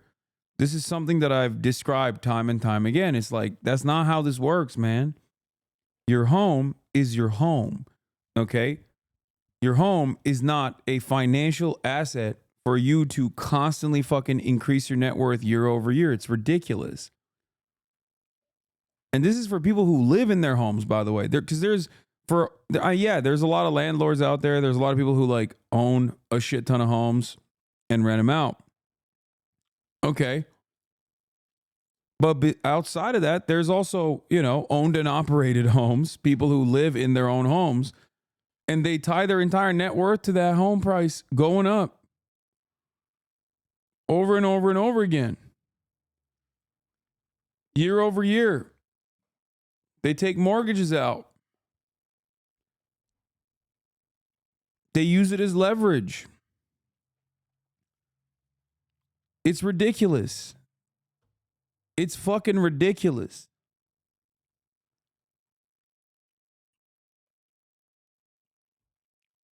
Doing asset speculation on something that is required to live is insane. I feel like but of course, in the Western world, I'm the crazy one. Okay?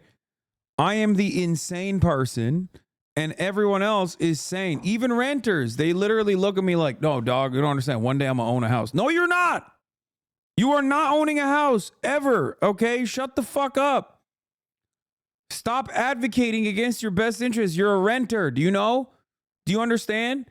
You're a fucking renter, and you're going to rent for the rest of your goddamn life. Do you like that? Do you enjoy that? Why the fuck are you advocating for this?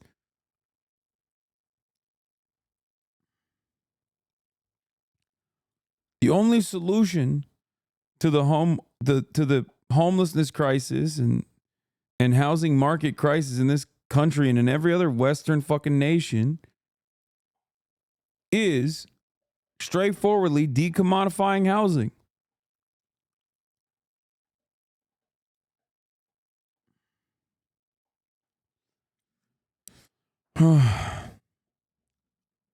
Like, you're not part of the reason they're so high. Maybe less flexing, more affordable housing. You're literally supporting this system by flexing on Twitch. Hope this helps. Doesn't his own hypocrisy bother him? Wait, what?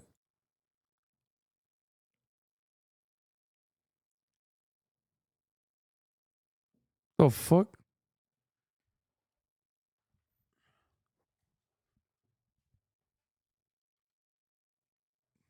Are you in the right chat? What are you talking about?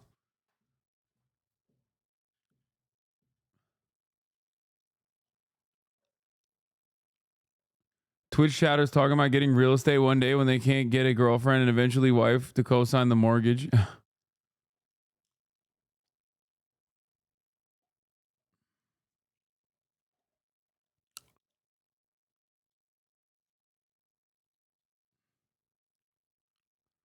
You're flexing on Twitch for subs while complaining about home prices? What? Flexing on Twitch for subs?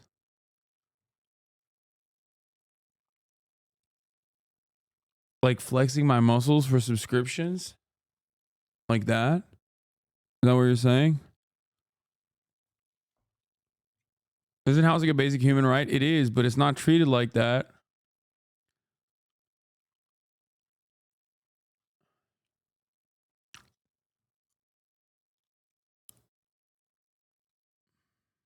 Yeah.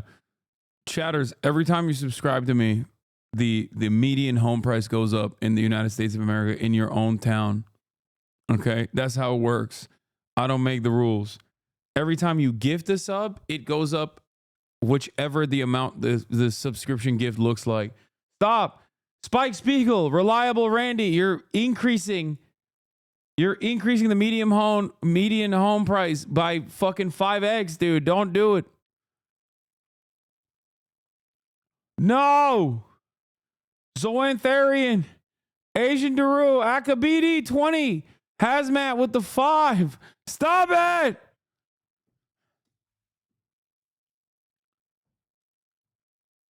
I don't even know what the fuck that chatter was trying to say.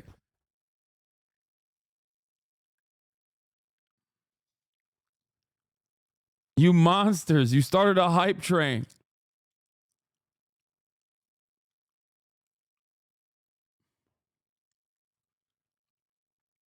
This is what's wrong with this country.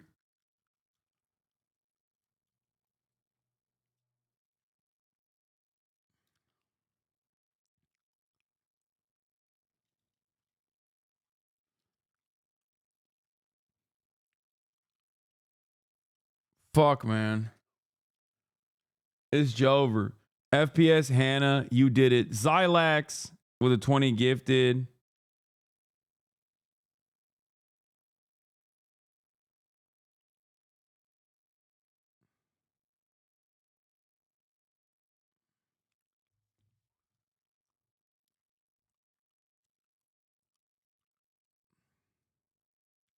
single-handedly making y'all poorer.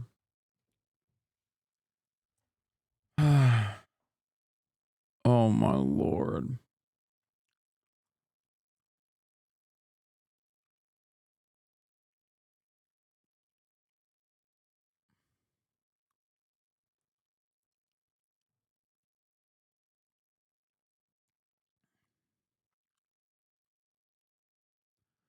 High levels of immigration put strain on pre-existing economic issues solely because there are more people for the government to fail.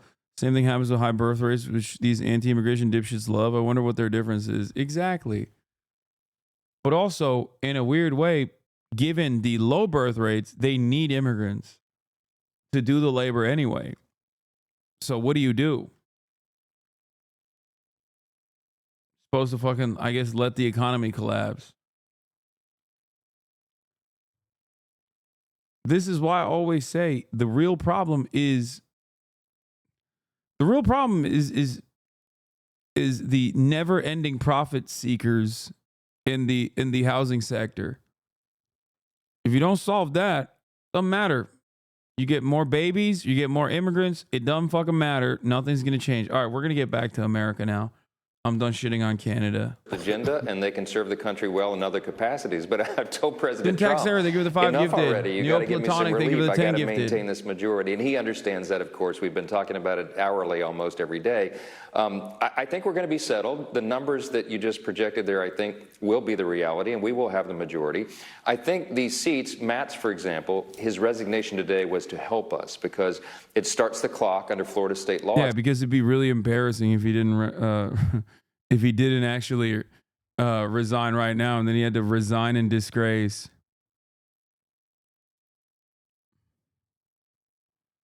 Replaced almost immediately. All three of those that you mentioned, all three of my friends, all come from deep red districts. Yeah. Would it be beneficial if Mike Waltz of Florida did the same thing? Well, I'm going to talk about with him tonight about that. The timing matters. We need to stagger these things. He's going to fill a very important position for the president and for the country, and we don't want to delay that. And he doesn't have to be appointed by the Senate, his position. So we'll be able to figure that out. I know Governor DeSantis is going to be very busy working on all these matters, and the one you discussed in the previous segment, filling the Senate seat. So he'll be an active participant. We'll get this done. We're assured to have Republicans reelected in all these seats. And we'll work with a smaller majority of 1 or 2 for the amount of time that we have to. But we're going to be very aggressive, Sean. We're going to move the America First agenda for the American people beginning on day 1. And we have all this work stacked up, and we're ready to go. Let's talk a little bit about Elise Stefanik in New York. How does the process work there? Well, Elise has a similar situation under New York state law. The governor there, Hochul, can't play games with this. It's about a 80-day process, roughly. And she comes from a very safe red district as well, so we'll get a strong Republican there. The county chairs are already working to come up with a consensus on who they'll put forward as the party's nominee, and we'll get that done. President Trump's already committed. If necessary, he'd go up there and do a rally. I mean, we will get this job done. But Elise is going to do an extraordinary job at the UN as the ambassador there. She's a strong voice. She's Harvard-educated, really smart, very sharp and unflappable. She's and she so will fucking dumb. That's just not correct. A really important position, so I'm delighted she got it. So it almost sounds like it would be better if she were to resign sooner than later. Also, let me ask you: tell us first about the meeting with President Trump today, where he endorsed you, and have you had any conversation with the new Senate Majority Leader John Thune, who outwardly was very supportive of the Trump agenda? And do you believe that the House, the Senate, and the President are all going to be on the same page? Because in my mind, you have between 18 months and 24 months to get a lot of this agenda through. You're exactly right. And the atmosphere here on the Hill is one of euphoria. I mean, the Republican Party is united and energized like I've never seen it, Sean. We had a great time with President Trump this morning. He came and visited with the House Republican Conference, as you saw, and he gave a ringing endorsement of me and our leadership team. And that was very helpful. The unity aspect of this is very important because we have to work together. I did call Leader Thune today and congratulate him on his victory. We talked for a short period of time about the agenda going forward. forward and how we have to do this in a bicameral fashion. We need the House Republicans and the Senate Republicans to be in lockstep on exactly the same page, and we will be. And he's excited about that. He's committed to the America First agenda as well. And we laughed about how our home cities and counties, his county, my parish, voted overwhelmingly for President Trump in a landslide. And our people and all the American people really desperately want and need and deserve this, and we're going to deliver. Well, I'm encouraged by his words and everyone else's words, but you know what? I'm a trust but verify guy, and I want to see that agenda adopted and adopted as quickly as possible. Speaker Johnson, thank you. We appreciate it. All right, when we come back, Donald Trump tapping Elon Musk, Vivek Ramaswamy to lead the Department of Government Efficiency. We'll check in with Vivek for his very first interview since the announcement. Fucking cooked. Check out this influence map of online political voices. You're in there. Wired Magazine made this to show how much influence right-wing versus left-wing creators have.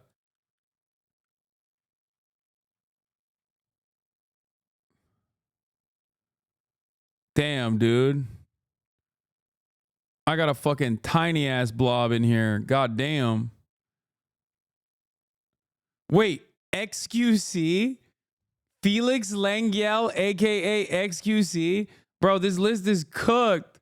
What the fuck? Wait, it's from here? Oh, god damn it. I can't read this with the fucking...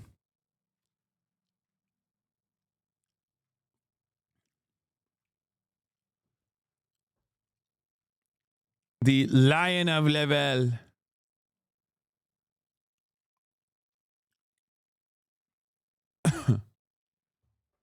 That's so funny. They put XCC as a fucking right winger who is more prominent than the Nelk boys. I doubt the methodology of this is cooked.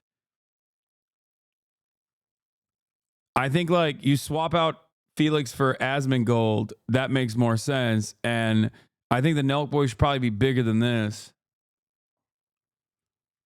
XQC as a right-wing commentator being more popular than Nelk boys, Steven Crowder, and even Andrew Tate, I feel like, and is like equivalent to Tucker Carlson is insane.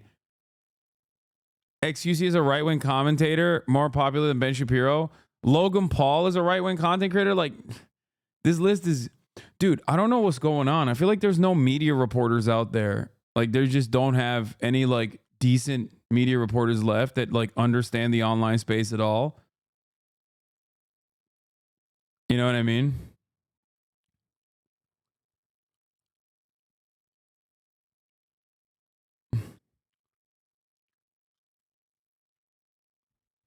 Steven Crowder is bigger than you? Yeah, that also doesn't make any sense.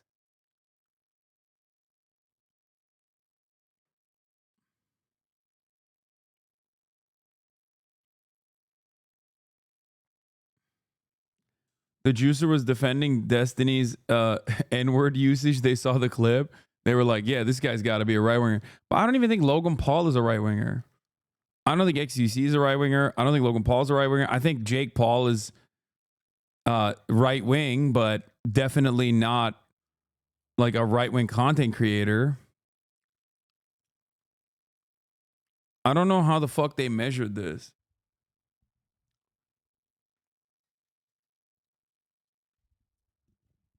They met Donald Trump, right wing? Yeah.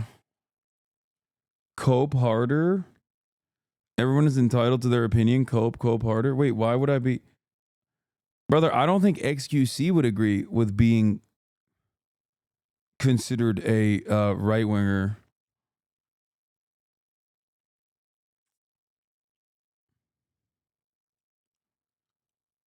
Who? I don't know who these other people are. Josh Helfcott? Like, I don't know who that is. Or Carlos Eduardo Espina?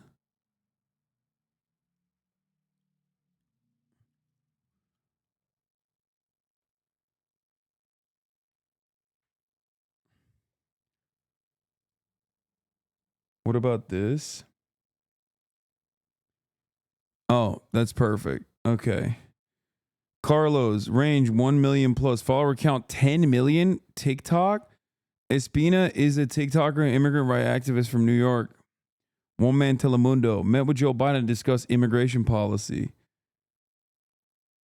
Stephen Bonald II, aka Destiny. Bonald's a kick streamer and refers to himself as a radical centrist. He's frequently debated right-wing commentators like Ben Shapiro and Nick Fuentes. Lost his Twitch partnership after making hateful comments on the 2020 protests in Kenosha and was later banned from the platform.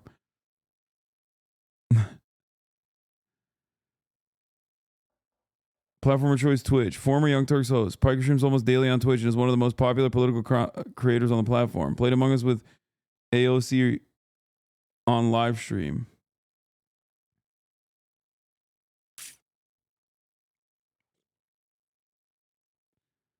Ron Filipkowski.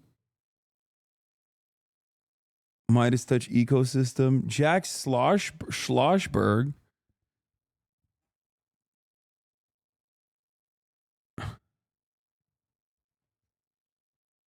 Bro, is this literally just hung out with lefties or right? Yeah.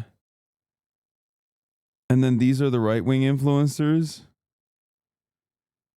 Wait, why? Okay, I need to know. Aiden Ross, I get, kind of, even though he's not a political commentator either. Jake Paul, Tucker Carlson, Felix Langia. Langia is a streamer who's professional Overwatch. One stream while playing with Among Us with AOC, but more recently appeared on Aiden Ross's August live stream with Donald Trump and Mar-a-Lago wearing a shirt with the former president's face on it. Cat turd. Yeah, I don't like the methodology of this. I think they're just like looking at follower counts or something. There's no like real impact analysis. And not only is there no real impact analysis, there's no care or consideration for who is like promoting what kind of sentiment or to what degree. You know what I mean? Like, you can't be putting Felix on this list. And then, I mean, even Logan Paul. And he's bigger than Charlie Kirk on this list? Wait, what? Where's Charlie Kirk? Dude, what? Yeah, this list is crazy. XQC's impact as a right-wing content creator is bigger than Charlie Kirk's is insane.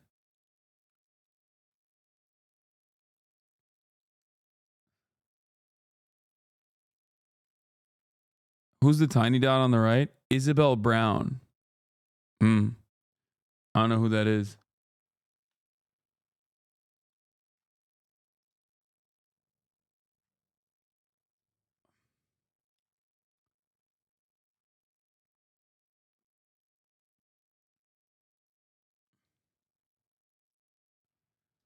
Lol, if XQC's right wing for hanging out with Trump, then what the fuck is Destiny hanging out with Fuentes? Something different. Something different than you don't understand, you know?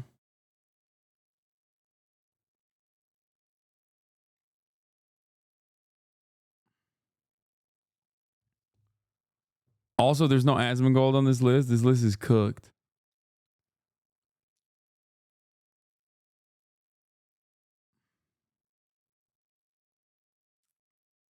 The Paul brothers combined would be the most influential right-wingers besides Elon Musk on this list? Yeah. Where's Patrick Bet-David? Where's Joe Rogan? There's a lot. There's a lot in here that I don't agree with. But I don't know who Josh Helfcott is. But apparently he has 5 million TikTok followers. Bro, I've never seen this person before. What the fuck? Yo, this shit is crazy. The internet's crazy, dog.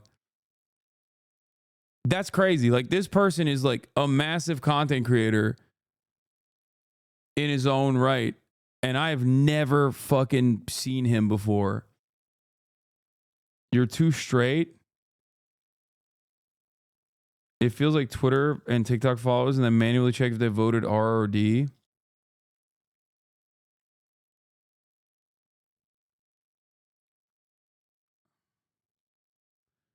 Same, never heard of this massive TikToker. Monoculture is truly dead. Yeah, every now and then I see like every now and then they'll be like, you know, like Brianna chicken fry or some shit, right? And I'm like, what the fuck is that? What did you just say to me? Like, what? Like, I had no fucking clue what that was. And it's like, oh, that's like a massive podcaster for the Barstool Network. You know what I mean? She dated Zach Bryan. I'm like, how was, what?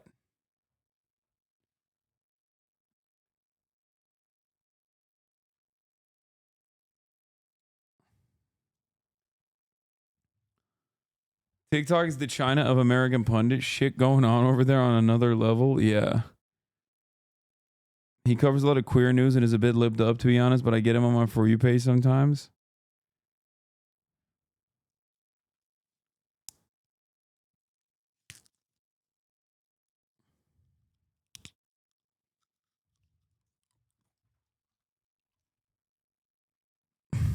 Look at this dumbass.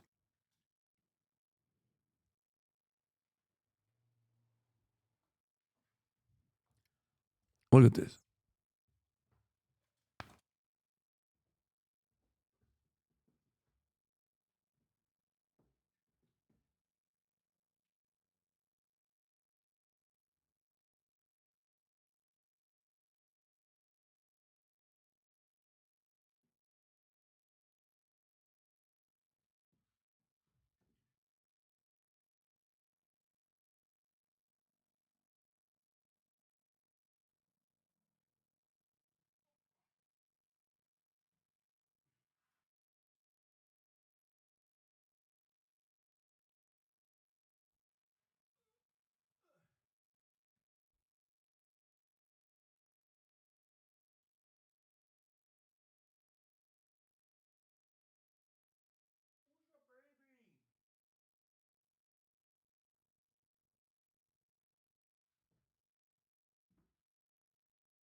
What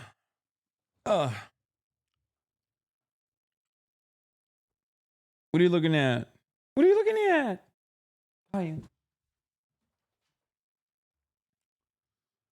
Okay, chill.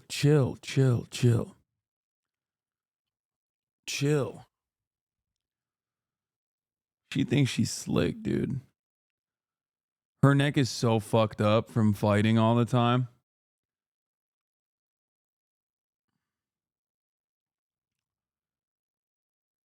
Does she like her buffalo horn? Yeah, she loves it. Yeah, play fighting, chat. Chill. What are your thoughts on Mike Bear saying straight women might have the grossest fetish of our age? What? I don't know what the fuck that is.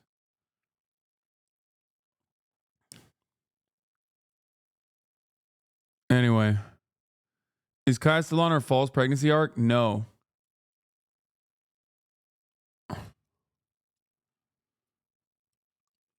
Oh, yeah, this is what I mean. It's like Terry Joe gets into a fight at Shouty Bay's birthday party. I'm 50. All celebrity news looks like this. Curtains for Zusha, K-Smog, and Batboy caught flipping a grunt. But it's true. Like, TikTok has gotten to a point where, like, I have no fucking clue who these people are. And then you, like, check their page out and they have, like, 17 million, like, diehard followers, like, ready to fucking go. You know what I mean? International prominence, a network deal. I'm just like, I have no fucking clue what this is. Like, what the fuck is a Shouty Bay, dude? Terry Joe, Matt Funny.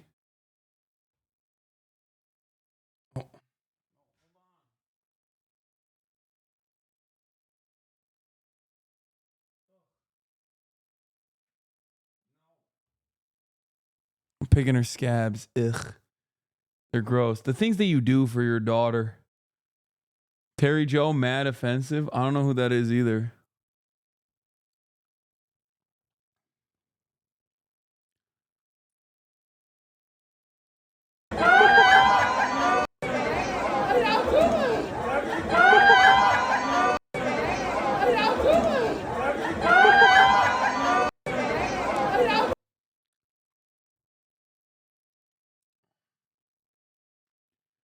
I'm your age and I know Terry Joe, you need to be gay.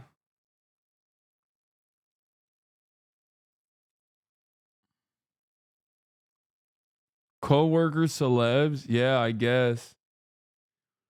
I don't even think this is a fucking... Wait, what? Shouty Bay is actually a guest lecturer at Princeton University? Stop. What is... No, stop. Shouty Bay guest lecture.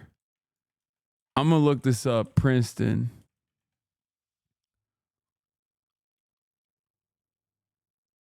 No, you fucking liar. That's not a real thing. What is Shouty Bay?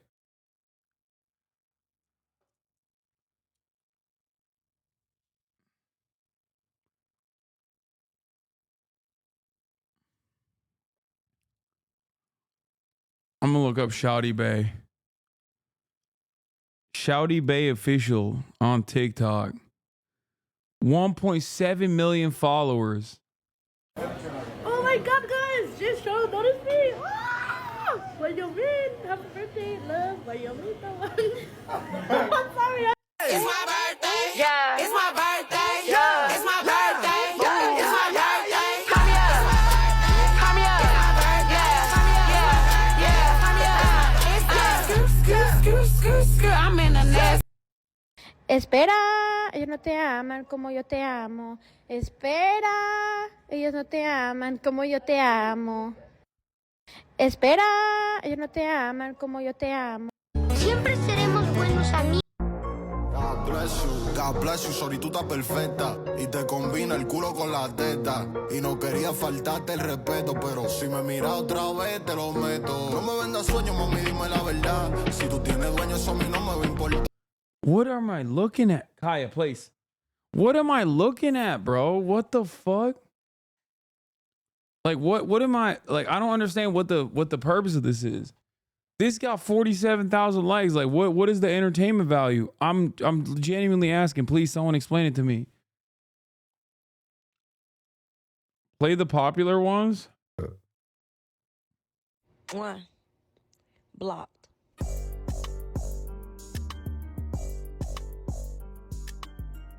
One. Okay. What is happening here?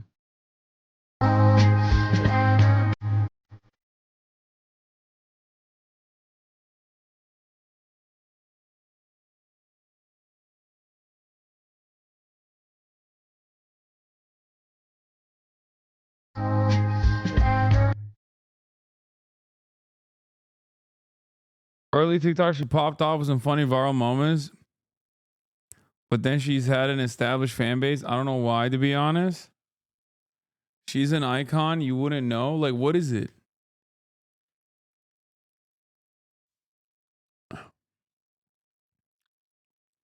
People like to laugh at her, much like World of T-shirts.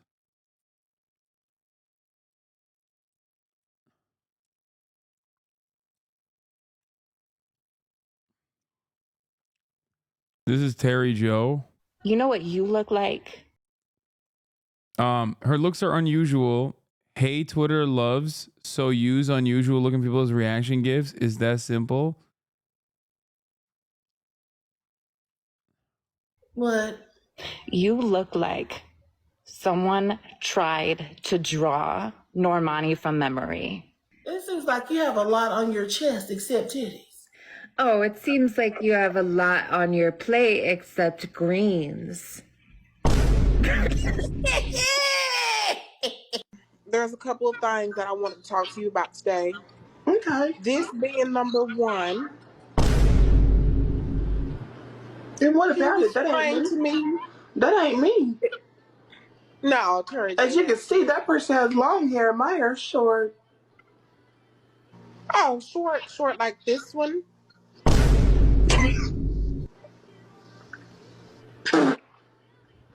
Louisiana?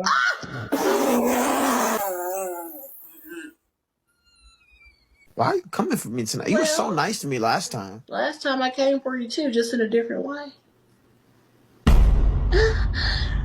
Oh! Bro, chill. What are you doing? I think Mama told me to get in the photo too. Hold on, let me see. Oh, wait, hold on. My bad. Nina.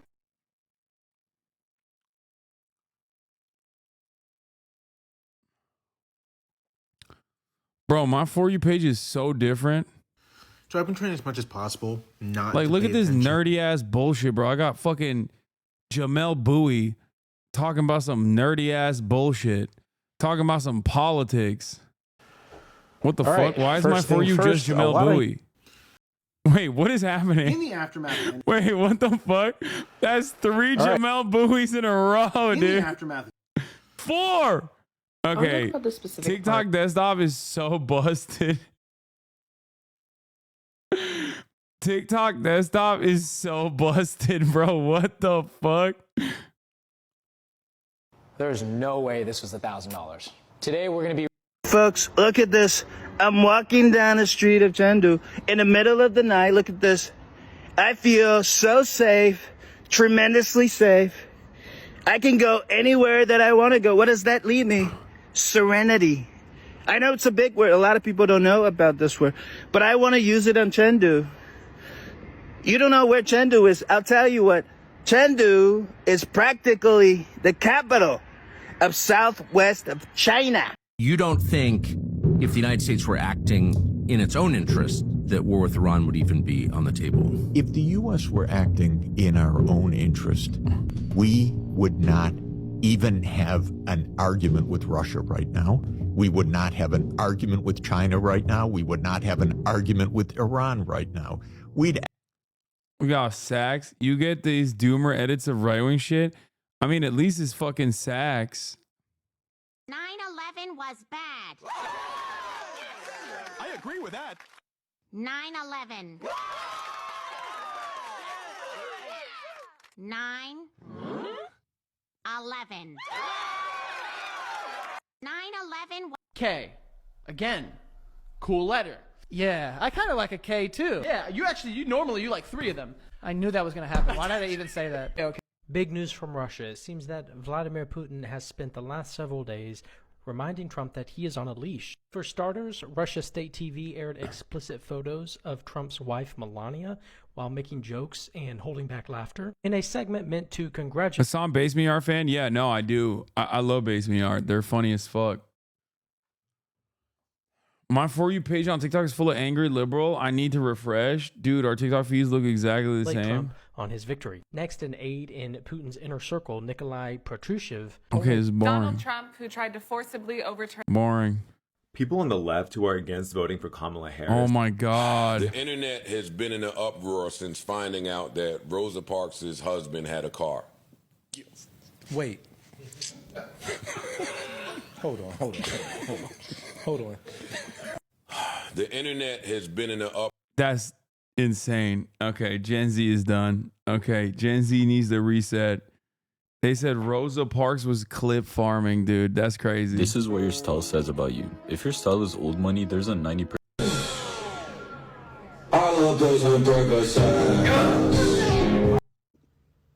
Unfortunately, the crisis of this election is just a You're probably thinking it's LA Fitness, why are you wildin' and who are you yelling at? It started as a regular day at LA Fitness. This is all stuff you've seen before. Head at the rim on lives and me getting buckets, everything's going according to plan. I want you to keep in mind, this is my home LA Fitness and almost every Phineas is still reposting your stuff, by the way. That's right, my goat. Phineas is, oh, ew, he's reposting Destiny too, though. Gross.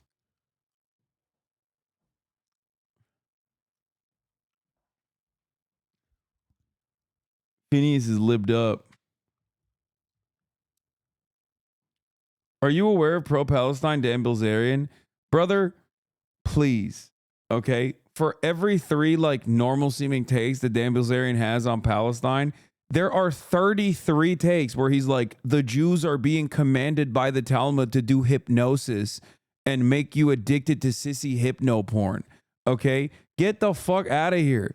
That dude is a straight up Nazi, brother. I hate that like the most prominent fucking supposedly quote unquote anti-Zionist people nowadays is just like motherfuckers like Dan Bilzerian. Get the fuck out of here, dude. Dan Bilzerian, if you catch him with like a 3-second snippet or a 30-second snippet, you'll be like, whoa, what? Like, what did he just say? Did he just like say something? Did he just say something meaningful? And then you're like, oh my God, he is the biggest fucking Nazi of all time.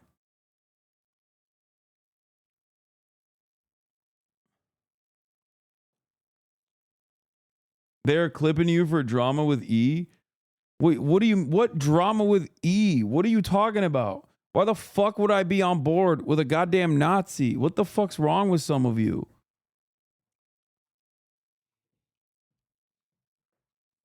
We listen to Dan Bilzerian. If you remember, there's a clip out there somewhere. The first time I heard Dan Bilzerian's takes on Israel, I was like, wait, what? Like, why does this make sense? And then literally right after I unpaused the video, he started saying some shit. And I was like, oh my God, he's just straight up a Nazi. It's crazy.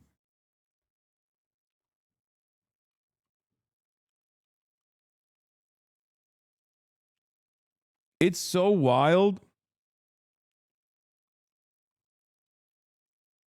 It wasn't even about the Torah. No, he says Talmud, which is like, dude, you can tell when someone is a real hater, okay? When you got like transphobic people, okay, talking about like the latest in trans technology, you're like, oh, why do you know that? That's weird. What the fuck? What is this? Your hyperfixation? And it's the same shit with like these fucking anti-Semites. Once they start busting out Talmudic references, you're like, dude, like normal Jewish people have never thought about this. Like, what the fuck are you talking about? Like, you don't even understand how any of this shit works. You're just saying things now. Like, you have gotten so nerdy with your anti-Semitism that you are outflanking normal Jews that don't know what the fuck you're talking about. That's it. It's just like, it's so weird. It's an immediate fucking alarm bell in my head. Whenever I hear some non-Jewish person that isn't like immediately a fucking rabbi talking about the Talmud, I'm like, the fuck?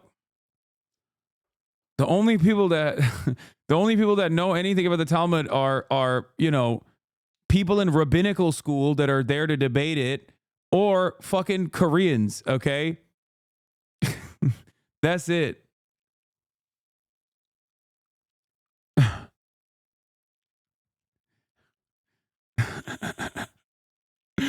That's right.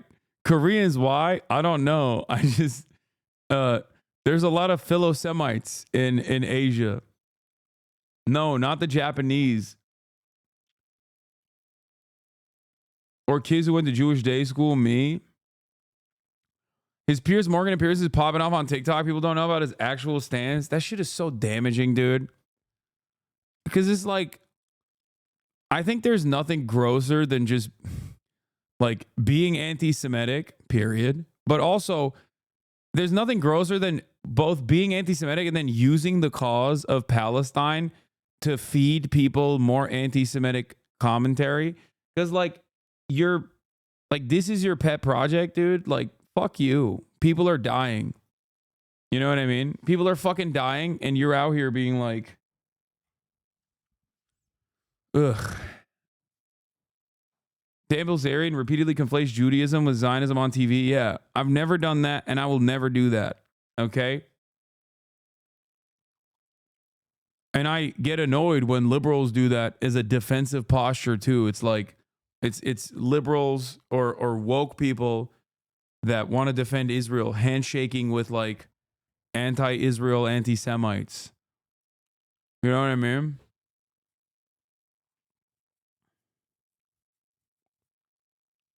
Quote unquote liberals? No, liberals do that shit all the time. What do you think Jake Tapper's fucking doing every time? He's like, oh, a lot of people are substituting Zionists with Jew to be anti-Semitic towards Jews. Is like, no, man, like, this is a political ideology. Okay, I'm very careful with the language that I use to make sure that there is not even a single instance where people can even marginally assume that I mean all Jews. Like, I made my stance very fucking clear.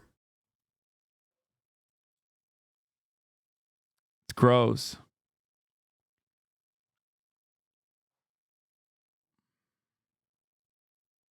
Example of a TikTok of him getting over 100K likes. Yeah, I just don't really give a shit.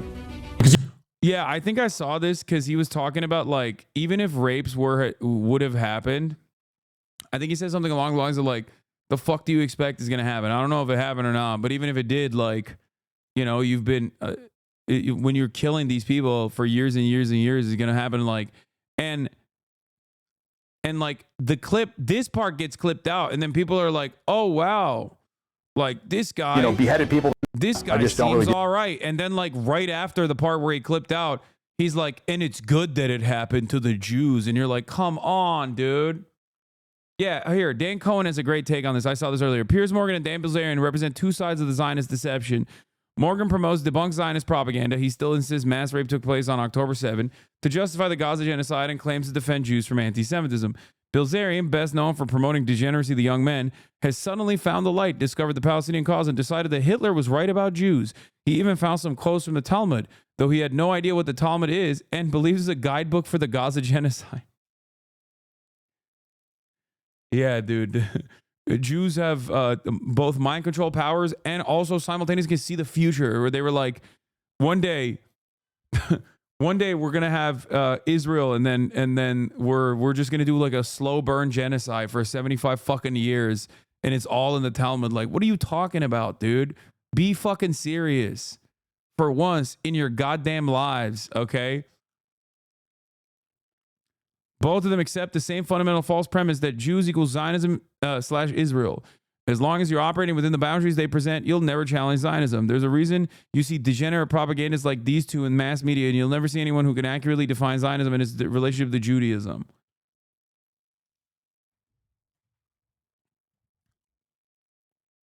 Yeah. Anybody that fucking starts chirping about the Talmud that's not like in rabbinical school or some shit, like, I question them, okay? It's just like, why do you know that? Why do you know anything about this? You saw a couple fucking snippets and you misunderstood the purpose of what it is, and now you're just making it everybody else's problem, and you're using it as a justification to be anti-Semitic as fuck. So yeah, I think, you know, there is a lot of fucking anti-Semitism popping off on the timeline. And every motherfucker named Dan insane. Yeah.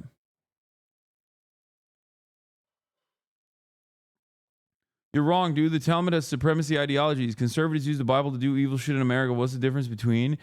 Dude, it is not even a fucking religious text that, like, people follow to the T. What are you talking about?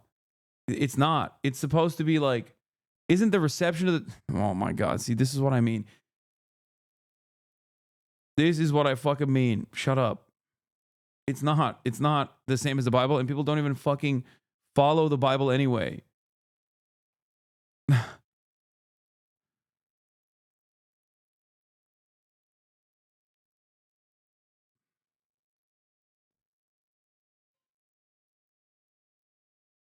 Ay, ay, ay.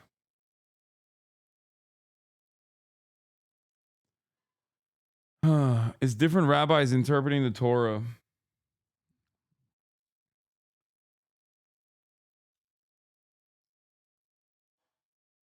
Yo, Hasan, I want to say I appreciate you taking my joke yesterday in stride. I am indeed a black chatter, and as such, I'm formally requesting you do a do-rag gym stream with Kai Cenat while he's in LA.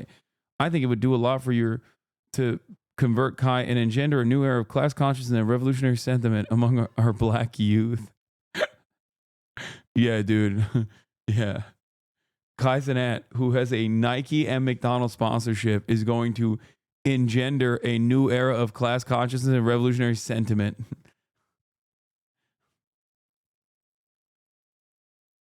Black chatter for sure. No, I know that they're a black chatter. But they're still fucking memeing.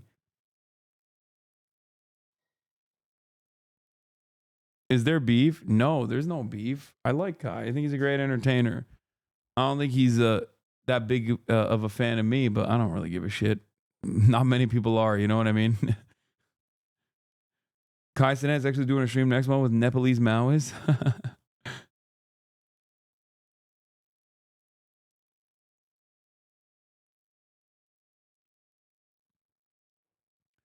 Yeah, it's the same. It's the same as people being like, it's the same as people talking about the hadiths in the Quran, you know? Like acting like this is a fucking moral rudder that guides people. It's just dumb shit. Like Israel has nothing to do with Judaism, and when you fucking falsely conflate Judaism with Zionism, you're doing the same fucking shit that Nazis are doing, and Nazis are doing the same fucking shit that pro-Israel people are doing. That's it. It's dumb as fuck. Anyway, I gotta go. I gotta do a podcast. Me and Will, baby. Fear and Malding is back.